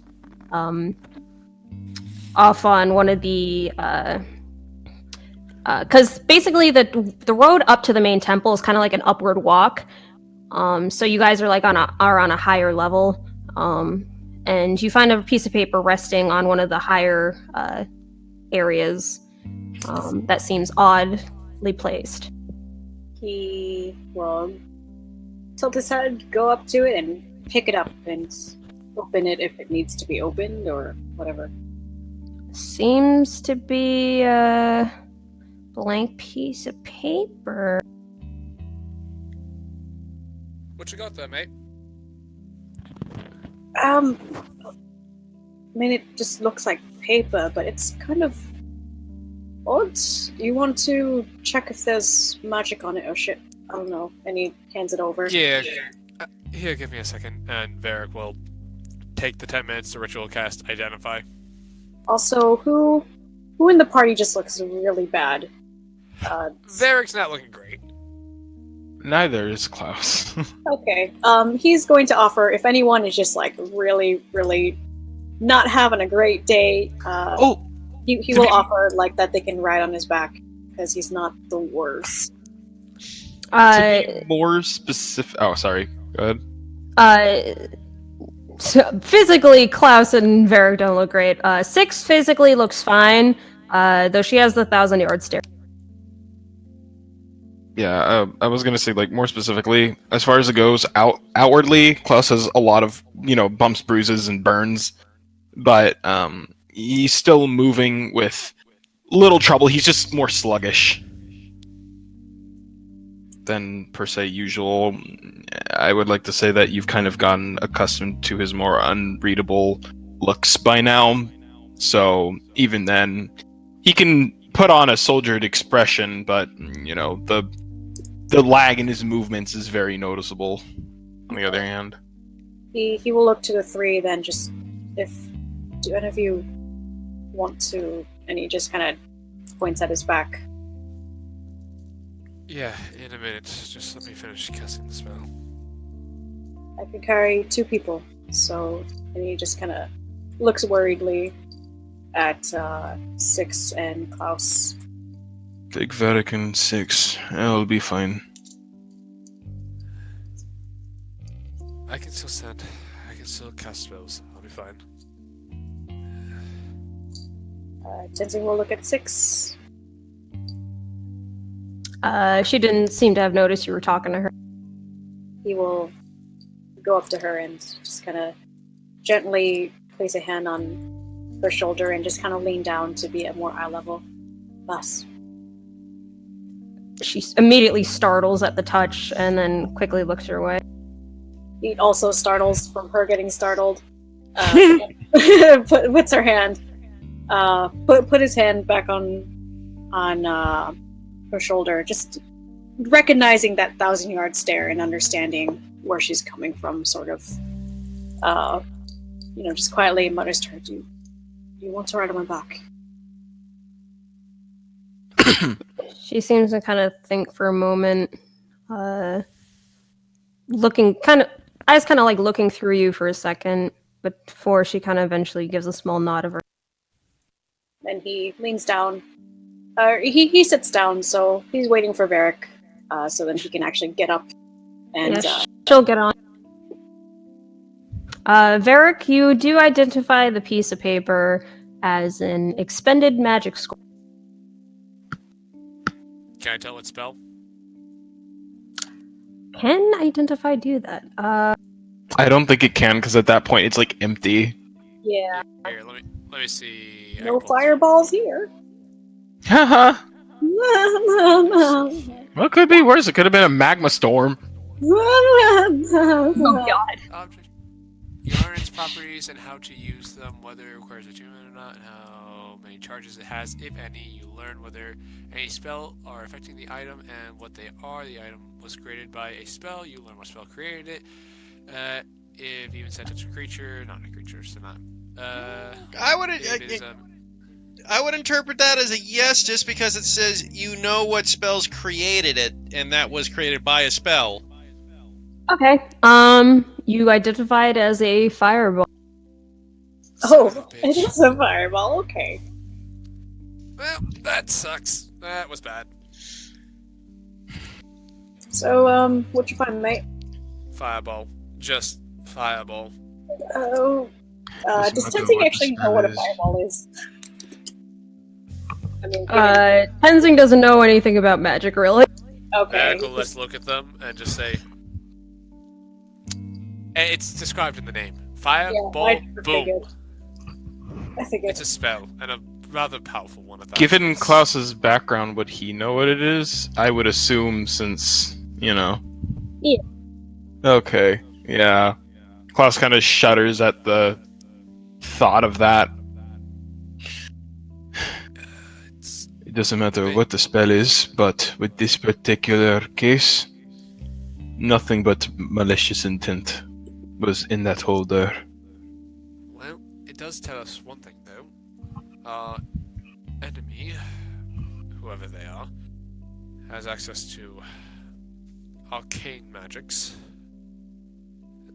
And with another thing though is the spell scrolls.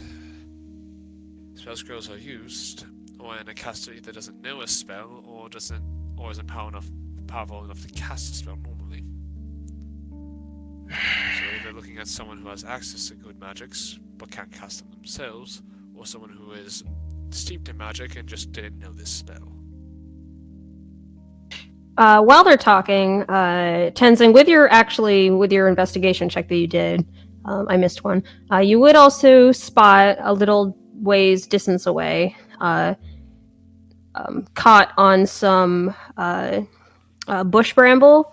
Appears to be black cloth.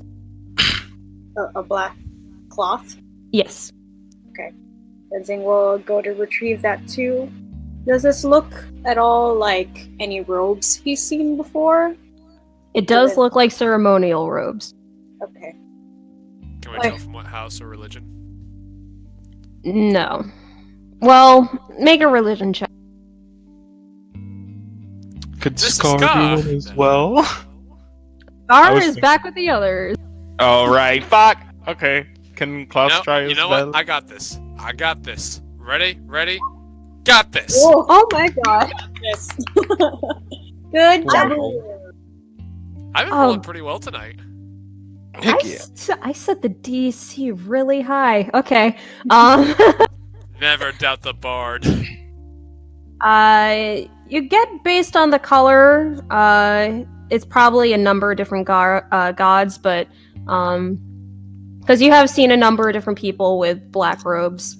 Never an ornament. However- Never an ornament. However, sight. however, there is one in particular that you do at least know from seeing in close up. It does seem that certain followers of Bahamut wear black robes. Damn it! Eric just turns. I have no idea who this is. What do you Very draw just from turn. this? Everything looks like you're right, and I don't like that. Trust me, I don't like being right either. It's. I think I recognize this from Bahamut. some of their worshippers wear garbs of this color and this design. Motherfucker!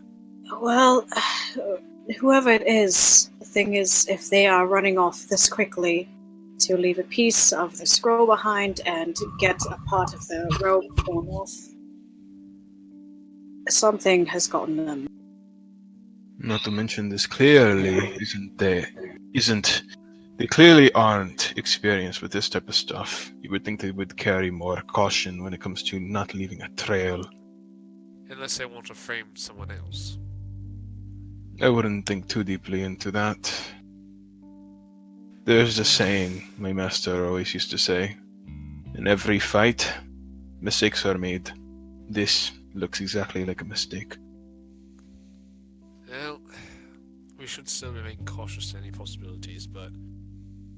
This is true. Well, we know that we have a part of a robe that belongs to Bahamut, and then an empty spell scroll of Fireball. Hey, by chance, Penelope wouldn't happen to be wearing black robes, right? You got the sense by looking at her and the couple other healers you passed. It seems healers wear white. Okay.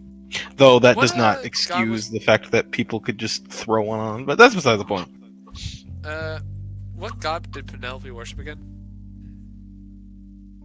Did you ask her? I don't know if you did. You guys never asked what god she worshipped. Would it be Yeah. evident in her charms, her clothes? You never looked her over. Klaus looks everyone over. You want to have him roll a basic intelligence check to see if you notice, Nikki? Yeah. Thank you, my friends. Apparently You were not. fed up No. with the conversation the moment it started. He stopped paying attention to her the moment that she said that there's no personal gain to this mission. It's like, what the fuck are you doing? Oh my god. Well, I think at this point, I don't know if there's any other information we gathered here. We should try to... Varric grabbed the bag of holding, so he's just gonna plop those two things into it, because you need to know something's in the bag of holding to grab from it. Alright. So he's gonna plop those in there and just say, I think that's the safest spot for them at the moment, though I don't know what we're going to do now. We should gather the others, head to our new base of operations, and just... It's going to be difficult, but we need to get rest. Yes, we need to recover. Although in this particular situation, I think that we should... I feel as though we should do some watches or something. I know that we're going to be in a safer place, but I'm wanting to make 100% sure that nothing follows up. No, I think you're right. That's... Klaus, I don't want to believe you here, but I think you're right. Klaus normally would be up for the more humorous cases. Making fun of Varric has been a enjoyable pastime for him lately. But in this particular case, and given the personal stakes, he kind of like bats a hand kind of back and forth in between the two of them. He's just... We'll have to see when we actually get everything through. I don't like where this is going. I don't like... You know what we need after this? I think we need a nice, simple, clean, easy job. Something that doesn't carry any more weight to it. Something nice and easy, like a monster hunt or something like that. See, that's what we thought when we were just finding out where the missing people went, and that turned into a whole fiasco. Yeah, Plus, not to mention, given what they just did here, we are on a monster hunt. Okay, but you know what I mean. All I'm saying is that I want to... Something more simplistic, I know. Yes, just something we can just Finding go what? out and not feel any... Like, don't have to worry about anyone we like getting hurt. heard there's a Tarrasque up north. Oh, we got that. I have 3rd level spell slots. I could send it a message and be like, please surrender. God. Don't eat Mr. Oh my fucking Tenzin. God. He'll give you indigestion. You don't want me. I have many paints and they're incredibly toxic. Oh my god. Varric will just look at them and is like, alright, let's go get the others, find ourselves a place to sleep and prepare for the next day. Well, if anything, I'm not at the worst shape. I'm going to take first watch, because I'm not going to sleep for a while. Very well. I'll take second. Actually, do you mind if I take second? Sure. I suppose I could take third then, and then Mr. Scar or Crimson can take fourth. Alright.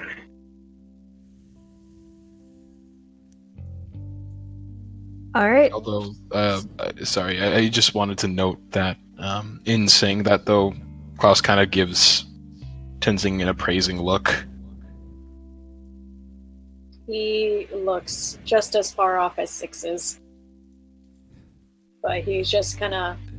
He's only talking just to function kind of mechanically because, this is something important. But other than that, otherwise, if he's not looking for things, he is just kind of staring off. God damn it, Nikki, why'd you have to put personal stakes into this now? Vera can't just leave. Alright, so you guys go looking for the others to get to. Okay. Thank you. So you guys go find the others, and then follow Nadine's directions to the inn. And let me move you over. Also, I don't realize what happened to Varric. He's now just giving away 100 gold. Yeah, that's kind of like the thing that I like about Varric is that he's a very generous individual. He didn't used to be. He used to be fucking... He used to, like, hoard money like there was no belief. Pretty much. Character progression. It's I think character it's... development! I think it's just... God damn it. I don't know. I think it's just that he... I don't know, man. Like, it's something in his mind. I'm just like, no, Varric would give money now. I don't know why, though. I mean, his home base, amazing club of his possible god, and all his party peeps just got bombed over and True. was helping them on a very personal level. So you would think I mean, that's fair. he's not completely heartless. Inspired by a god, like also having a natural desire as a bard to make people feel better. Yeah, there's a lot of things working outside of outside forces working. Yep. I suppose. Alright, so you guys follow the pathway Nadine gave you. It seems to be like lost pretty deep in like all sorts of left-right turns into alleyways, till you eventually find a very small-looking building. And upon entering, the place, of course, is pretty dark, save for some candlelight. It's because it's still very late into the night. But you do see what appears to be a very tall figure in the dark, who seems to be setting away glasses and whatnot. And when you guys enter, he looks up your way, and you see he seems to have a bit more. He seems to have some fur on his person. Blow up that firbolt! Picture. Oh, I love him.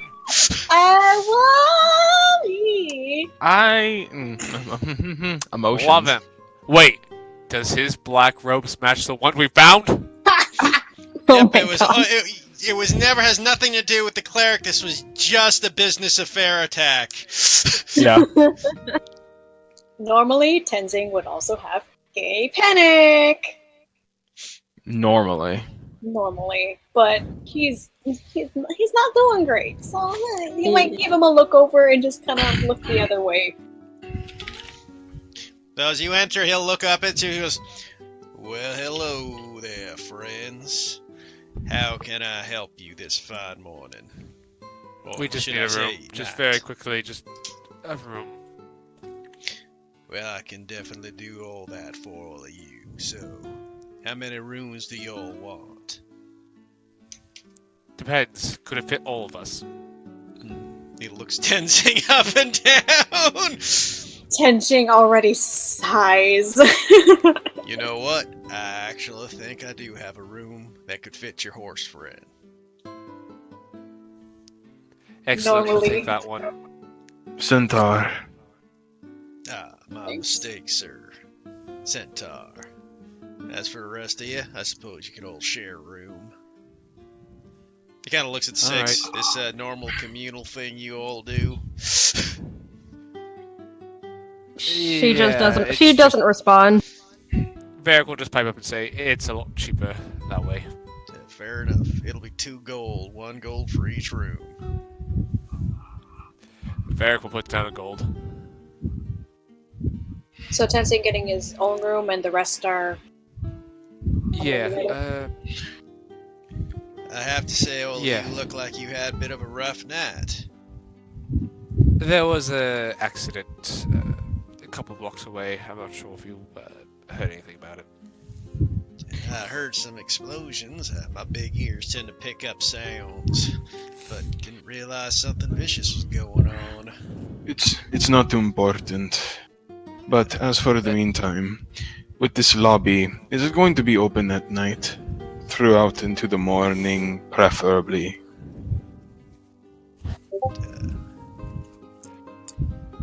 No, I'm afraid not, my friend.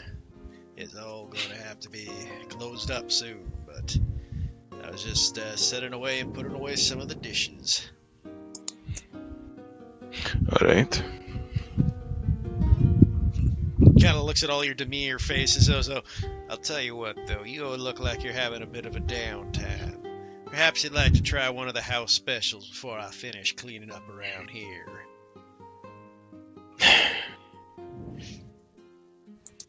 Maybe a water and some bandages. That would be nice. Varric immediately getting flashbacks back to Peter. He's wearing black. He's also like 7'8". Doesn't matter. America God, literally walk Peter! under his dress, or walk under those robes and keep going. Varric will just say, maybe tomorrow. I think I'm just ready to head off to bed. Yeah, that's fine. What about you there, little miss? Would you like to try one of my house specials? There's a moment of silence where she just kind of gives a slow blink and then eventually nods her head, just keeping her eyes on the bar. Well, I think you could use a pick-me-up. This here's one of the specialties of the House of Alluro.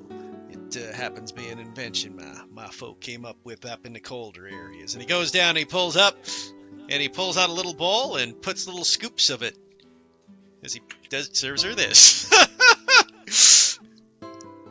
Oh my god. What is that? This here's called ice cream. Ice cream? Ice cream. You see what you do is Ice take cream. milk and cream it up into a nice frozen treat, a little bit of chocolate flakes on top, and a little mint leaf to add a little extra flavor. How do Tenzing you will keep pipe it so up. cold? I'll have one of these. Oh, of course, there. Here you go, Mr. Centaur. Wait. How do you keep it so cold?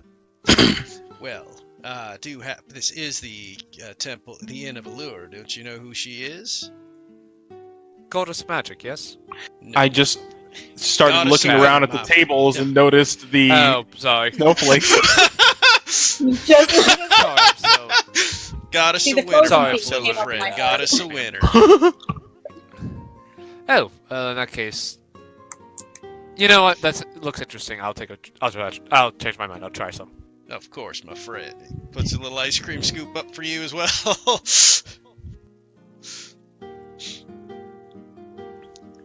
Your Well, blessings be upon all of you, my friends. as you as well. Varric will just cautiously try the ice cream. Sensing is surprised and delighted, but on the down low. But he's kind of more focused on Six, and just kind of gives her a nudge. You want to talk about it? She kind of looks at the lot of you and how beat up you look before kind of giving a small shake of her head no at seeing how much of a mess you guys appear. He doesn't take his eyes off of her, and just, you want to talk about it later. And just kind of eyes that say like don't. It's kind of similar to like even the way that Klaus was before, where he just kind of hold things in. Now it's kind of directed at her. You see her kind of think for a moment, and then she makes a gesture that you are familiar with from the last time she did it, of like tapping the side of her head and then making a open motion with her palm. And she did that the last time after you guys had been unshackled. A memory come back to you? She nods her head yes. Wait, sorry, Yeah. say that again? Oh, A memory. Oh, memory, okay. Would you like to talk about it once we get to our rooms? maybe give her some time to process. Not sure what it is, but I know trauma when I see it. Nods her head yes. He also nods and just kind of gives her a light back rub, and eats ice cream. To ice cream. Ice cream. Alright, so you guys sit in silence, enjoying your treat. One moment. Until eventually you guys make your way to your rooms. Who was it that was doing first? Tenzing. He's gonna, since his room is. How close is his room from the others? It's a very small place. So you just looking out the hallway, you can see all the available. Okay, he'll I guess. Yeah, he kind of doesn't care at the moment. He's just gonna stay out in the hallway. And also, when you guys retired to bed, Six did insist on staying just a little longer, just to eat more of her. Yeah, he'll. If she's staying, he'll give her the rest of his ice cream if she wants some, and then he's gonna stay out in the hallway, just kind of idly, brushing himself, and just if anyone looks at him funny, he just kind of gives them a nod, and keeps an eye. Well, it's late at night. No one's up. Okay. Very dark out. Make a perception.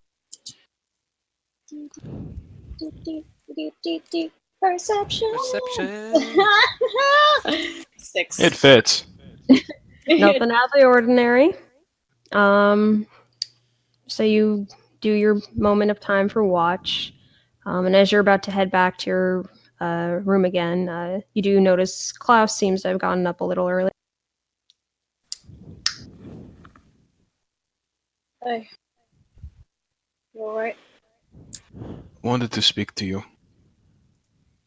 Oh.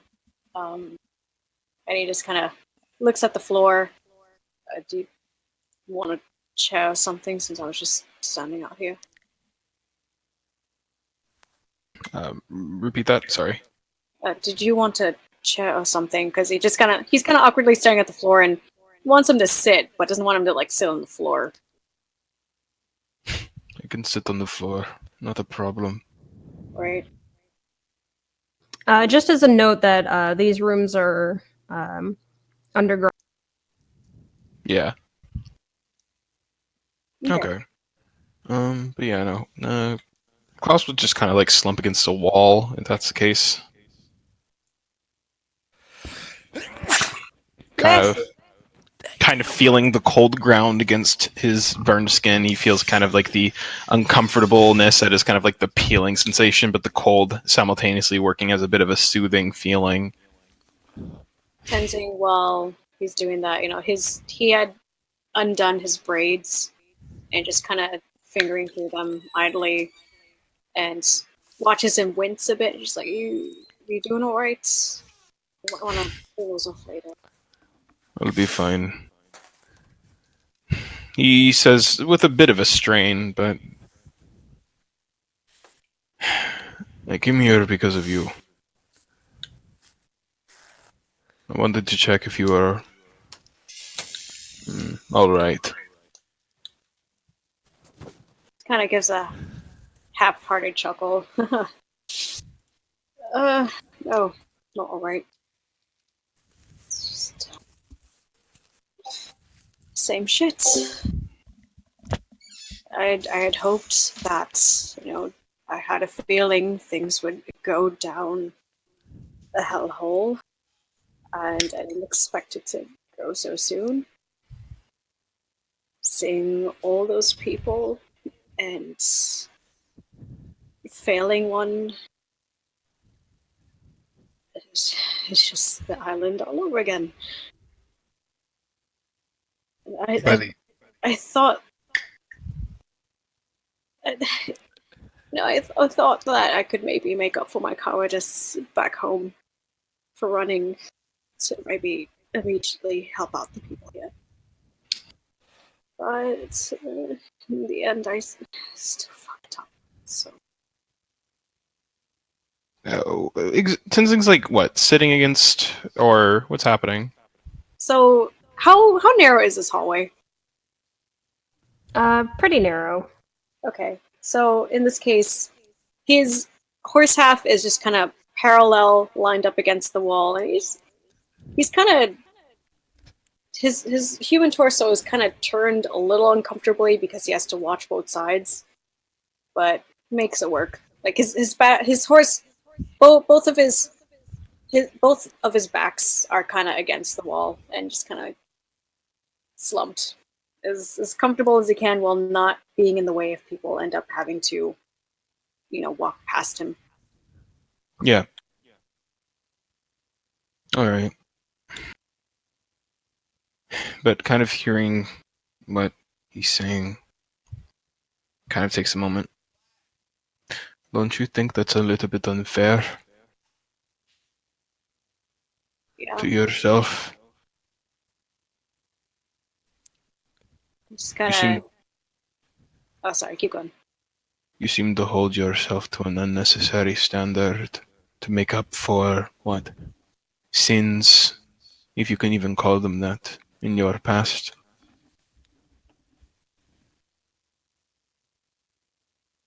Kind of braids up part of his hair and then unbraids it again. And he just mumbles, yeah.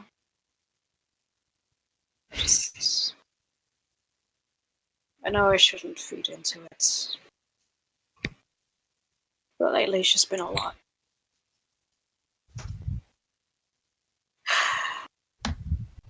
It's just been a lot.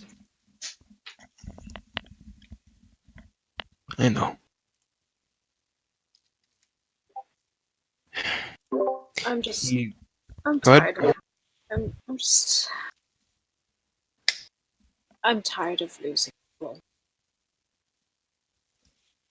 And given my line of work, this is inevitable. It doesn't make it any easier.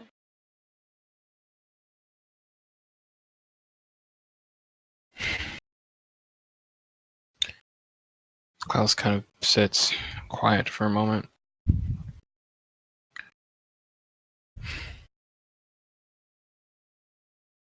Throughout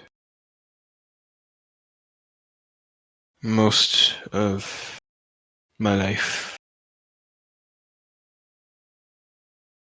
I have dealt with loss.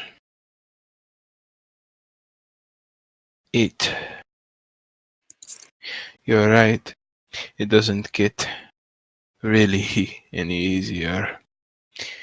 In fact, sometimes the numbness that you feel when it happens more than once, it's almost worse than feeling sad, angry, or anything else that can really jostle you and make you feel alive. It's an empty, kind of a bit of a whirlpool of nothingness. I get that. But in that case, without outright lying to you, I can't exactly tell you how to make it better. My tactics, I think they help, but I don't think they really do. I can tell you one thing though.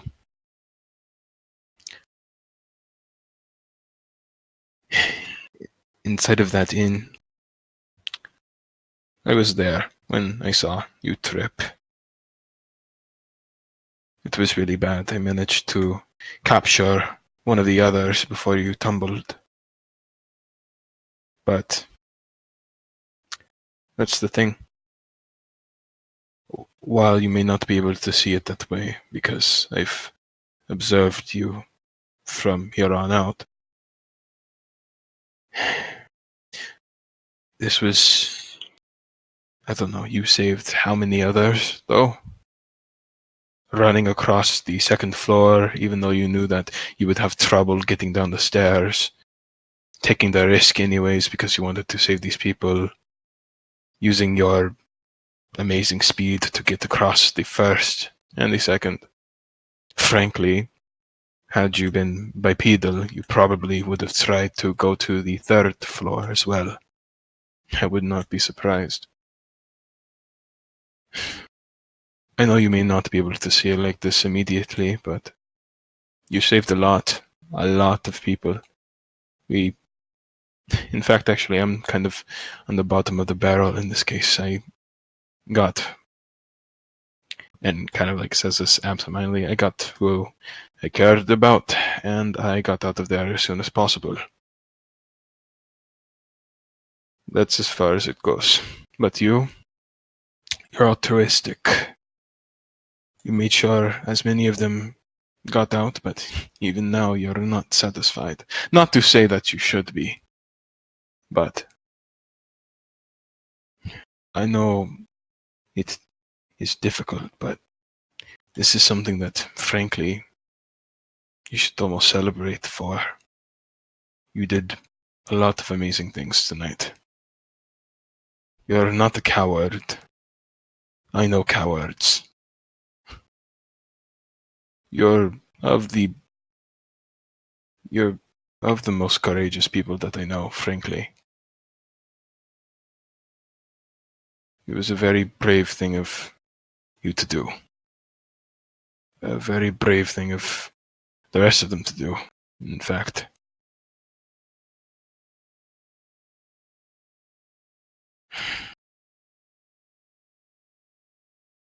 Kind of looks down at the floor for a moment.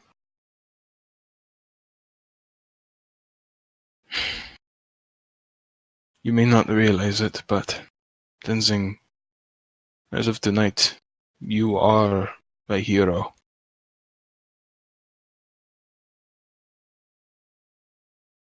Or something like that, I suppose. Sensing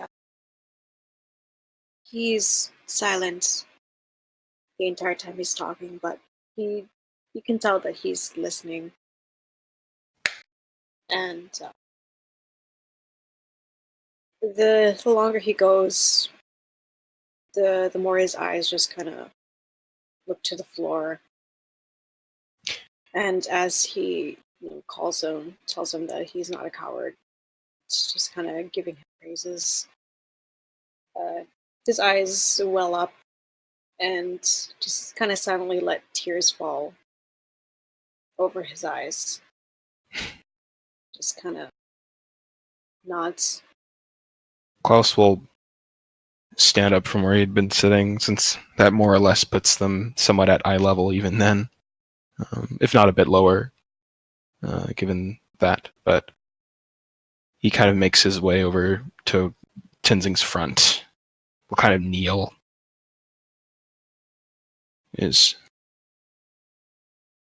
Takes a hand and kind of picks up his chin to kind of not force, but get him to look at him. You heard me, right? Takes a moment before his eyes actually meet his, and opens his mouth, and nothing comes out for a second, so he takes a breath and tries again. Yeah. Yeah.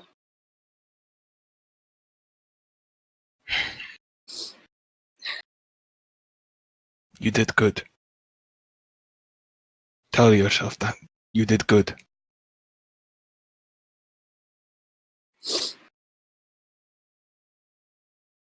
I want to hear you say it. I did good. He closes his eyes, shuts them really tightly, and a bunch of emotions just kind of wash over his face, from sadness to regrets and relief, and a bunch of others, angry at himself, angry at the world. Opens his mouth again.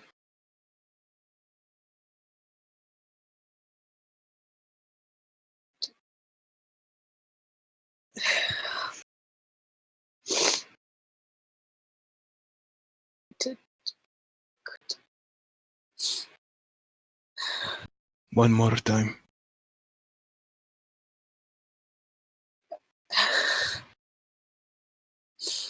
At this point, painstakingly, a very small grin, not a grin, a smile, just a bit of a smile kind of appears on his face. One more time. Eyes blink open for just a moment and sees a smile and shuts his eyes soon again and kind of lifts his head just a little more.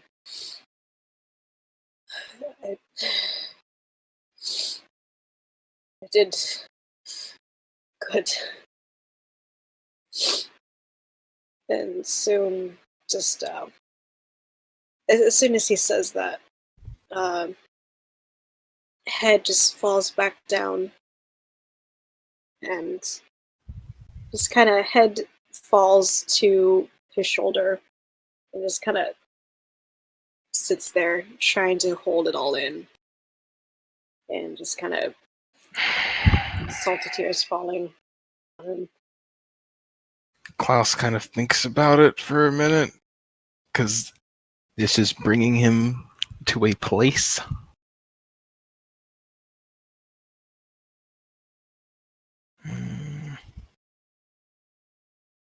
Slowly, assuming that he's either not looking at him or closing his eyes, Klaus will kind of slowly close the distance and go for a bit of a hug.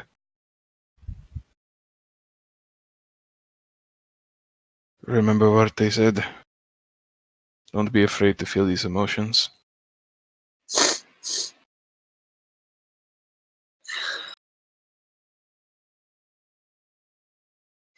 He kind of nods his head and stays where he is, doesn't really make a motion to move, but just kind of lets out a bit more than instead of trying to hold him. And just kind of mumbles, I'm so tired. God, I'm so know. tired.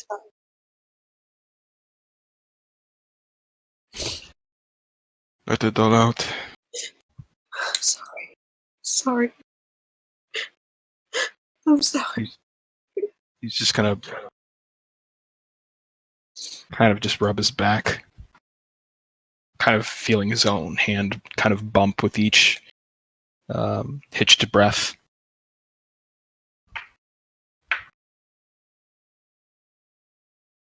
Eventually, after a couple minutes, he slowly settles down to more of his silence again. Tears still occasionally falling here and there, but they've subsided. Try to get some rest. Okay. I think it's about time for my watch.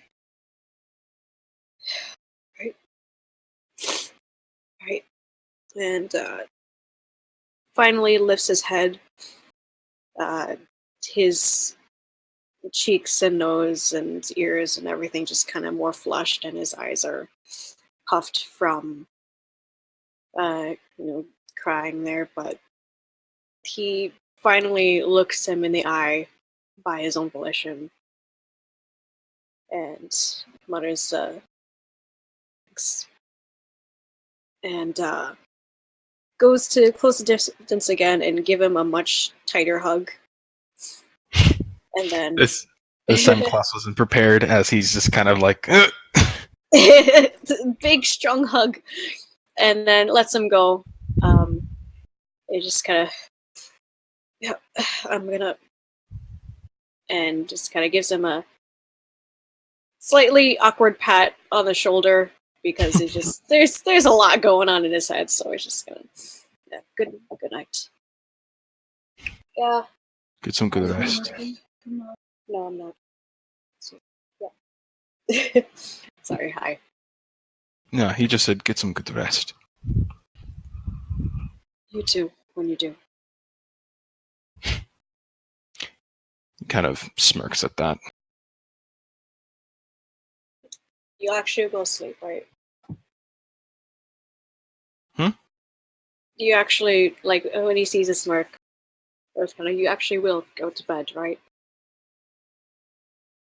An attempt will be made. Can't promise actual rest, though. Yeah. That's fine. Just kind of gives him one more nod and then heads to his room and closes the door.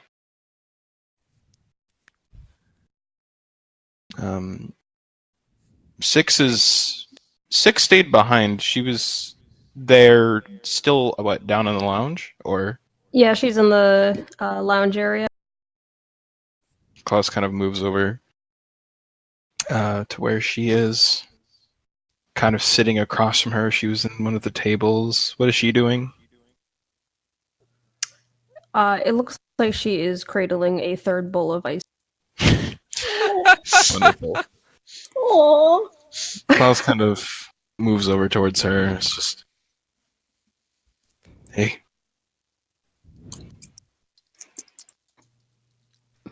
Looks at you, spoon hanging from her mouth.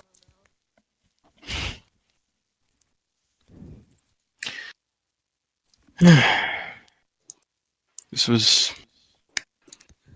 an eventful night, that's for sure. There's going to be a lot of changes that we're going to have to make after everything is going on. This fireball, everything else.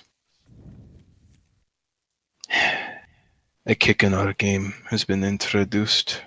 We're going to have to pick up the pace much faster than we did before. But that's not why I came here. As you're saying that, her brows kind of furrow a little. You see her kind of point under her eyes, looking at you in question, and then pointing, like tapping under your eyes at the bit of dark there. The dark circles? Yeah. Don't worry about me. Couldn't sleep. Nods her head in understanding. Seems to be kind of the trend of tonight, it seems. You hear her go. Hey. It's entirely up to you if you would like to tell whatever you can about that memory. Other than that, if you don't, well, and he'll point towards the bowl of ice cream. Is that shit any good? Nods her head up and down. And offers the bowl.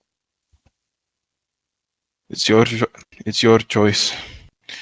We can talk about it right now, or if you just need a moment of reprieve where fire isn't breaking down at our walls, this is an alternative. You hear her give sort of like self-deprecating scoff at the mention of talk as she gestures to the front of her neck and takes another scoop of ice. He'll kind of scoff, albeit humorously in that case, and it's just, come on. You said far less than anybody else that I've met inside of the party, and yet for some reason I understand you better than the others. You sort of hear from her just a nod and shrug of her shoulders. As she kind of eventually just staring into the bowl for a moment and then handing it off to Klaus because she just like figures she's not going to stop eating if she doesn't hand it over. She has to be cut loose. Klaus will kind of take the bowl, and at first he was going to put it down, but he was like, I guess I was curious. He's doing a lot of humoring people this time. So he just kind of like takes a spoonful, and it's just like, She he places the bowl down in front of him and begins to absentmindedly spoon away at it as he just stares at Six. She gives you a look like good, right? For a moment, with like, even with Klaus's like straight face, Klaus will humorously bring his eyes to the top as if they're about to roll over before kind of looking back down. A very serious face altogether, but he's just like, oh. For a moment. She gives like that right gesture. And then you just see her rest her elbows on the table and then her chin in her hands as she watches you enjoy the orgasmic taste that she had been delving in for the past few hours. What's better than hookers? Ice cream. Ice cream doesn't make me uncomfortable. Escorts, get it right. Yeah. No, but after like a few more spoonfuls, Klaus will kind of like push away the bowl, much to his own dismay, and we'll kind of look over towards Six, and it's just, so from what Varric had said, it was those fires that set it off, right? Nods her head yes. Did you find yourself in a situation like this before? Like that before? She looks away to stare at the opposite wall. That far away look come into her eyes again as she just slowly parts her lips and is just like, more bodies. For a moment, Klaus's eyes furrow before he kind of like lets the words sink in. Do you know how old you were at the time? She shakes her head no. And then she takes her elbows off to just kind of stare down at her palms and is just like, hundreds. And then shaking her head no. Thousands. And she's about to say the word bodies. You see the markings on the front of her neck suddenly light up, and she clutches at her throat, immediately covering her mouth as she starts coughing and wheezing. Klaus kind of like for a moment like pushes, like in getting up, he kind of pushes his chair backwards as he kind of moves over to her side, kind of placing a hand on her back. She shakes her head as if like trying to tell you it's fine, removing her hand off her mouth, and you can just see her palm is just soaked in blood now, and she gives a painful rub at the front of her neck. All right. No more speaking for you, but that tells me enough.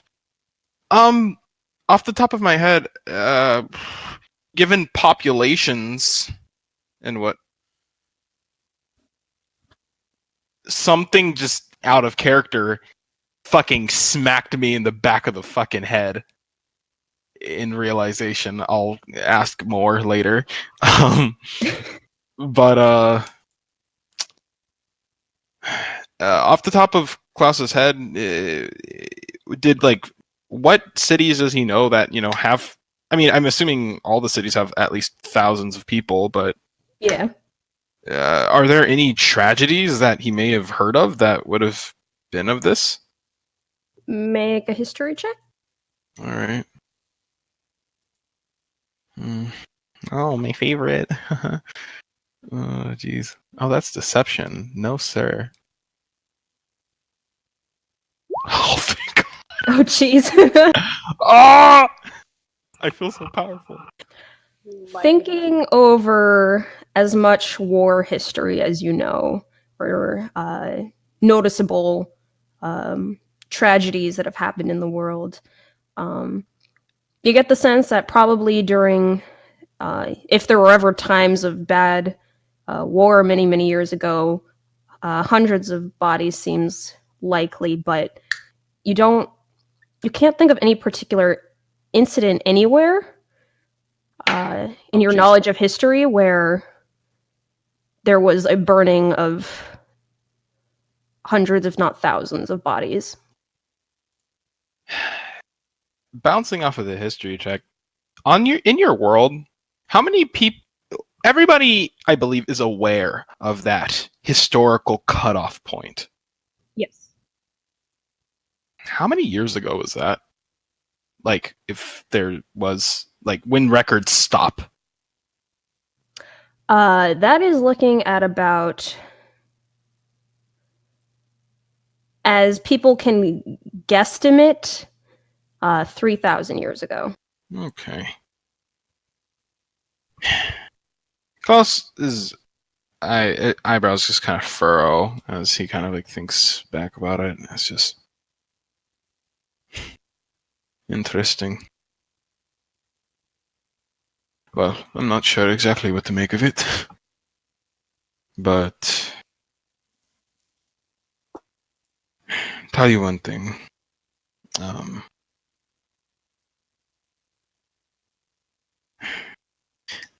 Of course, I also have memories that are difficult for me to bring to the surface. When you have things like this, it can be disorienting, kind of confusing. That's why I didn't want to ask you when everything had just gone down, but if a situation like this comes up again, maybe let one of us know. Me, Tenzing, Varric. The rest. There's like a moment's pause before she gives a small nod of her head. She's still just kind of looking down at her hands.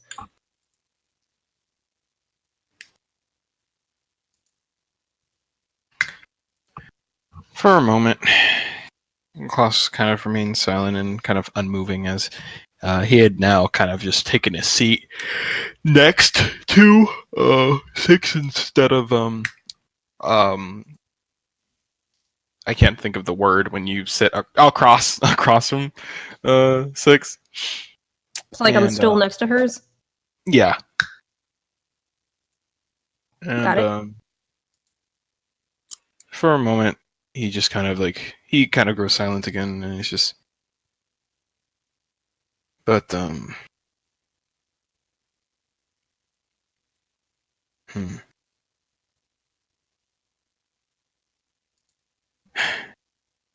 it's because these types of things can be kind of difficult to process. So, but of course, if a memory is too difficult, he kind of reaches on over and brings over the bowl of ice cream.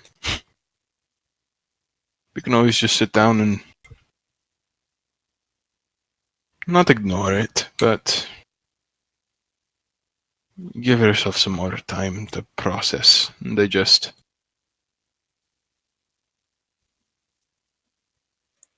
He kind of grabs a spoonful for himself before kind of placing the spoon back in and pushing it towards her. She takes it into her hands to look at it, and then looks over at you and kind of gives a small hint to her more usual side, and her smile is just like, get it fat. Did she just call him fat? Get fat. She said get fat. For a moment, Klaus's eyebrows will kind of raise in a bit of a surprise at her smile and everything, and is actually overjoyed. But even then, his face is ever so serious, and he's just like, "Well, given those other bowls that you took in, you're way ahead of me." She goes like, Slaps him across the face. gives you a playful shove. At that, Klaus is just like a very small chuckle just kind of comes out of him at that as a smirk kind of appears across his face. All right, let me actually do my job. You should probably get to bed. She gives a small nod, but then there's kind of a moment's pause again, as she contemplates something, and then looks down at the floor. Again, speaking very slowly, but with much longer pauses between her words this time, as she, maybe better not know.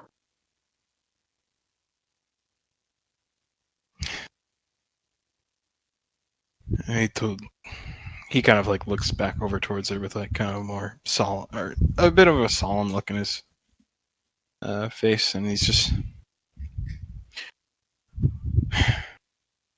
tell you the same thing that they told Tenzing.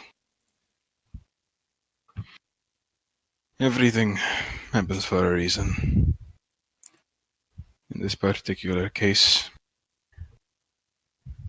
it seems like this path that you're on,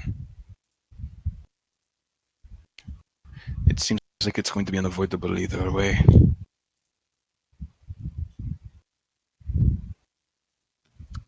She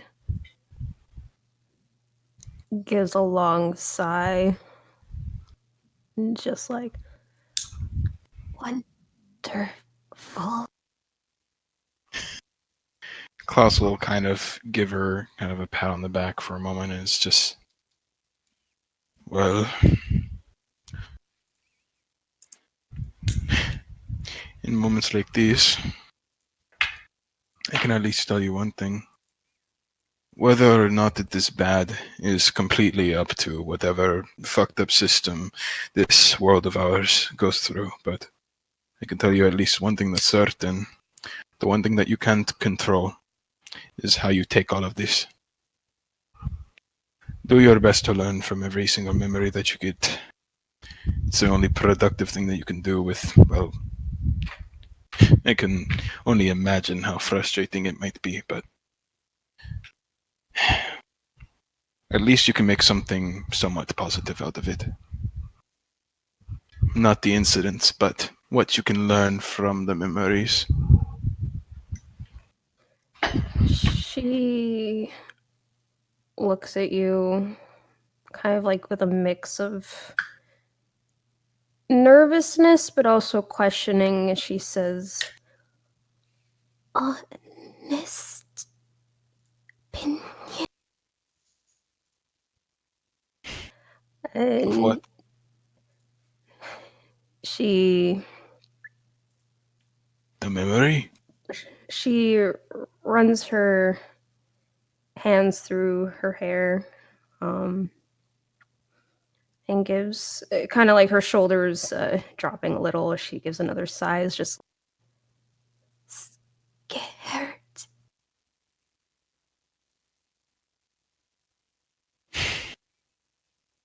Klaus's eyebrows kind of furrow at that, and it's just kind of sinking his lip into his cheek for a moment, kind of like biting his lip. Or biting the inside of his cheek before he's just...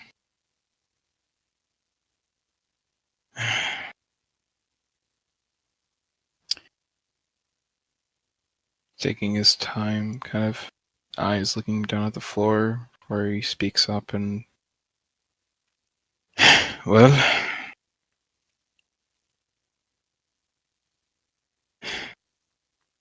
whatever it is, the party seems to treat you like their own.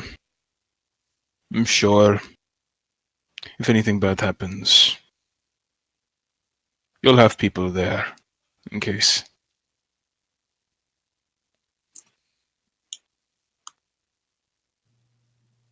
I'm sure you'll be fine, no matter how scary it might be. She gives a nod of her head and And a if... Sorry, go ahead. and a small grateful smile before she points at you and then holds up 2 fingers.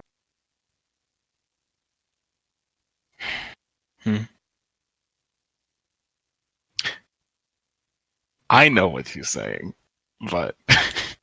oh no. It takes Klaus a moment before he kind of gets it, and it's just...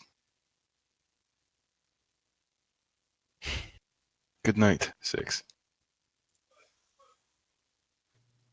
Kind of averting his eyes.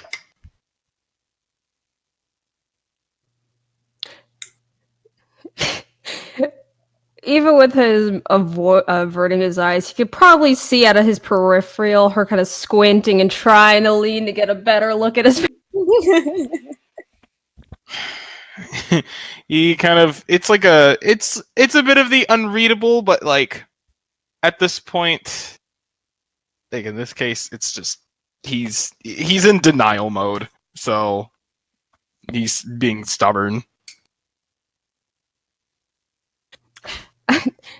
Seeing that, she kind of gives a small roll of her eyes, and then kind of looking around the area, kind of making a stretching peek over towards the entryway where all the rooms are. She then gets off the seat to go over to the other side of the bar and start rifling through stuff, eventually taking out another bowl, and then looking around for the place where she saw the barkeeper take out the ice cream, scoop some into there. And she sets it down in front of Klaus, sits back down, taking her own bowl again. Clearly stubbornly deciding to just stay there, is just like, stuck with... Points at herself, takes a spoonful.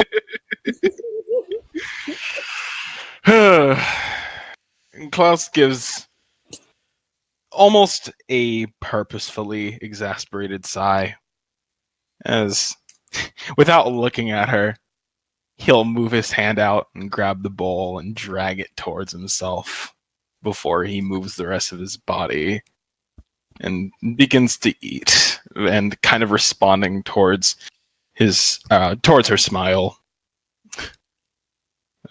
Klaus will just kind of, behind his crinkly ice cream mouth, he just kind of rolls his eyes before kind of continuing to eat the sweet, sweet creation of nature. She kind of she makes like that, like pointing at her eyes and then pointing at him, like the "I got my eyes on you" gesture. But as she like gestures her spoon towards his bowl, is just like help, Help? healthy. Healthy. Okay. Klaus's spoon is God. It's a real goddess of winter. And ice cream is its call. Klaus takes Klaus has, okay, I will say that Klaus has this one habit, is that whenever he points at things, he instinctually flicks out one of his daggers and kind of points. But what he goes ahead and does is he does such, and he at response to what she had said, is just like, after swallowing a bite, kind of taps at his stomach. Not for this, but, and then he taps at his heart. Definitely for this. Beth gets a snicker from her before she reaches out and actually makes like a tickling motion with her hands against his stomach. It's just like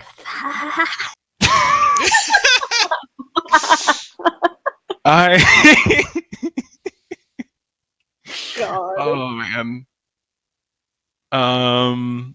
Just because she did that, Klaus is going to showboat. He'll suck in just like the little bit, like the little bit that he's gained, and just his abdominal region just goes rock hard. Oh my God. And through a little bit of a strain, he's just going to be like, "I don't know what you're talking about." He didn't even have to. It was still there, but oh he god. went from You would casual want to strike business score. mode. Since she's a bit of a bully, she like stops the tickling sensation and just do the pat pat motion, just leaning in more. She's like, Oh, she is Mean Girls. They both are. and she just has this like big grin on her face. Oh my I love God. them both. You know what? Keep that up, and I'm gonna purge right over your fucking head. She squares her chin at you. He already begins to just kind of, just at that, he just goes ahead and is just like, "Ooh."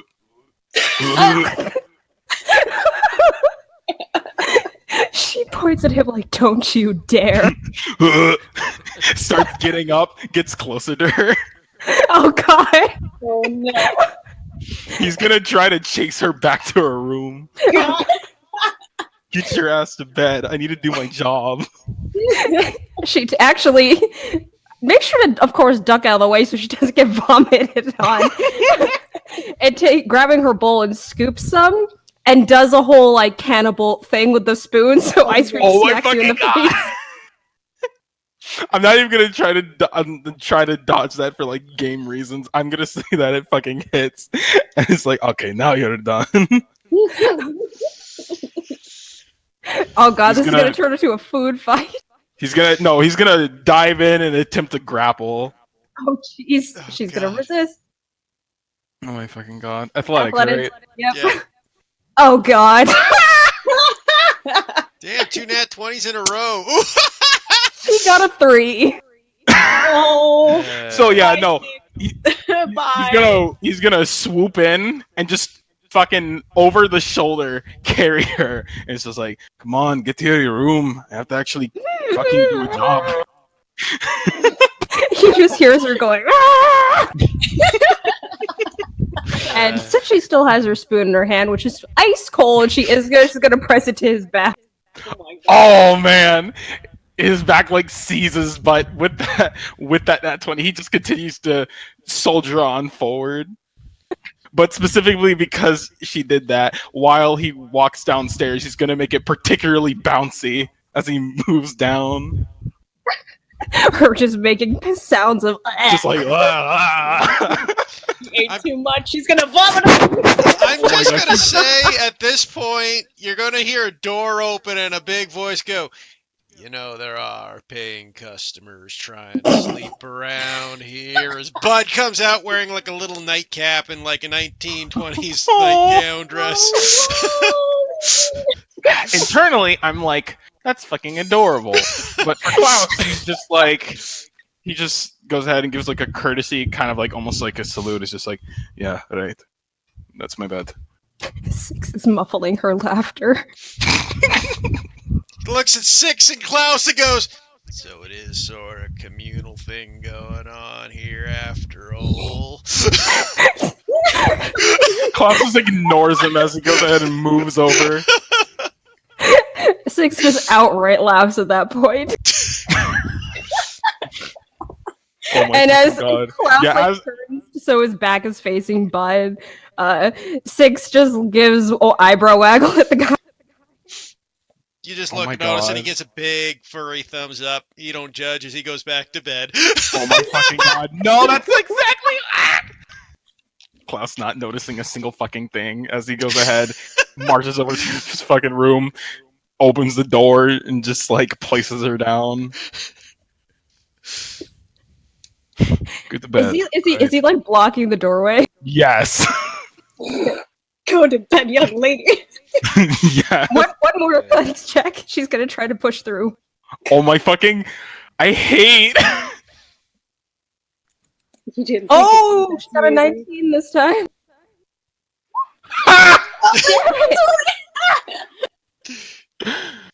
Oh my fucking This is God. basically like her pressing both hands against your chest and trying to push while you like hold both sides of the doorway. Yeah, he and his entire body is just unmoving as he's just like, Maybe after the Varric just training. wakes up at this point and goes, "What are you two doing? Your watch is over." No, I didn't hear this at all either because technically he was, speaking, like, the entire laughing and like that, shuffling. that entire conversation was like 10 to 15 minutes. His watch still technically. Yeah, no.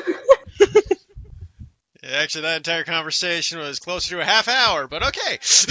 Oh yeah, but yeah, no. Klaus will kind of like get serious for a moment, like even despite his guise of just like being serious but not really. Like in this case, he like does get serious. He's like, "Come on, I actually do have to get some work done, and you actually need to be rested because we're going to be moving around a lot tomorrow." So You see her just give him begrudging. throws her head back. Ah, fine. Exactly, just arms hanging limp. This house is a nightmare. I hate this fucking family.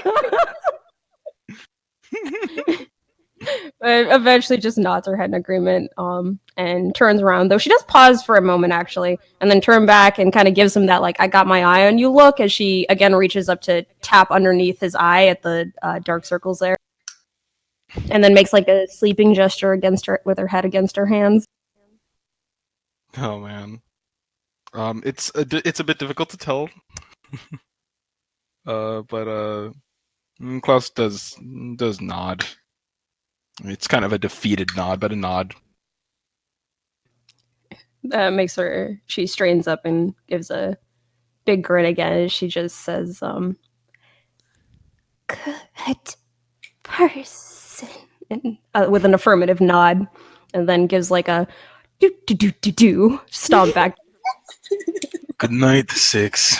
And he'll close the door a little bit too hard, but not enough to be very loud. He probably hears her snicker just muffled behind the door as he walks away. I love her. With no one to see, Klaus smirks as he kind of returns to his post. He still has ice cream on his face, by the way. Oh yeah, he's gonna claw away at it and he's gonna lick it off his fingers. Okay. Make your perception check for your watch. And watch, this is when the fucking wow, I'm on a roll. All right. Girl. The night is quiet. All right. For And the- oh, Oh no, I was just for the duration. Kind of literally just sits down and kind of like eats away at the ice cream. Before he kind of like realizes just like over the time kind of using the moonlight that shines through the window as reference, he's just like, all right. And he's gonna go ahead and get up and move over towards Varric, knock 3 times on his door before kind of moving on to his own. Varric opens the door. Does he see Klaus at all, or? You see Klaus, but you kind of see Klaus kind of moving on his way. And since I guess you would see him and he would know, he just kind of gives you a bit of a wave as he kind of moves on. A wave goodnight. It's all my fault. Hmm? What? It's all my fault. What the fuck are you on about? I told him where we were staying. Everything that happened tonight was my fault.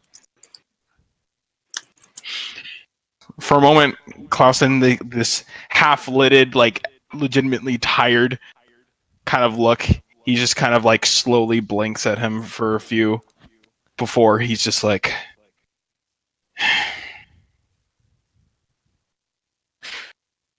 and kind of crosses his arms before turning around to look over at him directly. I'm assuming you're talking about the Archbishop? Yes. I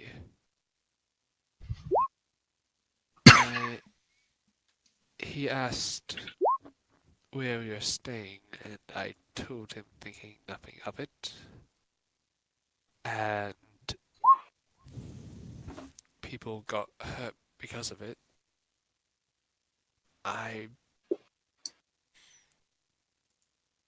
wasn't conscious of the fact that he could possibly be our enemy. And because of it, people got hurt.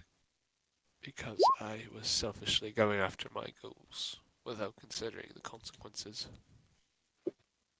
What's Varric looking like right now? Not great. How so?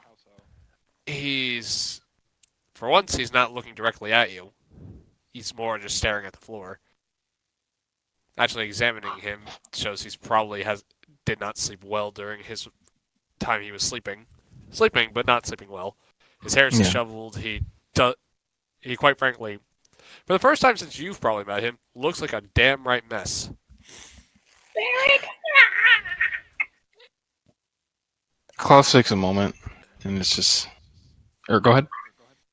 He just says, this isn't the first time we got people hurt. Back during our first investigation in Glucksburg, we didn't consider the consequences of carrying a demonic contract that we knew someone wanted. We assumed we chased him off, but he was really just summoning more monsters to attack us, and we happened to stay in a small little village that was slaughtered before our eyes. And I haven't really let that go. And it's more or less happened again.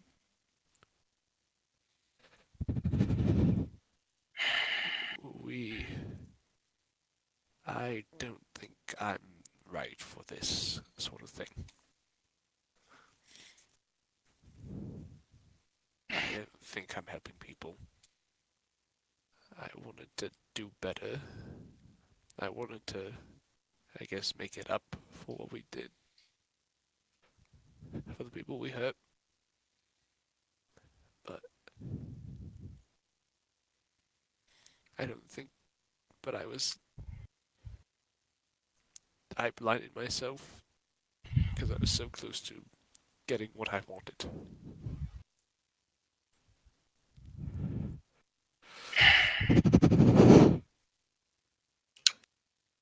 Alright.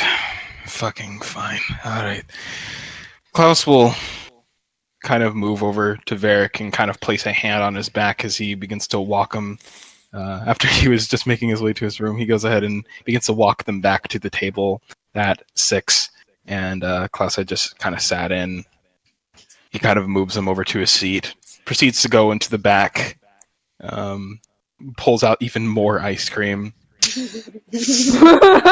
slaps a bowl in front of him, and then kind of like takes a seat. Kind of, if it was a clock, Varric would be on a 12 and Klaus would be at a 3, kind of like a little bit across, but not at the same time.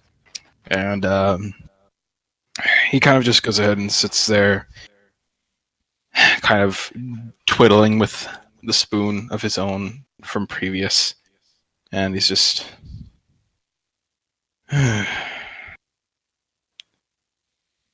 Varric. There. Let me put it this way.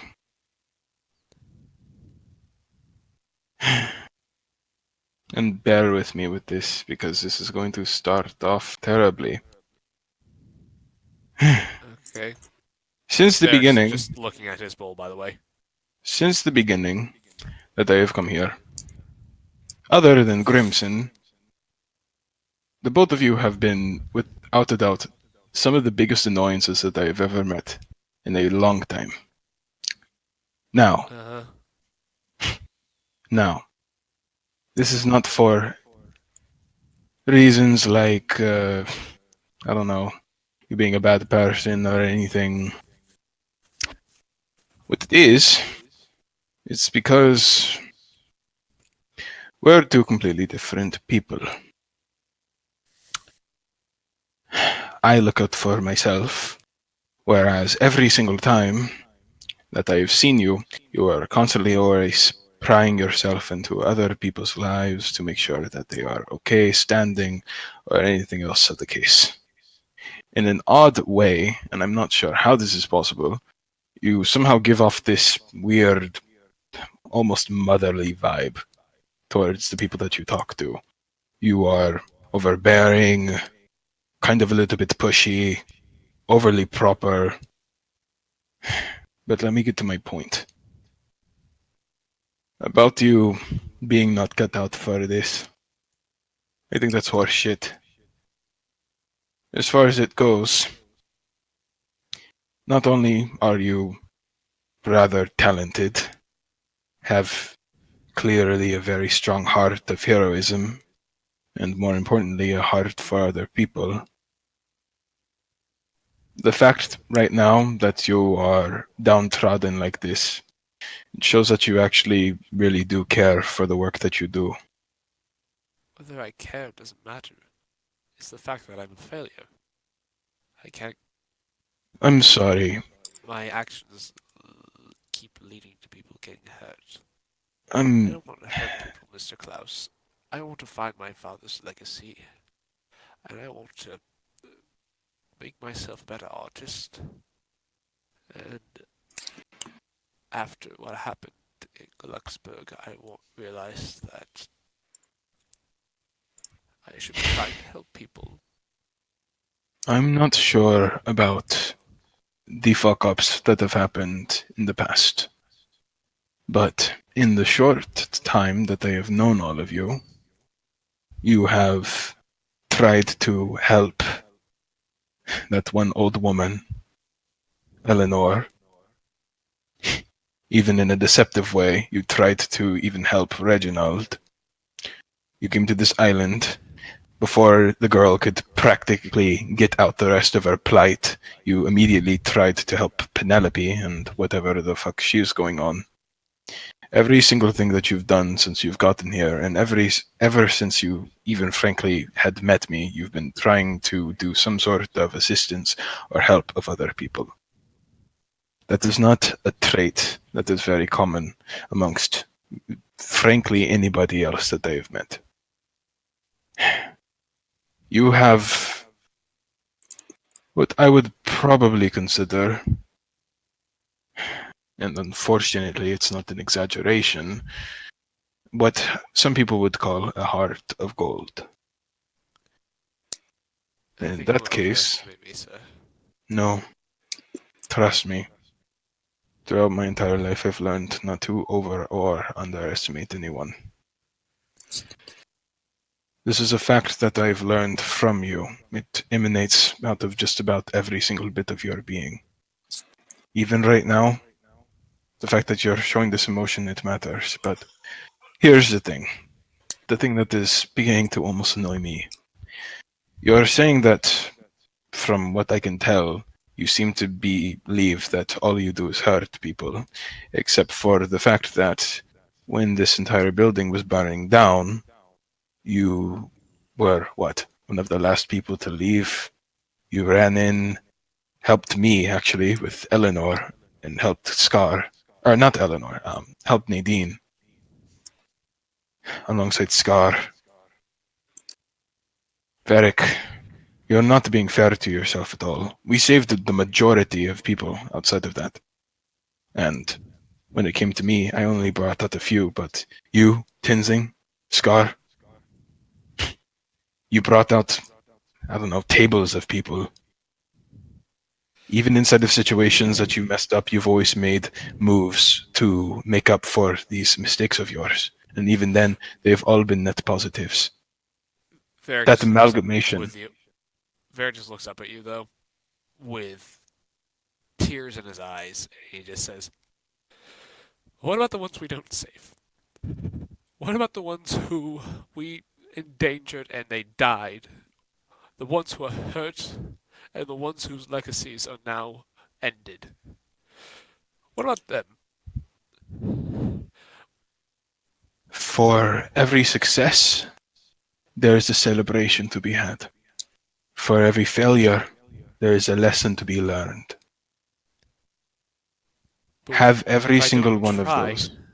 But if I don't try, then there's no failure, no one gets hurt.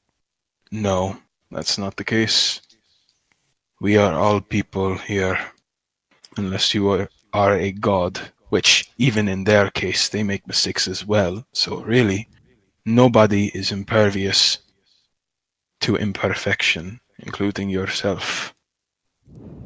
You need to use these failures, these mistakes, blunders, whatever you want to call them, and learn from them, especially with death. That's the only thing you can do that's productive from it. You What am I can supposed to more. learn from this? Am I supposed to learn that I'm supposed to mistrust everyone we meet, to assume even those who are supposed to be helping are really there to hinder? Am I supposed to just give up on people and assume the worst out of them automatically? I'm not a fool to think that everyone in the world's nice. In fact, I was able to make a guess on someone who was really a bad person once. But I can't live my life assuming that everyone is out to get us.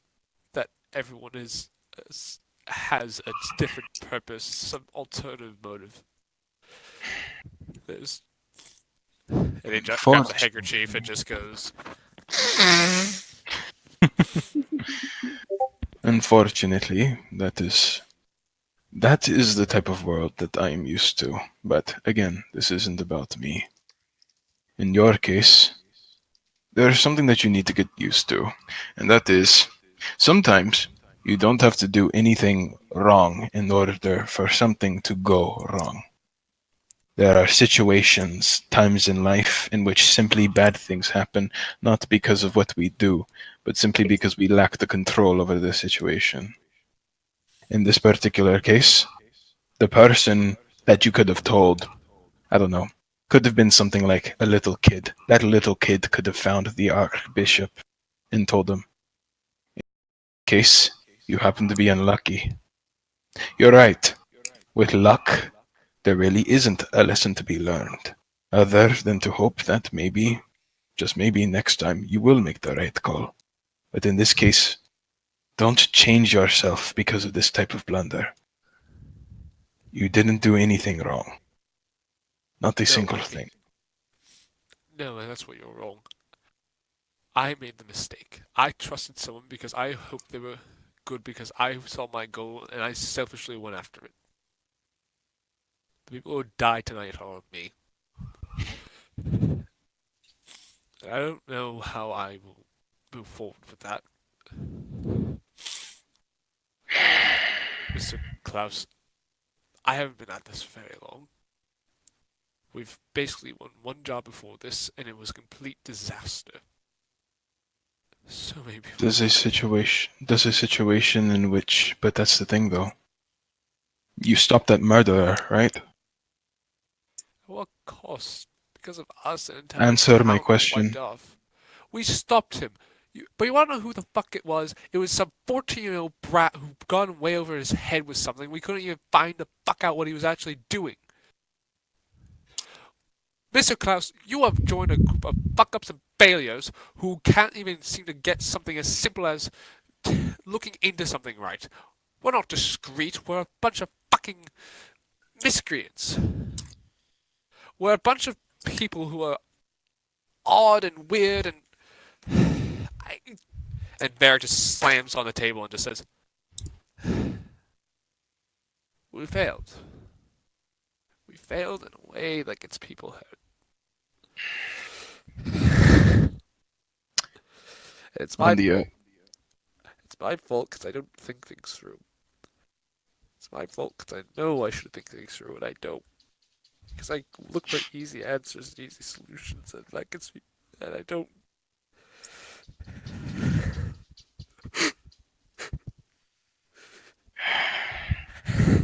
It's my fault. Klaus will stand up, kind of move his chair over towards his side, and kind of place a hand, not on the back of his, not on his back, but kind of on top, atop his head. And kind of like a moment of silence.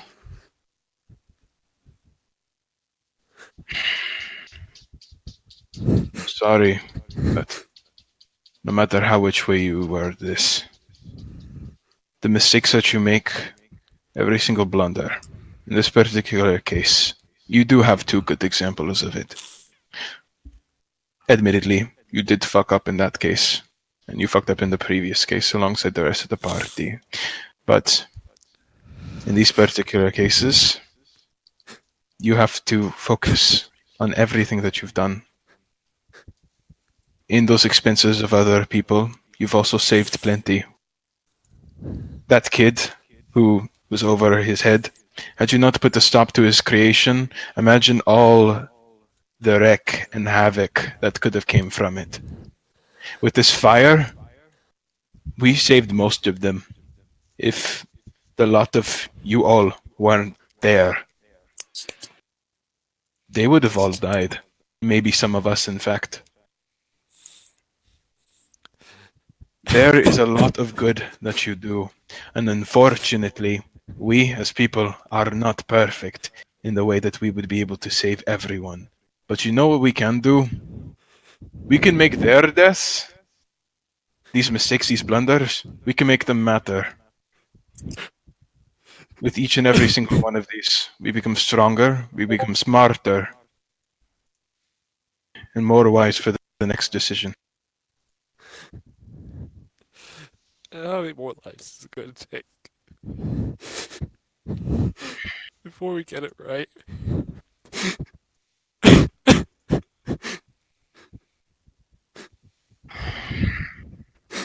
I cannot answer, but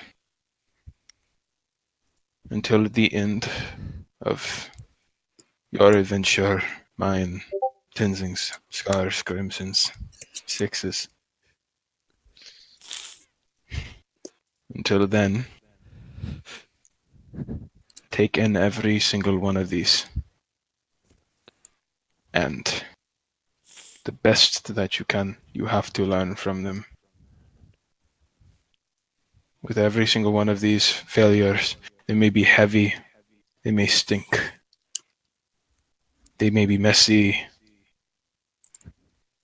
and they might, and his eyes kind of look down for a moment. They might even eat you up a little bit on the inside. But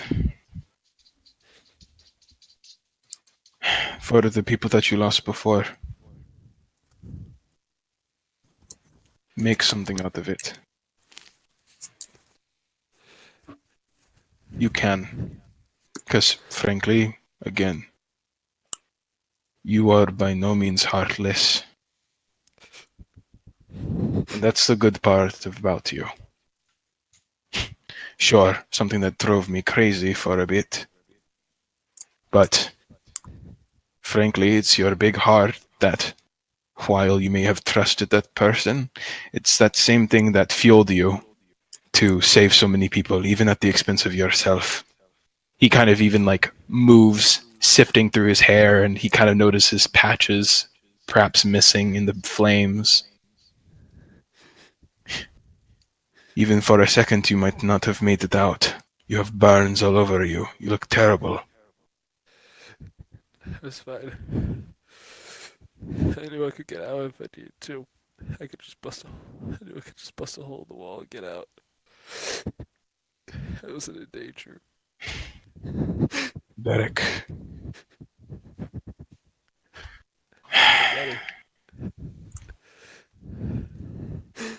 I can't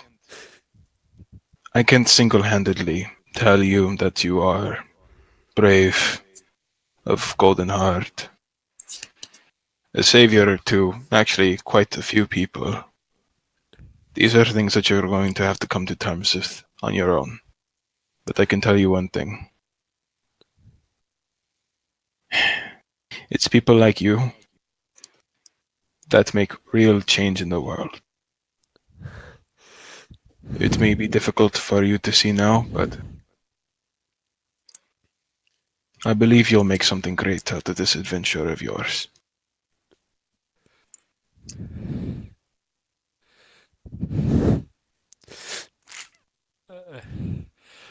I hope you're right. I really hope you are. Okay. Alright, you go get some sleep. I'm gonna keep watch. Alright. I'm gonna pull myself together. And then we're going to go and figure out what happened here. We're gonna find out for sure who did this and why.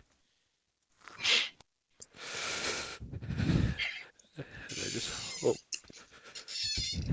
that we don't hurt anyone else along the way. Those people who were hurt in this, let's make their deaths worthwhile. And catch whoever sick bastard did this. Okay. Okay. Damn it, Varric.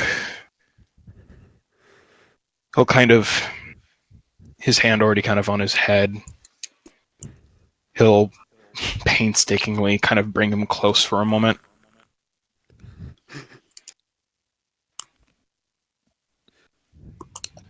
Kind of placing his head kind of near his chest, kind of in shoulder.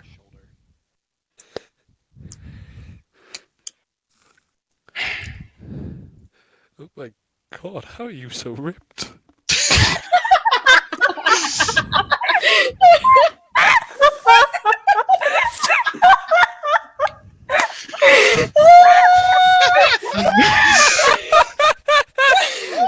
I'm sorry, I need to break up the levity. No, because it's exactly what I expect of Varric. I exactly expected of Varric. Oh, I couldn't even laugh because it's what?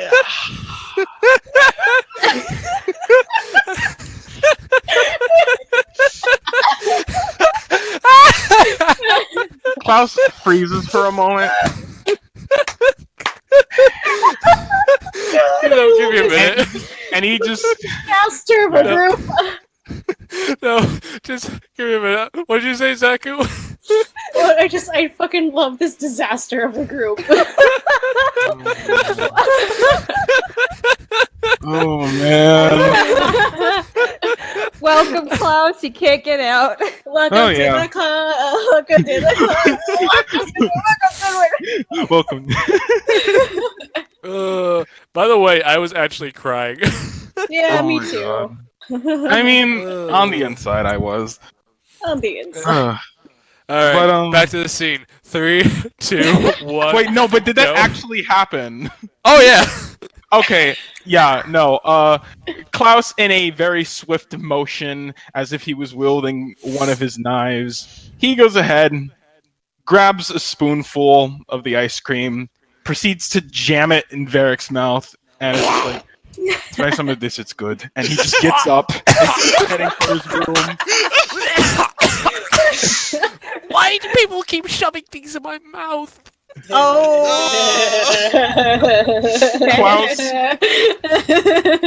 Klaus Klaus smirks at that, but he can't be seen, so he's just walking back to his room. At this point, Varric needs to work on fixing his gag reflex. He's a bard. He I doesn't was- have I was one. gonna make a Klaus joke. leaves- Before Klaus leaves, Varric's just gonna say, "Thank you." He stops at the stairs.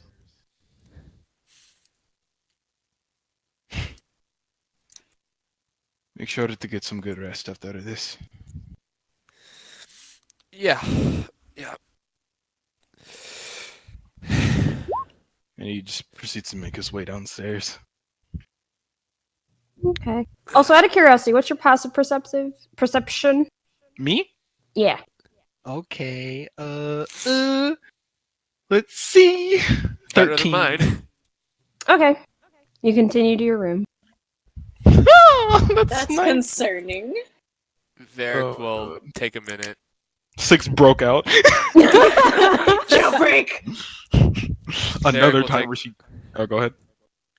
Oh no, I was just about to say, Varric just takes a spoonful of ice cream, eats it. That is good. I am so glad that I was able to give the players ice cream in their time of need. Thank you. Merciful Satan. Woo! Varric will just wipe his eyes and then get up, and he will go stand by their rooms, and he's gonna pull out his painter's kit, his painter's supplies. Perception check, by the way, if you're doing a watch. Yes, of course. 4. What do I see, DM? Your own This is tears a falling hallway. to the floor still. I'm not crying anymore. No, it's like, when you cry and like you're done, but like you're still like raw, so it like takes like a little bit just to make you cry again. Like all of a sudden you're just like and go back into it for a moment. I gotta say, it's a little amusing that out of all the people that went through the therapy session, 6 was the only one that didn't break down crying. That's just She like a used bad thing. comedy.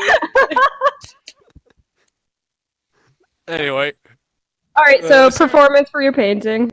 What are you painting? Varric will paint the fire. We will paint Klaus's abs.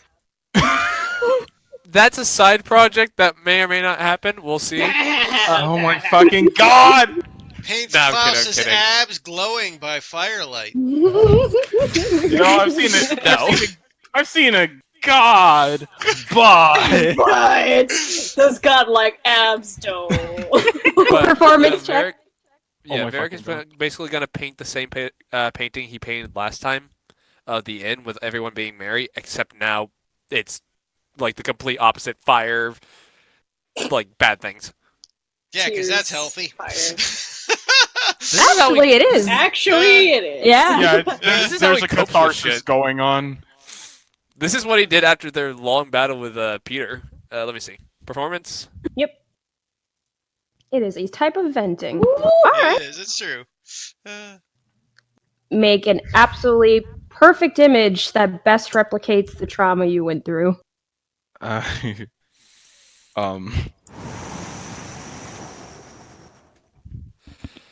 Okay.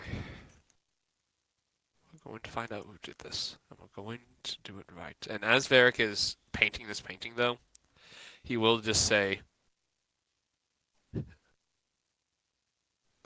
"Why? Why did you lead me to him? Did you know this was going to happen? Please. Give me a clue. Give me a sign. Give me something. I trusted you.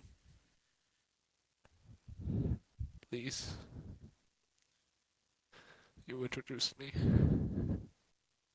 So, was this supposed to happen?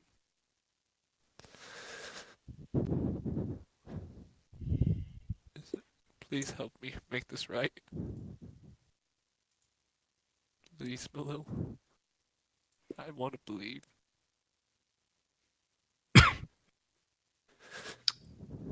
Roll me 1d100.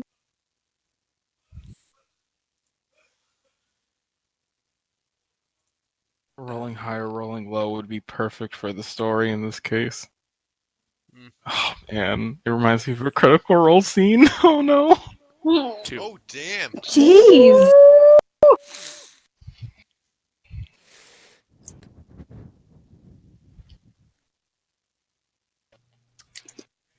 Alrighty.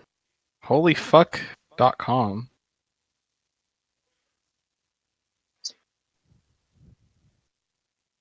Anything else you do? I finished the painting. I finished my watch. I think Varric is going to go back. If Scar or Grimson was taking a watch, he'll go wake them up, and then he does see everyone, right? Like when he goes and checks on their rooms. Yep.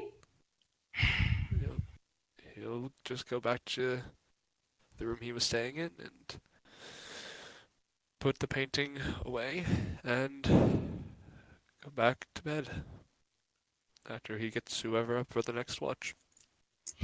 And before he does, he will cast Sending. And he will send a message to General Lionheart. And he will send the message of, "You were right. Something is happening here. I think the Archbishop of Bahamut might be involved. This is big. We'll keep looking."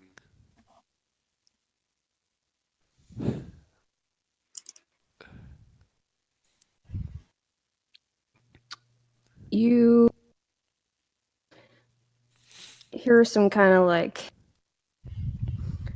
small noises of someone waking up because it is kill me o'clock in the morning.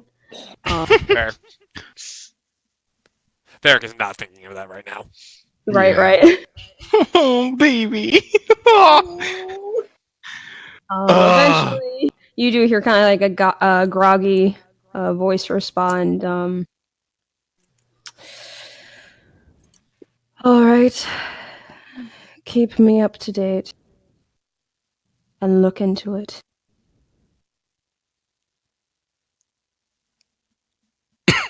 And that's all you get. Alright. Varric will close his eyes, go to sleep. Very unsure of himself at the moment. All right. And as you close your eyes and fall asleep, it's the strangest sensation you've ever experienced. It's like the minute you shut your eyes, you're blinking them open again, and you're no longer in your room. And I still have my clothes on, right? Nope. Yes, you have your clothes on. This is Shrek is love, Shrek is life. All over. One moment while I make a change. You have to remind me that it exists. It hurts. I but I'll can't do believe it I for rolled a Shrek. 2. Oh man. Like I said, it was either going to be rolling really high or really low, because in that moment, that it would. Oh man. Oh, hello, music.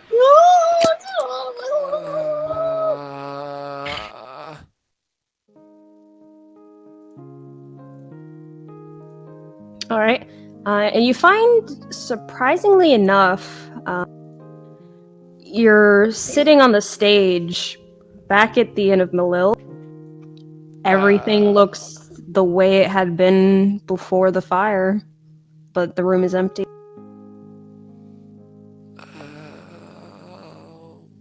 I dreaming?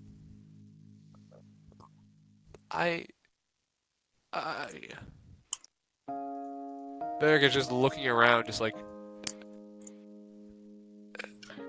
You hear some, as you look around, you hear some kind of clattering off to the side. And you see, you can just see like the curve of their back of someone rustling through the many different bottles of alcohol behind the bar before the familiar man, broad-shouldered, long black hair, square jaw, holding a bottle and examining it curiously, is just like, Me eyes. Handsome. it's just like, tell me, darling, what's your favorite kind? I prefer black cherry wine. Well, you see him kind of do like a movement with his hand, and suddenly there's another bottle in his left hand. Just like, huh, don't think I've ever tried this one myself. All right. You see him pour a glass. It's really sweet. I guess Varric will get off the stage and go to go up to the bar. All right, take a seat. He's casually pouring a drink, which he slides your way and pours himself one, which he downs, and then as soon as he finishes drinking it, it seems to fill up with liquid again. Oh, damn. Varric will just take a sip of wine. And the guy suddenly just sits down, and it's like just like before, like a blink, and suddenly something's there, and now there's like a stool there as he takes a seat and starts sipping at it, giving you a look as he's just like, "All right, talk to me, tell me stuff. What's happening?" Well, first off, I gotta know, how do you want me to refer to you? Like, as Your Holiness, my Lord? Yeah, no. You see him take another drink at that. Friend? Does friend work? I like that one. Alright, friend. And Varric will sip his wine. Well, I talked to the Archbishop again the next day. After you had introduced us. I think I talked to him, and I told him he wanted us to go hunt down a rumor to stop spreading, because he told us the church was very afraid that it would cause panicking. But the rumor was, as we're looking into it, seems to be true, and people seem like they've gone missing. They could be getting hurt. But the Archbishop of Bahamut wanted us simply to quell the rumors, not actually look into them. We talked for a while, and I think I gave him too much information. I think he burned this place down, as Varric just looks around. Because I opened my mouth, and I told him too much. I don't know what's going on. I don't know where to go next. I don't know how to go forward, but I know that what happened here was my fault in a way, and I'm trying to make things right, if I can, still. We think it's him because we found a few things that might be... First off, he was the only one we told we were staying here, and we found cloths of his ilk by a spell scroll that was used to cast a fireball at the inn. I made a terrible mistake, and I don't know how to fix it.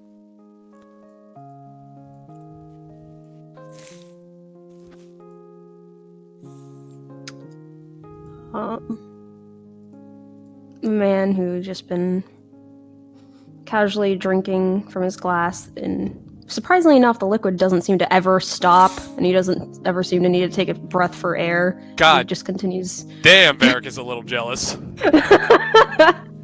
As he lets you talk. And when you finally come to a stop, he sets the glass down.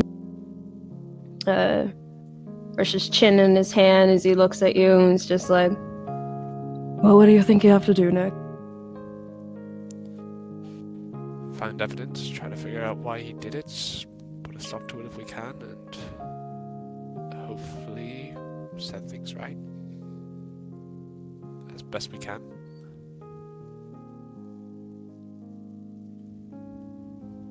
You see him kind of arch your brows, just like,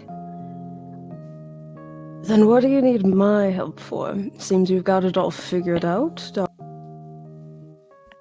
Well, I need to know. Why did you introduce me to the Archbishop? Did you know this was going to happen?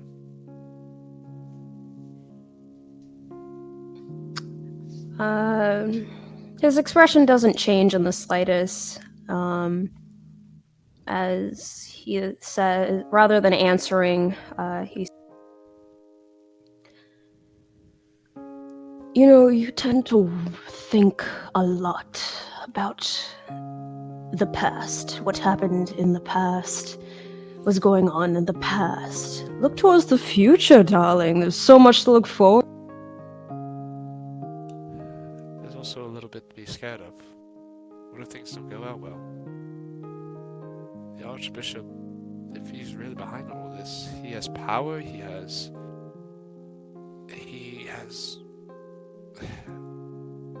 my father's painting hostage. And he knows who we are. I don't know. I know what we need to do, I just don't know how to do it.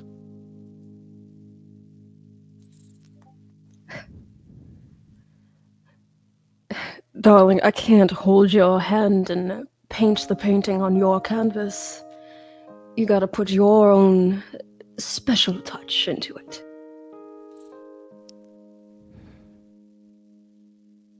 Can you at least give me some tips or pointers?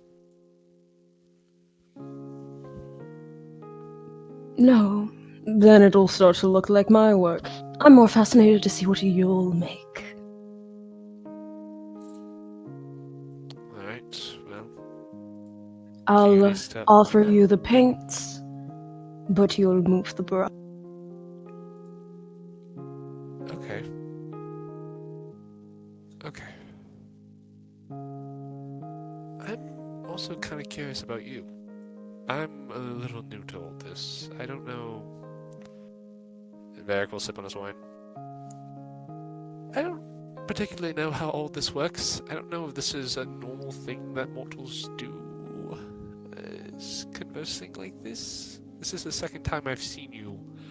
And I feel like most people don't ever meet God. Take another sip of his glass. He kind of shoots you a little wink. It's just like, first time, huh? It's been a week.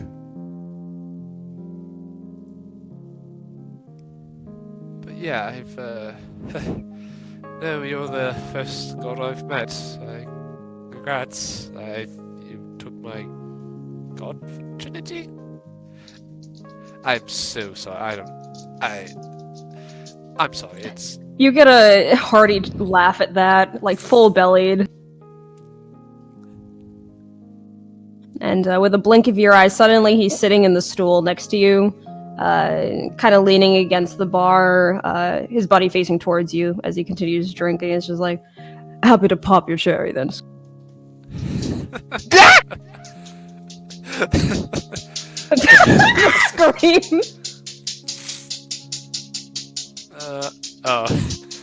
Varric is laughing a bit at that, and he says, well, I can definitely say you're good with conversation.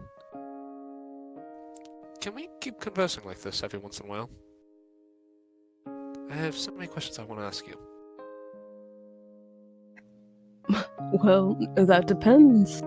And you see him look out around the room at the variety of different paintings on the wall. But actually, rather than the paintings that you remember being there when you were here before the fire, it's actually a variety of different paintings that you've done. And he's just like, I've done. yep.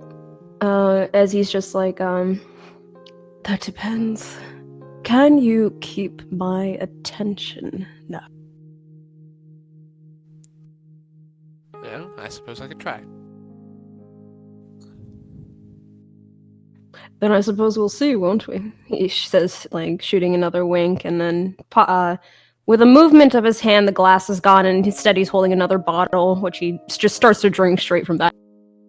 I suppose we will, and I'll kind of offer my glass to kind of like clink and toast. I expect good things for you, Varric.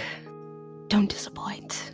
And you see him give like a playful little grin, and then the next moment you blink, and the vision of the room is gone, and you're just enveloped in the darkness of unconsciousness. When Varric wakes up, he's just gonna go,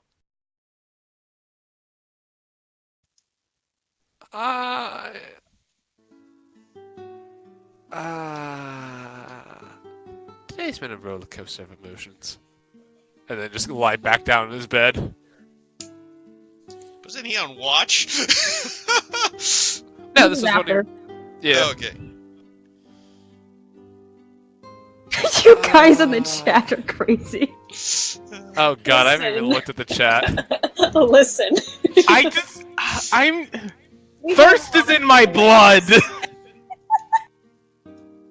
We have a lot of feelings. Especially after what I have so many emotions right now. Yeah, Varric is just, at this point, just lying in bed and going, I think I'm doing the right thing.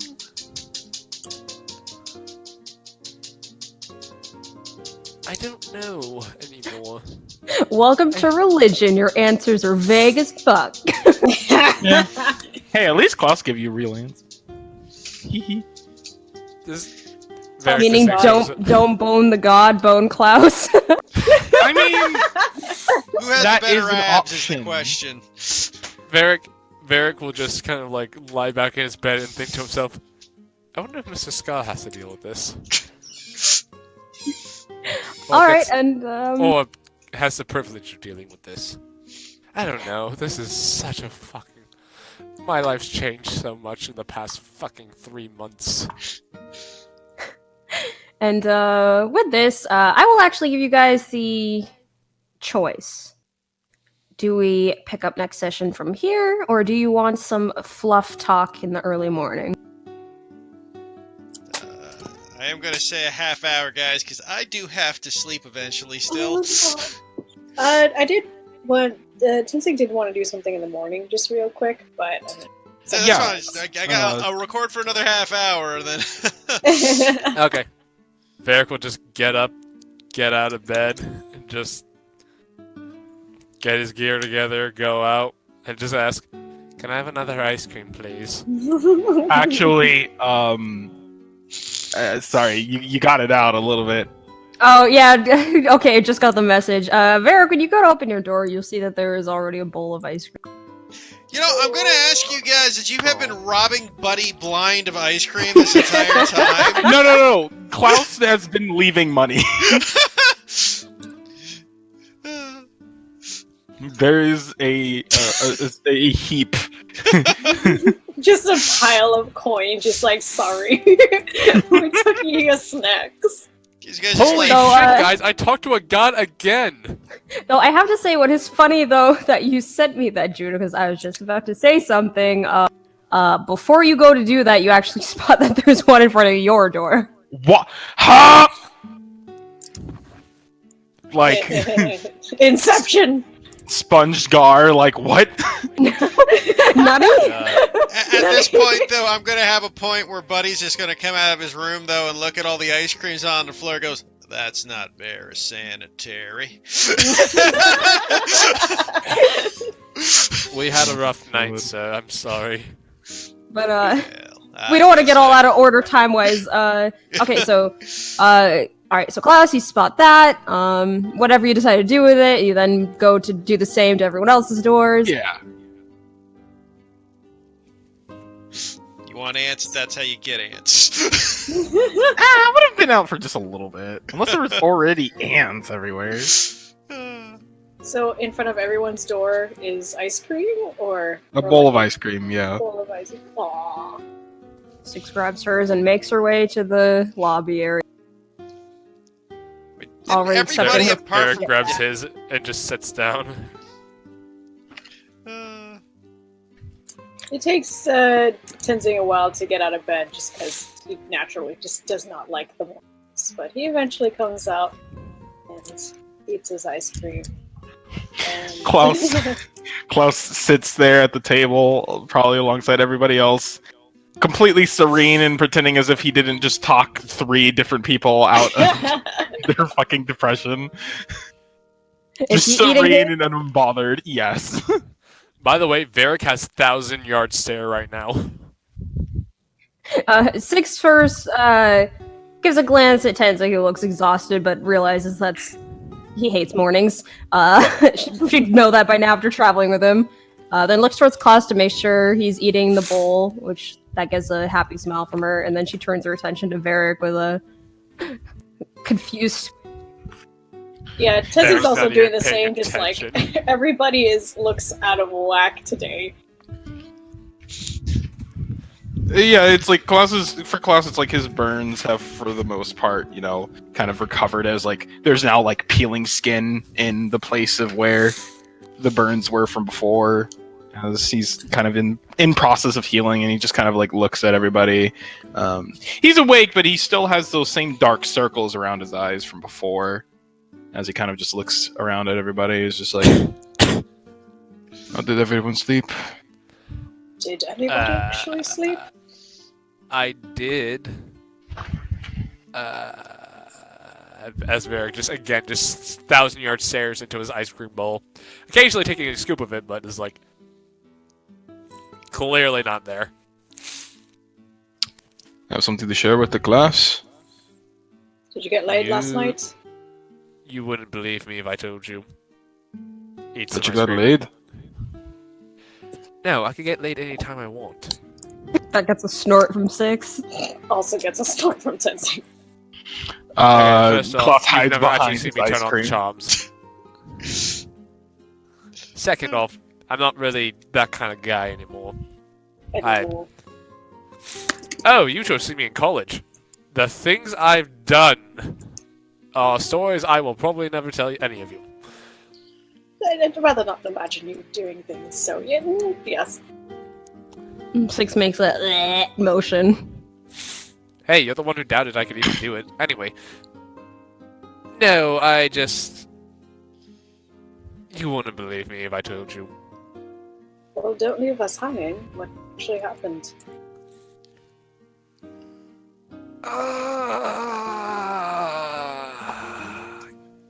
Can we continue this conversation in our rooms?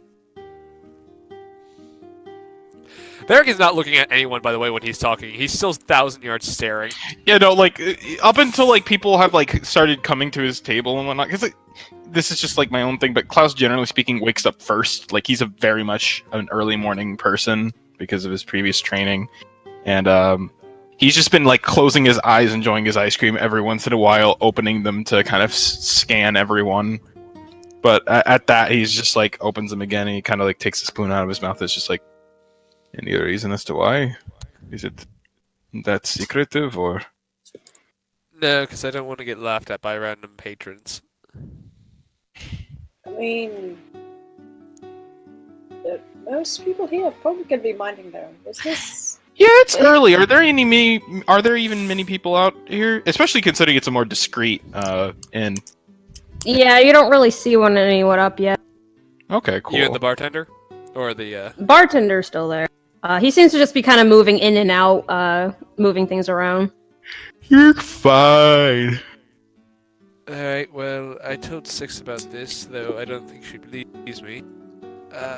While I was at the main temple while the contract was getting destroyed, I left an offering to Malil. And several hours later, after I found my father's painting, he appeared before me.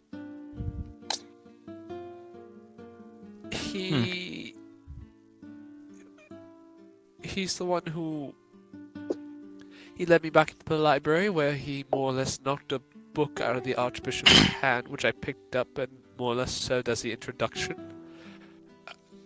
And that's when I was talking to him about my father's painting and how to get it back. And then, everything with that happened, and then I was confused, so I asked Malil as I was painting a painting last night, why? And then I had a dream where I was back in the hotel, the Inn of Malil, and he was there, and we chit-chatted. And Varric is now gonna actually make eye contact with you guys. I don't know what's going on in my life anymore. I don't know. I think this is a good thing that the god has taken an interest in me, but I don't know what's going on anymore. Okay, so I'm going to make two assumptions. Number one, that you're not high off of your ass right now, and number I two... don't even have any drugs on me. Even if you did, I guess you would have taken all of them, but that's besides the point. In the event that this is actually real, because for some reason I don't pick up lying from you, I mean, it would be a bad thing if it was some, I don't know, like Vecna or something. I mean, listen, this is... when have you ever been, on stage or had your work judged by someone else? Take that, and they like it, and so you feel good about it, but, those moments before they tell you how they feel, take that times by, 1,000,000. I suppose. So you're afraid of being judged by this god? I'm afraid of being judged poorly. I'm also just confused, as I know there's many better artists out there than me. I just don't know why he's taken an interest in me. I mean, could be because of what I had told you, but forgetting that, the way I see it is just do what you think that you should do, and if you are the right person, you are the right person. Don't force it. That'll only lead to more confusion. Well, just do what you are doing before. I suppose I mean, he chose you because you're you, isn't it? You weren't doing anything out of the ordinary before you met him. You're just being Varric. You left a painting and he liked it, so that's what you do. I've never met a stupid god before. I'm sure he did what he did because of a reason. I don't think I've ever met any god at all, so... Wait, Varric turns glass. Have you met a god before? No. Oh. Six rests a hand on your shoulder, Varric, and then gestures to herself with a nod. Wait, are you saying you're a god? I just imagine the smuggest fucking look on her face. Yes. Tenzing turns to her and does extends his arms out and does a long bow. All hail the god! She raises her chin, just yes, praise me. I'm gonna say that gets you a weird eyebrow from Bud, though, as he's working. Varric kind of Bless you! Varric just kind of looks at her and, for the first time this morning, kind of smiles and goes, I mean, I'm not gonna lie. Like, you're great. I don't know if you're a god, though. But we don't know that. I'm fairly You said- confident she isn't. She gives like a scandalized gasp. Thinking about Alright. the conversation that he and Six had before her, though, he stays like eerily silent at that because it's just like, of all the people that's a possibility. I mean, hundreds, thousands of years. She's really old. You never know. Anyway. She Varric is looks an at- elf. Oh, I think she's Very- something a lot more than that. Varric looks at her and says, This is "Listen, me what are all the over what are again. the odds I meet 2 gods in 1 week?" I know you're kind of all generalized or something from this, but please don't let it all go to your head. I am in shock. There's a difference. Klaus Over- squints at him again with an annoyed look on his face. Over Varric's shoulder, Six makes eye contact with you, Klaus, and just like this expression of it's too. It's too late. Oh man. What's strange is that he actually had several of my paintings.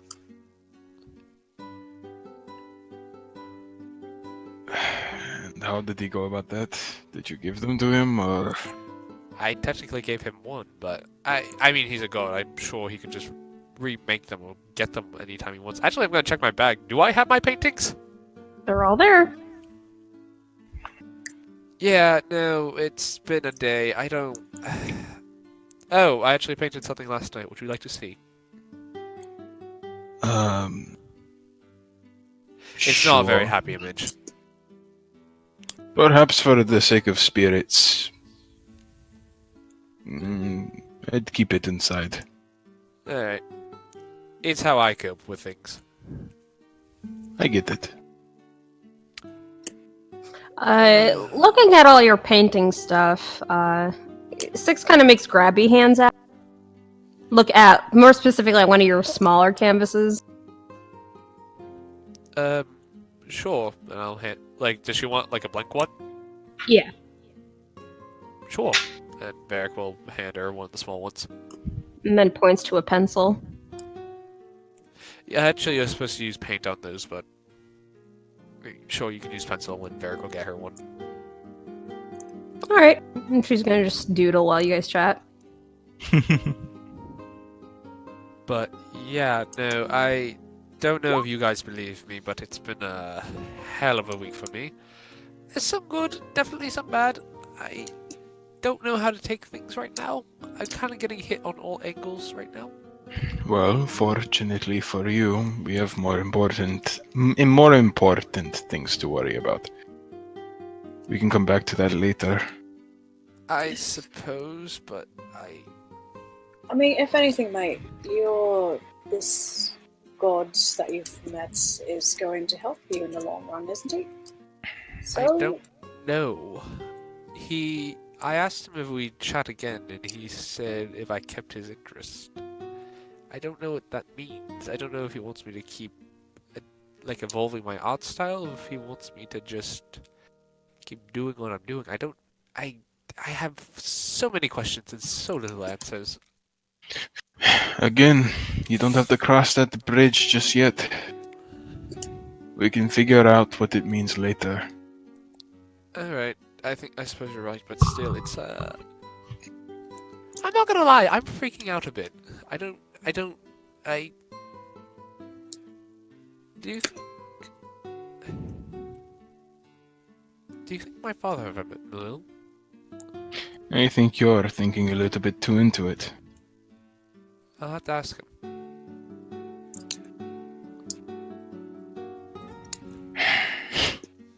if anything, Klaus mate, kind I of- mean, Or good? Yeah, he just kind of. I don't know where he's sitting. Where is he sitting? Oh, okay. So he reaches over past Six, kind of behind, gives him a pat on the shoulder. You know, if anything, mate, I know that you have your jokes, but you wouldn't be reacting like this if you were joking. So, believe you. we'll figure it out as we go. This kind of shit is new.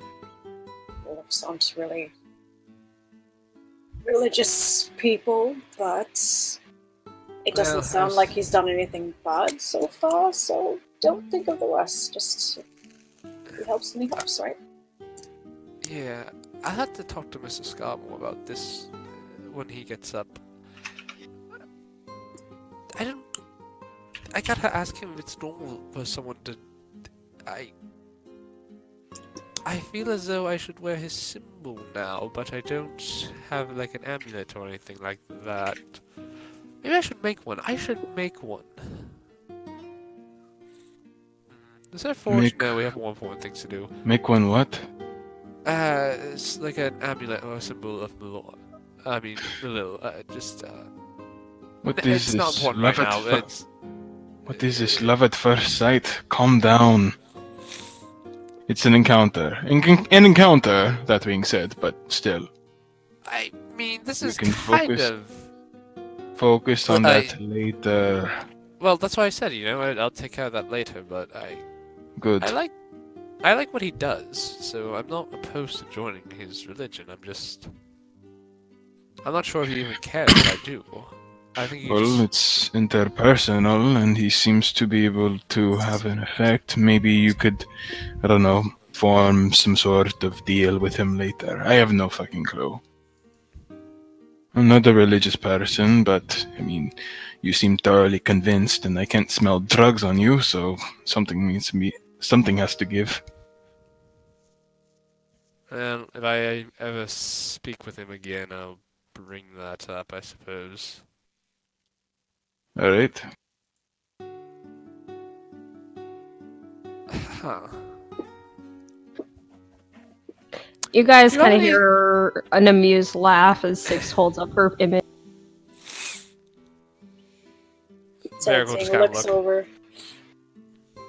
On the image, you see what appears to be stick figures. One that looks like it's Six. Her person has a bunch of rings on her finger and a crown on her head. That stick figure with rings is killing me. You see what appears to be Tenzing. There's a bunch of flowers all around his head. Yes. You I can like to see think that his stick figure, it's just like, it's like two stick figures conjoined. you see an image of what you guess is Scar that's been scribbled out and then tried again and then scribbled out and then tried a third time. Oh my fucking god. Grimson is just a literal circle with a head on top. Like that. You can see. You get the sense that the figure in the background must be Varric. He seems to just have his hands get around another stick figure, and there's like these little swirling tongues coming out of their mouth. And then what you by you know, the last person you get the sense, of course, is Klaus. For some reason has fangs and claws, but has a big grin on his face. I mean, that's accurate. Varric is tapping his chin, looking at this like with a deep examination. I like your form and technique, though spacing could use a little work. What are you talking about, Varric? This is perfect. This is There is nothing to add to this. This is beautiful. No, there's Nods always in room for agreement. improvement. There's always room for improvement. That's one of the first things you learn. No, You- you see, Six is a god, therefore her work is perfect. Isn't that right, lass? Nods her head in agreement. If you Oh, do she end wait. up She being does. She does hold up one finger though, as you see her like reach over to doodle one last thing, and she makes little devil horns on top of Klaus.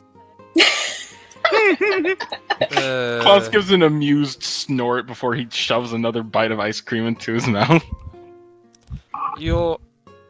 I like it, like I said, but one of the things you must always learn is that there's always room for improvement. Your work as an artist is never done. You must always be willing to learn more. Man, Stares I at can't you. wait for Varric to have kids, and this fucking 3-year-old gives him something. And it's just like, What is this Ver- shit? Varric will be like, your form and technique could use a little improvement. I would suggest working on your lines a bit more.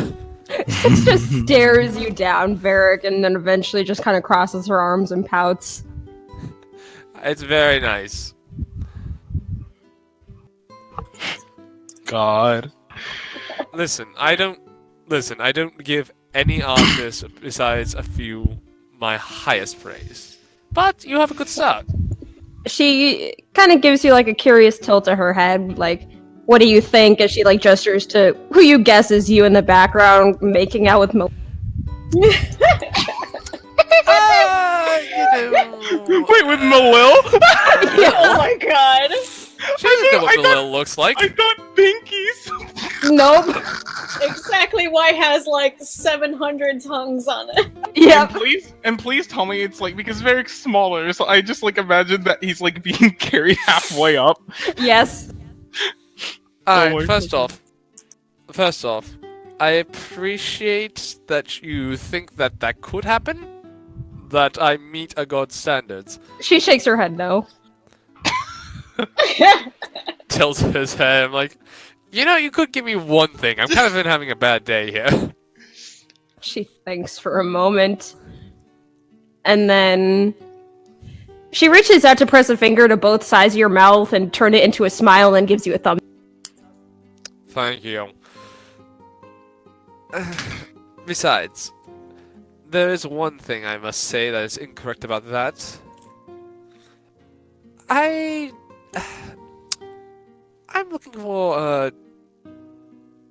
looking for a relationship like that with someone else. You have two hands. And I need both of them to hold the person I'm thinking of. Eats ice cream. Okay. Is this the girlfriend that you were talking about? Yeah. Six nods her head yes. No. It's He talks about her all the time, and whenever he talks about even her name, he brightens up like the stars have been aligned. He's walking on the moon. Listen, you don't even know who I'm talking about.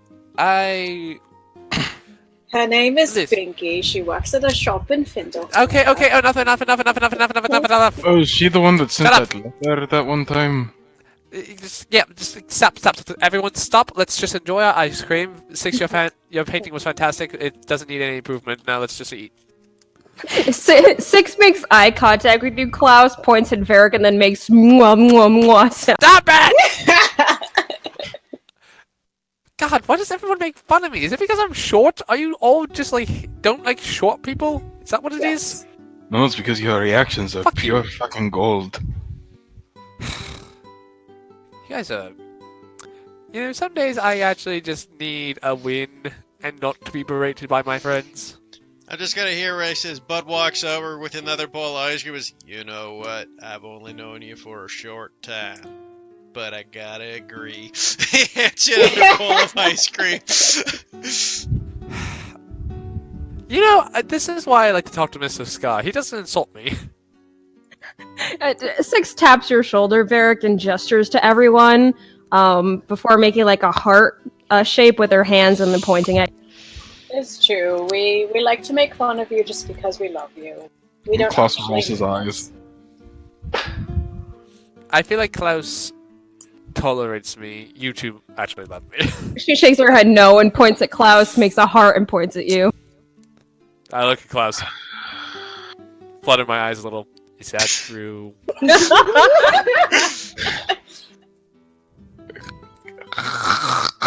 He begins to foam at the mouth. No. Behind Varric's shoulder, Six is preparing an ice cream catapult in preparation for your. Wow!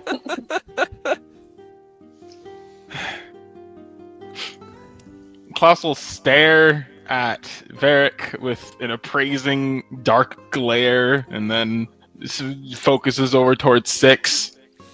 I'm a little alright, fine, I get it. And then Klaus just goes ahead and opens his mouth, but doesn't say anything. She waits a second and then flings it. He's gonna catch it. Oh my god. Make a Bless you. straight dex roll. All right. He's not gonna use All a right, I snare gotta ask: missile. are you like a rogue or a monk? You don't know. Don't. It frustrates me. Don't worry about it. You go to try to catch it in your mouth and it smacks you in the cheek. Ah, damn. Still, he's gonna wipe it off and kind of suck on his thumb. Without even giving you a chance to recover, she goes to do it a second time. Wow! Does Varric notice this? You see He's balls very of ice cream persuaded. flinging over your shoulder. Oh man, Did I Varric could just do catch something something in about his this, hand? but I can't. Are you gonna try to catch the sweater now? Yeah, I'll try to catch. No. This one's going to claws again. Oh Claws no, again. I'll try to catch it. Okay, Dex. No. Varric's gonna try to like intercept it. 2 Just times the charm. She's gonna be like the little chihuahua. Hell pushing yeah. out of the- She gasps and like drops her spoon and then like lifts her head in the air and then points both fingers at you like yo. Like no, like with both arms up and like hands, like you scored a goal. Yes. It's so good. Klaus is just like, I just need some time to wake up. She gives like a okay, sure. Look. I've eaten nothing but ice cream for the last 12 hours. Can we have something? Can I have some eggs in, please? Like eggs and bacon. Yeah, I actually have to get back on my diet. Fine. And in a muffled voice, you just hear fat. Wow. Oh, you know, man. I'm looking at my figure all the time. You don't have to make me self-conscious about it. Gosh. And Klaus will get he does 2 things. He flips off 6 while also simultaneously getting up to order more food. He kind of struts his stuff not so discreetly. Squared shoulders, moving like an absolute Chad. Tenzing watches him and just kind of stares a little too long at the ice cream melting on his body. I'm sorry. Six is also kind of just staring. Just has the spoon halfway to her mouth, and it just kind of drips, and immediately she's just like, and it drops in her lap. Varric is also staring. And just kind of whispers to himself, how does he have abs like that? The solidarity grows. You can see the abs from the back. That means something. God, why does he? I just turn back to 6 and Tenzing. I just go, you look quite neat on those abs. She gives you, I know, right? Look. You're just like, God, it does he makes me do feel it? so self-conscious about my body. I feel like now I should work out and like, you know, get my own abs, but like... Yeah, get your own abs. Look at mine. And he just kind of lifts his shirt up and... Six does the same. Here's an interesting question. Where are Tenzing's abs? Because he's got 2 belly. Wherever the fucking human body abs are, that's what he's showing. But does he have horse abs? I have Varric questions just is though. like... Varric, wait, does the 6 actually have abs, or does she have like... You just see a flat tummy. Does Tenzing actually have abs though, since he is like actually strong in Well, this party? Technically, between... Can I get into health real quick? Well, I mean, like, so I know that abs are actually just chisel, and it's not really coming with the strength, so it wouldn't be there, but it'd still be like visibly strong. Abs, I mean, okay, of course they become more defined and larger and stronger, of course, with your actual strength, but like what actually shows them is not the muscle, it is the lack of body fat. Yeah, exactly. And in You that need, particular like, case, 2% with- body fat for abs to show. With Yeah. Klaus, not only is he frankly extremely fit, but it's also because he has a very concise diet. Not today. yeah, not today. But like, frankly, after the amount of fucking forests, vegetables that he's destroyed, it doesn't put a dent. But for others, on the other hand, I would like to say, as far as it goes, like, Tenzing has definition that I can only describe as the lining is there, but it's covered by a layer of stomach fat. So there's definition, but nothing cut and dry. You know what I mean? I don't expect there to be like an actual, 6-pack of buns in there. But damn, isn't impressive, and damn, am I mad that Klaus isn't looking. No, I was just about to say, is Klaus would probably be just turning around to see these two with their shirts lifted up to show their tummies. And Klaus just like sits there, stares, and just like rolls his eyes and proceeds to move back. Meanwhile, buddy. I just look at Six and Tenzing and go, well, I mean, I do have a little bit. As I lift my shirt, I will cast Minor Illusion to make it look like I have the most well-defined six-pack and pecs ever. Yeah, and that's the best part, because Minor Illusion doesn't move, so he sees this, and then he watches you breathe, and just sees your actual stomach appear through for a moment. Hey, listen, I'm breathing right now, and I can move my stomach in a way that doesn't actually move. That doesn't actually make it physically move. Use the pecs too, so your chest would move. Yeah. actually, you know what, Varric? Six is going to tap your shoulder to get your attention. She's going to pull out 3 gold, set it on the table, point at you, point at herself, point at the floor, and then make a push-up motion. You won't. Oh my fucking god! More push-ups. Oh, Yes! This is a terribly bad idea for me. Do it! Jimmy hops down on her hands and feet. Oh, this is gonna be such a bad idea. Eric will get down. Tenzing looks at himself for a moment and just kind of contemplates. Why do I do push-ups with my... Because, and he's just kind of configuring his front hooves and trying to get down on the ground, and that's kind of not working. Tenzing can't join us. Cheating. He's too strong. To be fair, it's odd with Tenzing. How does a centaur work its midsection? Because you can't do crunchers, you can't do sit-ups. Well, then it would have. Well, no. Because the front legs of a horse bend similarly to that of a human. So if you're still using weight, for example, what's it called? The cowbell. Yeah, you'd have to do the table, the upweight table way. Yeah. Not to mention, running is a full body exercise. Yeah. That. Okay, so Varric, roll your first athletics. Oh, so now that I think about it, Tenzing's body would be somewhere in between that of a runner's, but obviously he's got more bulk because oh man. So this is gonna be for whoever gets this is gonna be for whoever gets 3 fails first, which is a fail is less than 10. My mind just became gay. 6 got a 12. Oh, 6 got a 20 this time as she puts one hand behind her back. Oh my fucking god. Klaus literally just is like, it's literally because she's so fucking light. With that one available hand, she flips you off, Klaus. It's over her fucking back. Feel the burn! Roll another one. She got a 15 for this one. Oh, that's a fail! Ooh. Keep going. 16. 6. Klaus looks over at the bartender. Oh, You that's just a hear the fucking failure. bartender go, I think I'll have to instigate a no shirt, no service policy in the future. I just look at the 6. I'm like, 6. Don't fuck up, and I will use cutting words. She now has to take a minus D8 to. Does Tenzing know that he's doing this? You've seen him do it before. It's not magic. Okay. It's literally just me insulting people. Tenzing puts So one minus hoof on 7 his from back. that. So minus 7 for the next Minus 7. Yep. Tenzing puts shoot, that's a fail. it's not pushing, but it's just putting more weight on him. Alright, do your next athletics with disadvantage, Varric.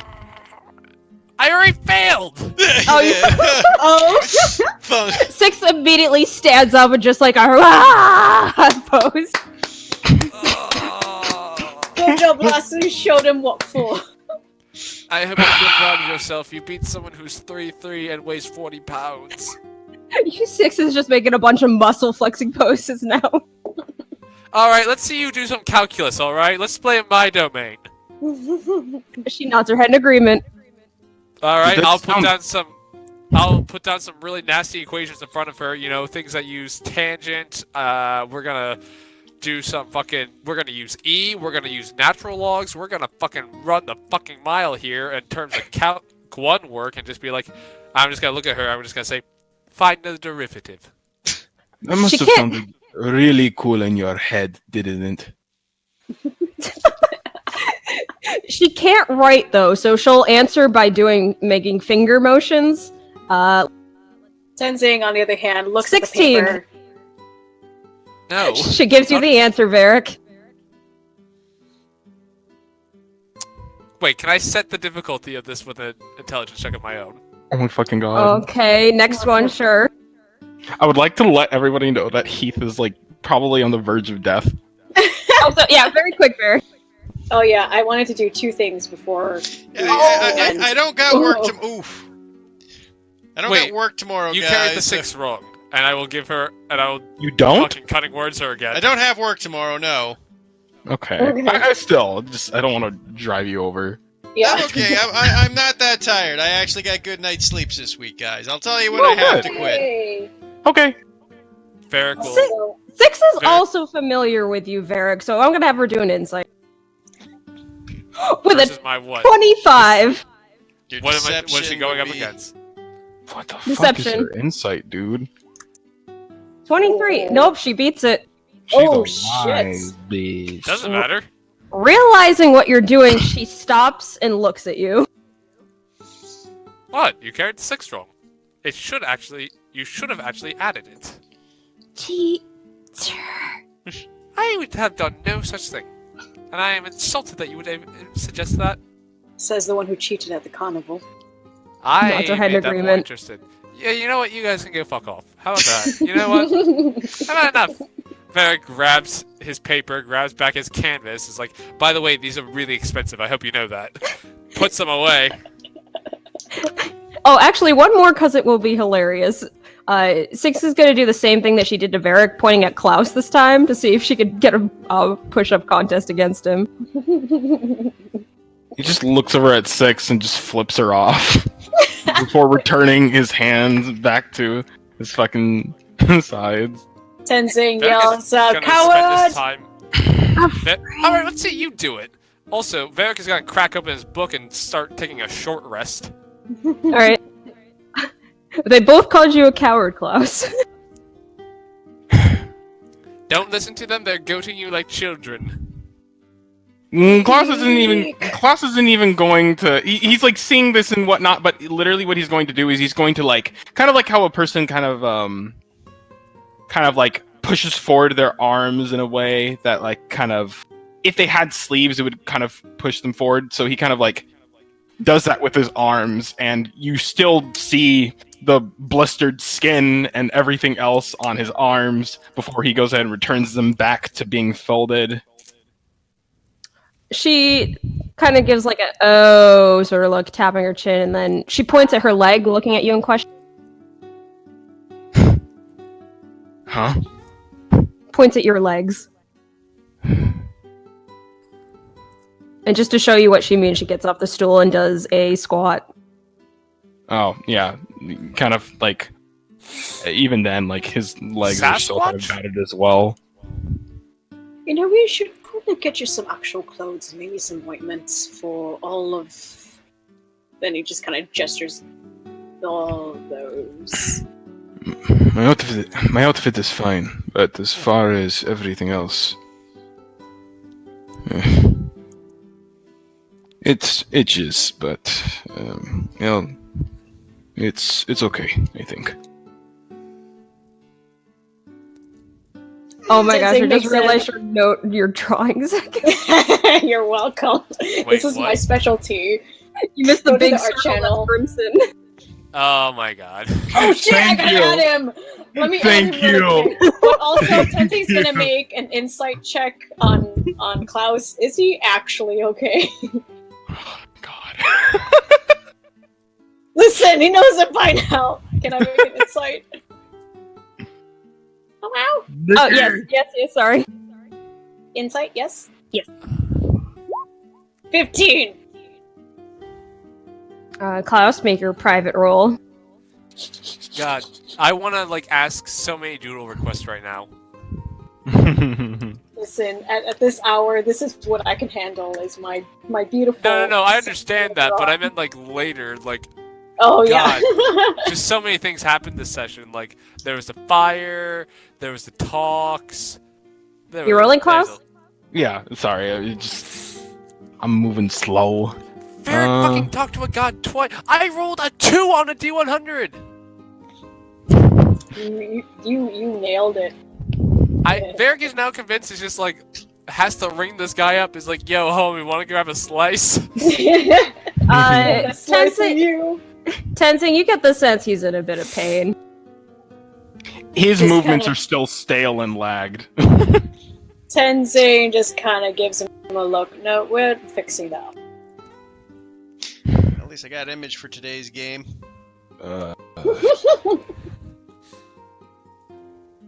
told you, I'm fine. And he kind of moves a little bit, and every single one of his movements. It's very much like when you get bad sunburn, and everything that you do is just like wide motions and everything. Yeah. Tenzing All right. just- Also, just sorry. For the sake of Heath, let's try to wrap this one up. Oh, yeah. Yeah. Okay. Can Tenzin do 2 things before we wrap up? Yeah, go for it. Unless anyone else want to go first. Go ahead. Okay. First thing, Tenzin will go up to Klaus and be like, "You fucking liar." Also, before you clean up. And, he takes out a small bracelet that looks like it was woven out of hair. It's like a little braided thing. Usually I do this with flowers, but I only have one, and it's for someone else. But thanks for constantly listening to me, guys. And so, Six claps her hands now that he's part of the. What the fuck is this made out of? His ass hat. Fuck off, first of all. Tenzin just kind of like lifts one of his bangs. Like, it's made of this. If it creeps you out, I'll make something else. Klaus sits there for a moment. And he kind of... Let me think. Try to think quick for Heath. Yeah, sorry. It's not that bad, guys. I'm still with it. It's not like last week where I was literally falling asleep in the chair. I'm okay. Yeah. In this particular case, he'll just go ahead and kind of like slide it on. Kind of adjusting to it, kind of scratches around at his wrist as like the hair kind of bristles against him. But overall, he kind of folds his arms again and is just, thanks. Just give him a smile. And again, don't hold any everything. You got that? So, I'm here.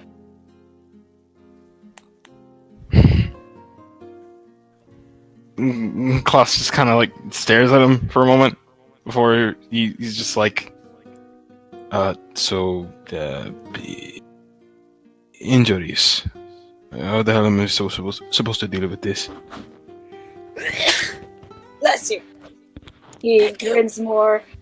We're going to get ointment, and we're going to get some bandages, alright? And you're not allowed to say otherwise, because you're going to be walking around as if you have a stick up your ass. Alright. And he kind of like raises his hands in a form of surrender. Then, Just because I'm not exactly looking to wrestle a centaur at this moment. Tenzing Indications that he's pauses willing for to a do it in second. the future. He just kind of Give a shitting grin. Wording! Tenzing can feel it, whips around, shut up! Varric just takes a sip of his drink. it just takes some of the ice cream that's still on Klaus and just smears it on his face. Okay, go get cleaned up. Go away. And he just kind of goes back and looking flustered, but he gives Six a look. You. And then 12 o'clock. Meet me outside. Meet me outside. As like he's about to, he jabs his hand out and kind of like juts at her chest, and then opens up his palm, and there it's Kovac's bracelet with flowers, and he just kind of hands it to her. You didn't look to Six. And he just kind of looks at her, just, you looked awful last night, and we didn't get to talk. You seem a little bit better now. And I figured he'd probably want you to have this too. I made it, so I have no point of keeping it. Six holds it and looks down at it. And you can see her expression go from surprise to her like pressing her lips together really hard as her bottom lip kind of quivers. He just kind of puts both his hands on her shoulders and just nods. I know. Keep it safe for him, alright? She nods her head, quickly wiping her arm over her eyes, and then holds her arms out to you. Opens arms to her and gives her a very warm, big hug. She squeezes real tight. He squeezes tight back, not to crush her, but you know. She squeezes you tighter as if telling you to crush her. Right, you're asking for it, and just kind of, and then lifts her up, and then twirls her around. That gets laughter from her. Good. Oh boy. And as for you, Mr. Shortstock. Okay, Everyone- first I take offense to that. Second, I'll buy you a drink, because looks like you had a pretty bad night as well. Right? I'll take the drink later tonight. I don't drink in the morning very often. Not a Grimson, I see. No, the only time I really drink during the morning is during that undescribed winter holiday that I'm sure we'll have at some point. And you're telling me that story later.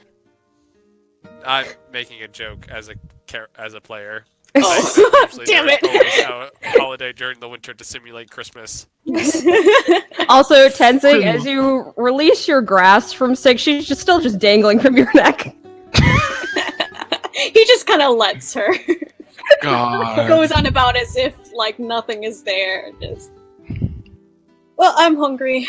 How much is a breakfast? You want anything? And he kind of looks down. Klaus is still just getting ice cream off his face in the distance. You know, there, mister, there is a washroom in the back you could use for a wash basin to clean your face off. Or That would do be this, great if I cast could prestidigitation and clean him up. Aww. Thank you. As for you, Tenzing, you're going to pay for that. You just Am I? looking at him, you just see him with his Six necklace. Klaus will fold his arms, and with an intimidating glare, he's just like, "Are you?" Taps his chin. She shakes her Tilts head. his No, head. Looks at Six, sees her shake head. You'll have to make me. In the deep machinations of Klaus's mind, he's like, "Was that? No, it wasn't." Varric just looks at Bud and just goes, "By the way, I'm very sorry for us." I'm sorry. I often lose control of these gays. They don't know how to Let the act in chaos public. gaze free range gaze. Oh no. That has multiple meanings with a centaur. Varric just looks at everyone's like, "Alright, I think it's time to wake up the others." and that is where we will end today's session. Holy fuck, guys! Holy